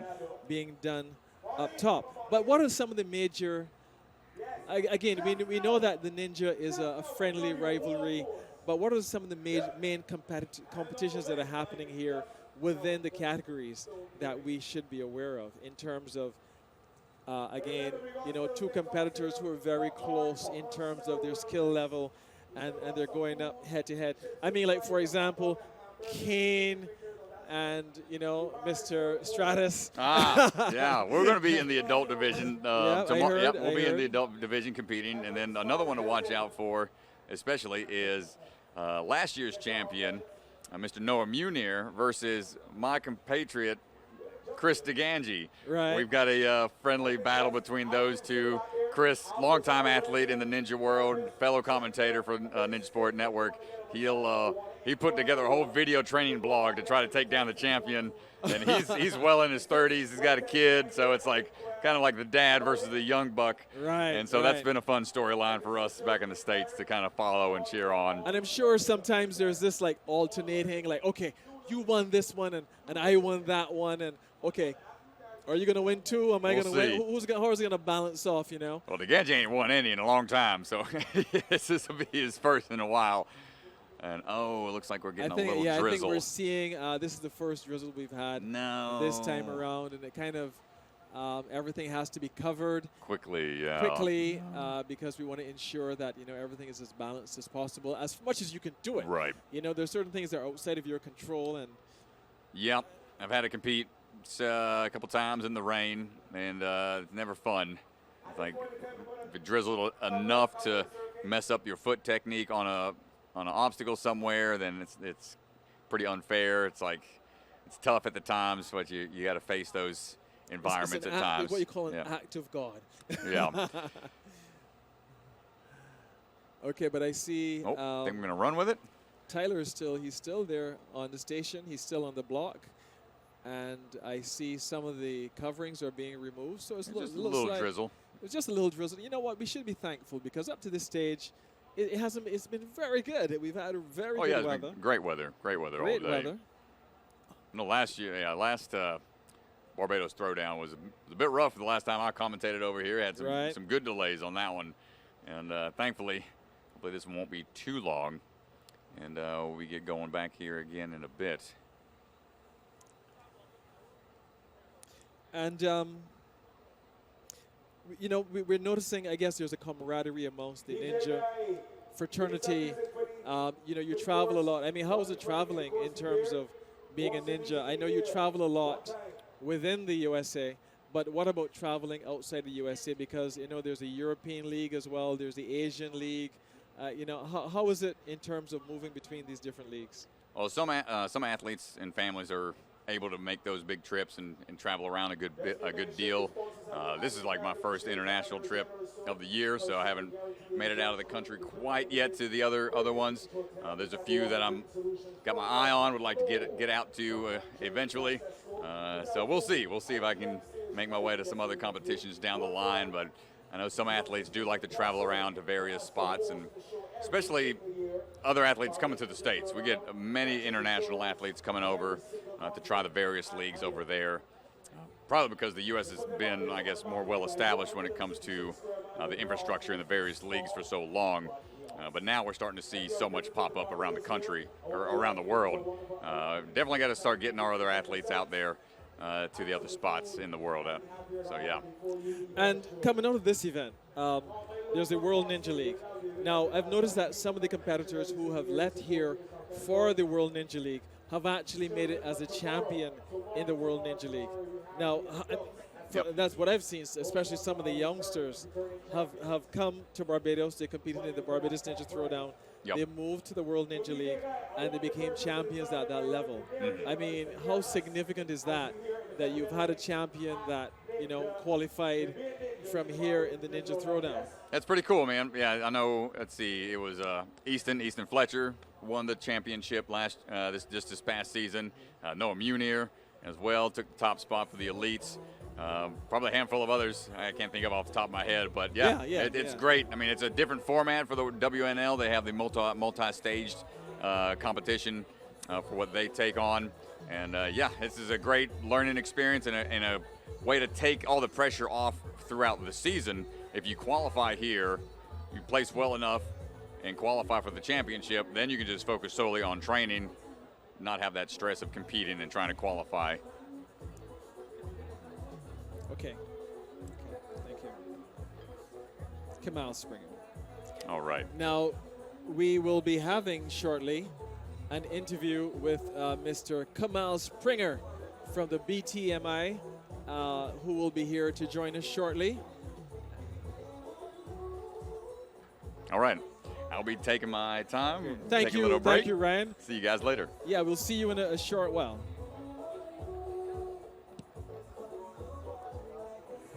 And as we wait.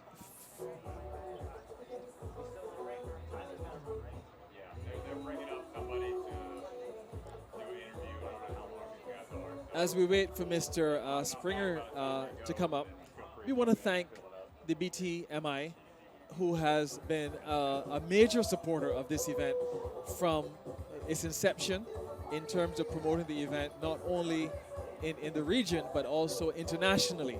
And I know they've done some work in Canada. Kamal Springer. Yeah, I know they've done some work in Canada, they've done some work in the UK, and they're continuing to promote it. So I'm really very interested to hear. Yeah. I'm very interested to hear some of the work that the BTMI has been doing. Hello, good day, Mr. Kamal. How are you doing, Mr. Springer? Hi, I'm good. How are you? Thanks for having me. I'm great. And of course, we know the BTMI has been a great supporter of the Barbados Ninja Throwdown. What are your thoughts about what's happening here today and your involvement in the event?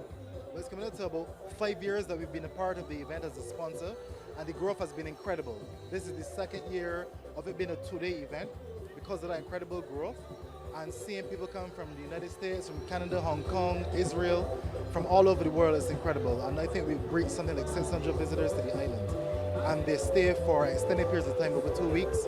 And they're spending on the island. They're coming here and enjoying the country, and they want to stay after the event. They're here before to train. So we are very happy that this event has grown to the level it has. And we continue to help them in international marketing to get even more people to come. And the big thing next step is spectators to keep coming to the island. And that's what we're focused on for next year. You know, I had the unique experience. It wasn't really planned at all. I was actually at the airport a couple of days ago, and I was waiting for someone to come in, and then I saw lots of arrivals coming in. All of these very fit individuals who are coming in at the arrivals, and then it struck me, oh, Barbados Ninja Throwdown is happening. And the flood of, I mean, it wasn't just like a random one-off individual. There were just like a whole host of people that are coming in. And, you know, we're seeing some, I don't know, should I say unconventional markets? Like Taiwan and China and Hong Kong and Israel. How are you looking to develop those markets, especially knowing that you have already captured the attention for this genre of tourism? Well, we take it very seriously because we've just decided as a company to bring on a directive for Asia. So to target those Asian markets because we see a tremendous opportunity there.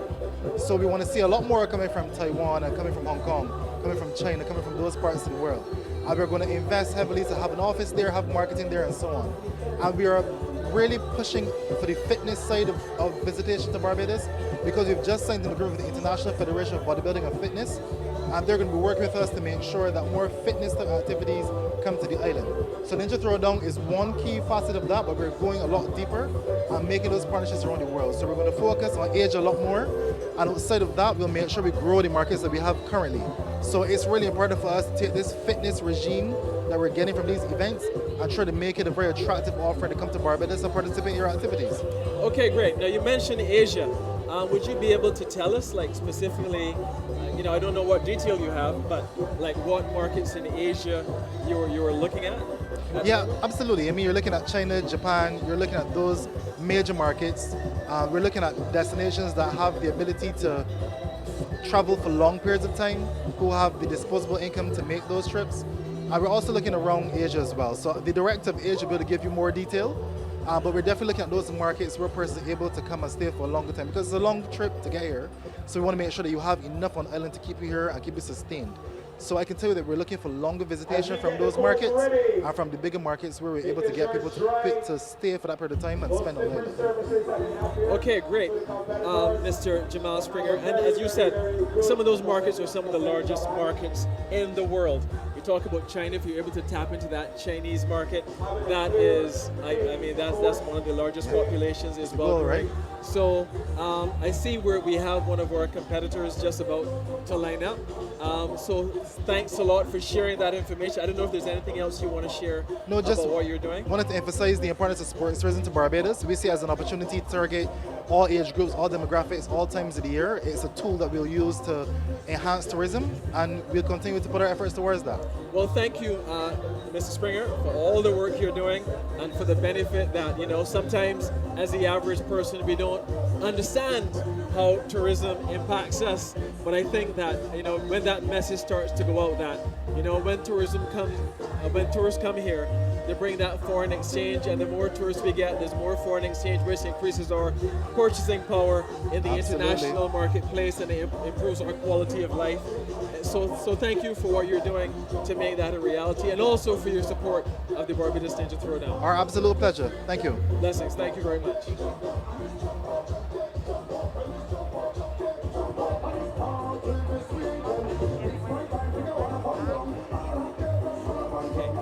Okay, great. So we have seen a lull in the drizzles that were coming down, and right now we have Tyler Bowers, the last in the preteen section, who is all lined up in gear, and he's chalking up in order to make his run. Tyler hails from the United States of America, and we're expecting the run to happen at any moment, because I think the course is totally clear. The course is totally clear, and Tyler has been competing for the last 3 years as a major ninja competitor, and it seems he's been to the Barbados Ninja Throwdown at least once previously. He's also competed in the World Ninja League and the Ultimate Ninja Athletes Association. Tyler is covering some substantial ground here. He's making light work of this course, the pole vault. He has transitioned over to the shrinking steps. Tyler Bowers, the reigning champion of his division, so we'll see if he can get the repeat here. So this is no ordinary competitor. Not at all. This is no, the man. This is this the man to beat? This kid's a stud. He is the man to beat. Oh my goodness. Oh wow. So we have to watch this. This is a lesson. Hopefully he can give us a master class in this course in terms of how to do it, how to do it, the timing, and I think he's doing it. If you just look at how he transitioned, the way his legs were like parallel to this bar, I don't think I've seen that, especially on such a risky bar. He didn't have it swinging too much, no, but he set it up to where he could get it in and out of there perfectly. Now to see how he's going to transition into that airy hill hook perfectly. Switches his hand around to make sure he stays straight on. He knows his angles. He knows his body very well, and it's showing because he's already on the River Bay log roll in just over a minute. Wow, he has so much time. Oh, he's leaning very far forward. No need to rush. No, he's caught his balance. He's taken his time. He's managing it very well. There we go. Now That he's is a back in maturity. control. Halfway through the track. Has to stop leaning forward so much. Tyler, please be careful. All right, he is safe. There we go. Oh, now we can now breathe, on right? to page in rotation. It's crazy. We live in a world where I feel more comfortable in Tyler beating this than the River Bay log roll. Yeah. He's going for the rotation. It's a lot of moves there for this preteen division. But he sets himself up. It barely swings around. Perks of being He no sooner light. grabs it than he releases it. Only 70 pounds as well. Oh, yeah. Now coming up to the green monkey trap. What does he say is his favorite obstacle? Because the last guy who did this said this was his favorite obstacle. His favorite obstacle is canes, C-rings, and other hand obstacles, kind of like bars. Right. But if you check out this kid's Instagram, he is doing exactly those types of moves that he mentioned. Oh, no! Oh, no! Undershot the right side. Oh, man. The bar hits the front of the cradle, and down goes Tyler Bowers. You can tell he's not happy about his result. Oh, you can see it on his face. And I can see the coach is looking so reassuring. I think this is not what we expected, but you know what? I give Tyler full props. You know, he's the man. He's still the man. Yes, You know? absolutely. You can be the man, you can miss it sometimes. You know what I mean? No clears in this preteen male division. Tyler Bowers just made a run all the way to second place. Wow. He needed to beat that obstacle, and that's why he's beating himself up. Regardless, he's still only one of 3 athletes in this division to make it that far. Yeah. So then, that was the green monkey trap. Yes. So basically, he was almost safely home. He just had a couple moves to go Yeah. before Mount Hillaby. But you know what? You're never home until you're home. That's one thing I've learned. You're never home until you've made that final transition. Yes. So up next we have the teen. Yes, I believe we're probably going to kick it back over to the front for awards for the preteen division. both the female and male leaderboards. Okay. And I'm seeing the various trophies being brought to the fore as the teams are about to be rewarded for the hard work that they have done so far.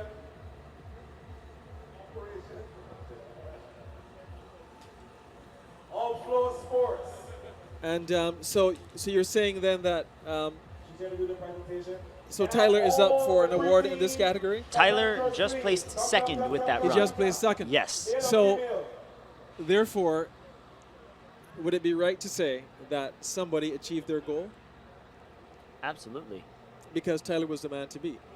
Absolutely. That would be Julian McDuff, who was the only athlete in this division to make it past the green monkey trap. He only had about a half a second left to do so, but he made it through with time to spare, and that's what gave him the win today. It's very tricky. I think off of time, had Tyler beaten that obstacle, we would have seen Tyler go back to back. Tyler was within good time. Absolutely. He was very far ahead of pace, moving very efficiently. That's just how the cookie crumbles sometimes in Ninja. You never know. Now we're going to take it down to the floor for the preteen female awards right now. In the second position, let's hear it for Elizabeth.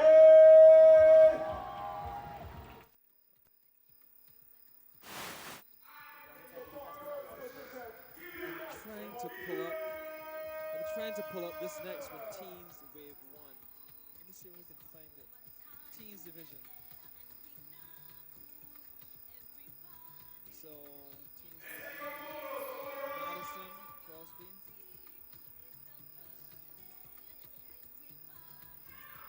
Got it.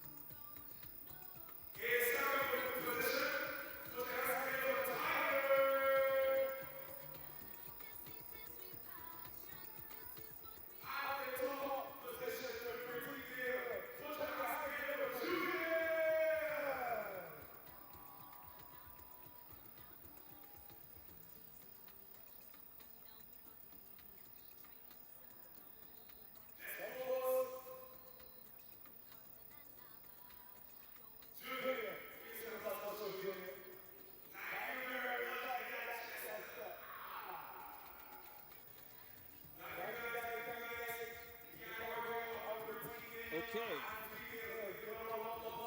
And welcome back. Okay. Let me flip it over just like this.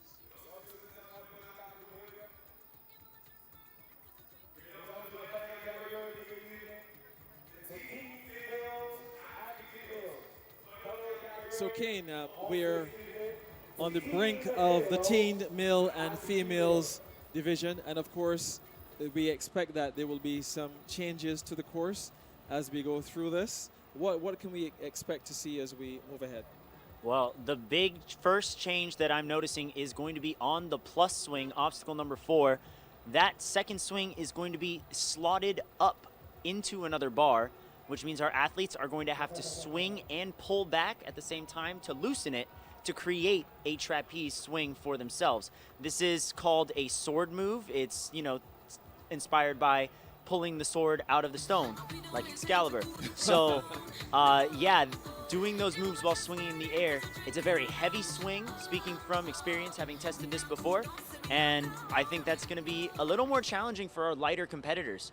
We're also going to be seeing a modification of the airy hill hook and the term finance ladder to success. I believe we are changing some distances and removing additional bars.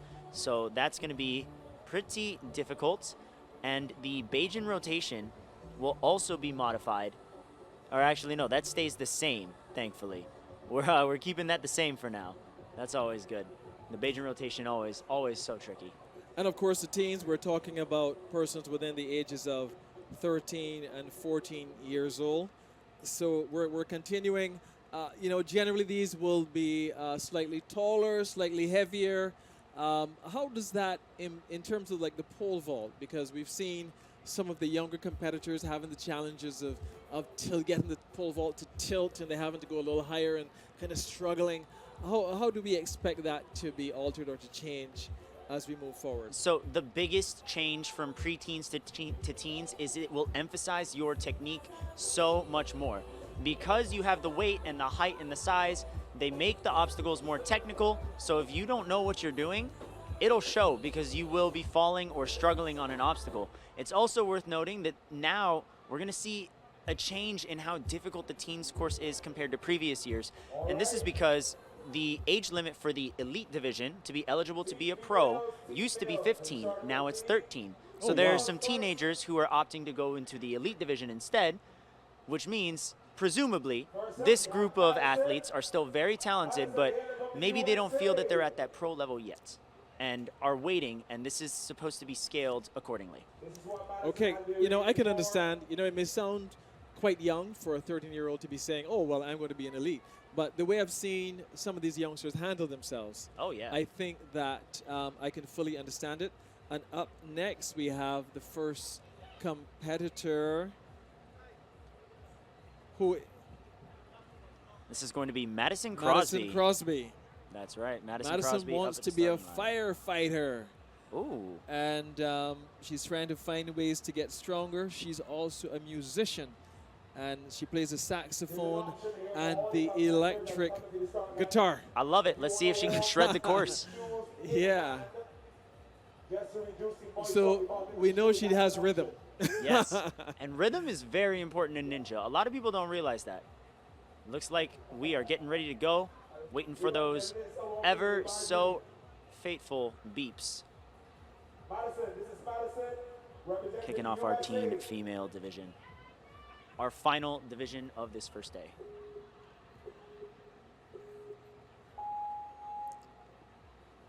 Oh, quite smoothly. She transitions. She's showing her experience for sure.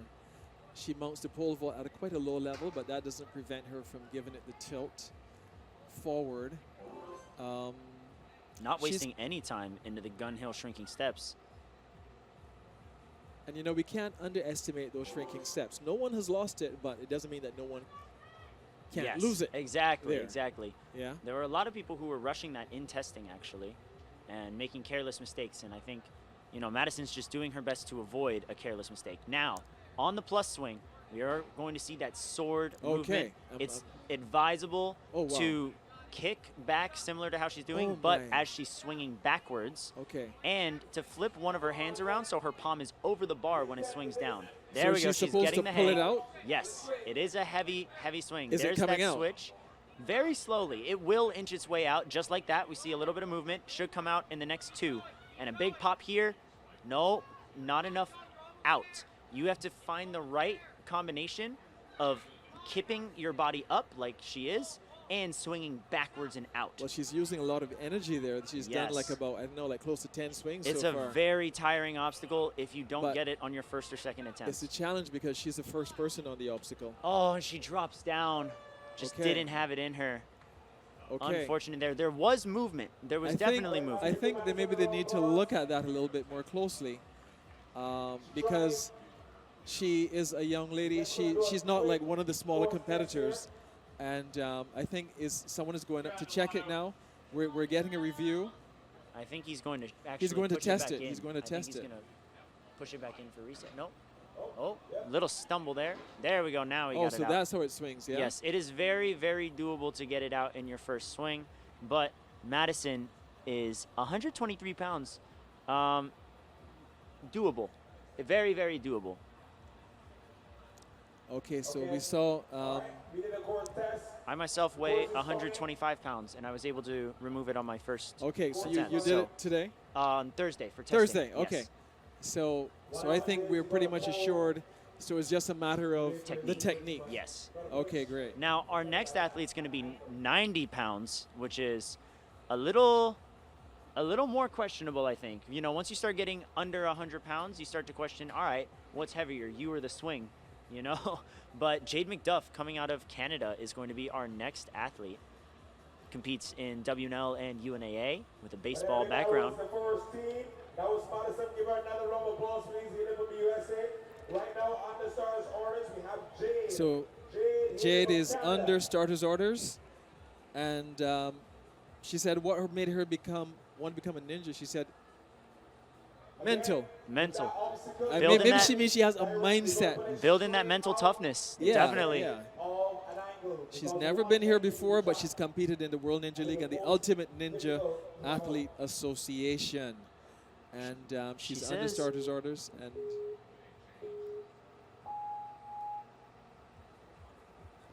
she says her favorite obstacle is the flying bar, which will be featured on the green monkey trap, but she's got to make it there first. Making quick work of these first two obstacles, already done with the Hackleman's pole vault here. Hackleton, sorry. Now on the gun hill shrinking steps, taking a cautious approach, making sure there's no slippage. All right, wow, a great kip up off those rings and utilizing that back ring to pull back, build up some power. Should be able to go on this next swing up to the sword move of the plus swing. There. Now she flips her hand around. This is smart. Ooh, now pop up and first out. try. There we have it. Beautifully done there. Great job from Jade McDuff. She wasted no time there, so that's a lot of energy that she's pushing forward to complete the remainder of the course. All right, now on the palm tree swing, she's trying to build up enough power to lock it in, gets it on her first shove. Now for the pipe portion, has to engage a little bit of her wrists as well as her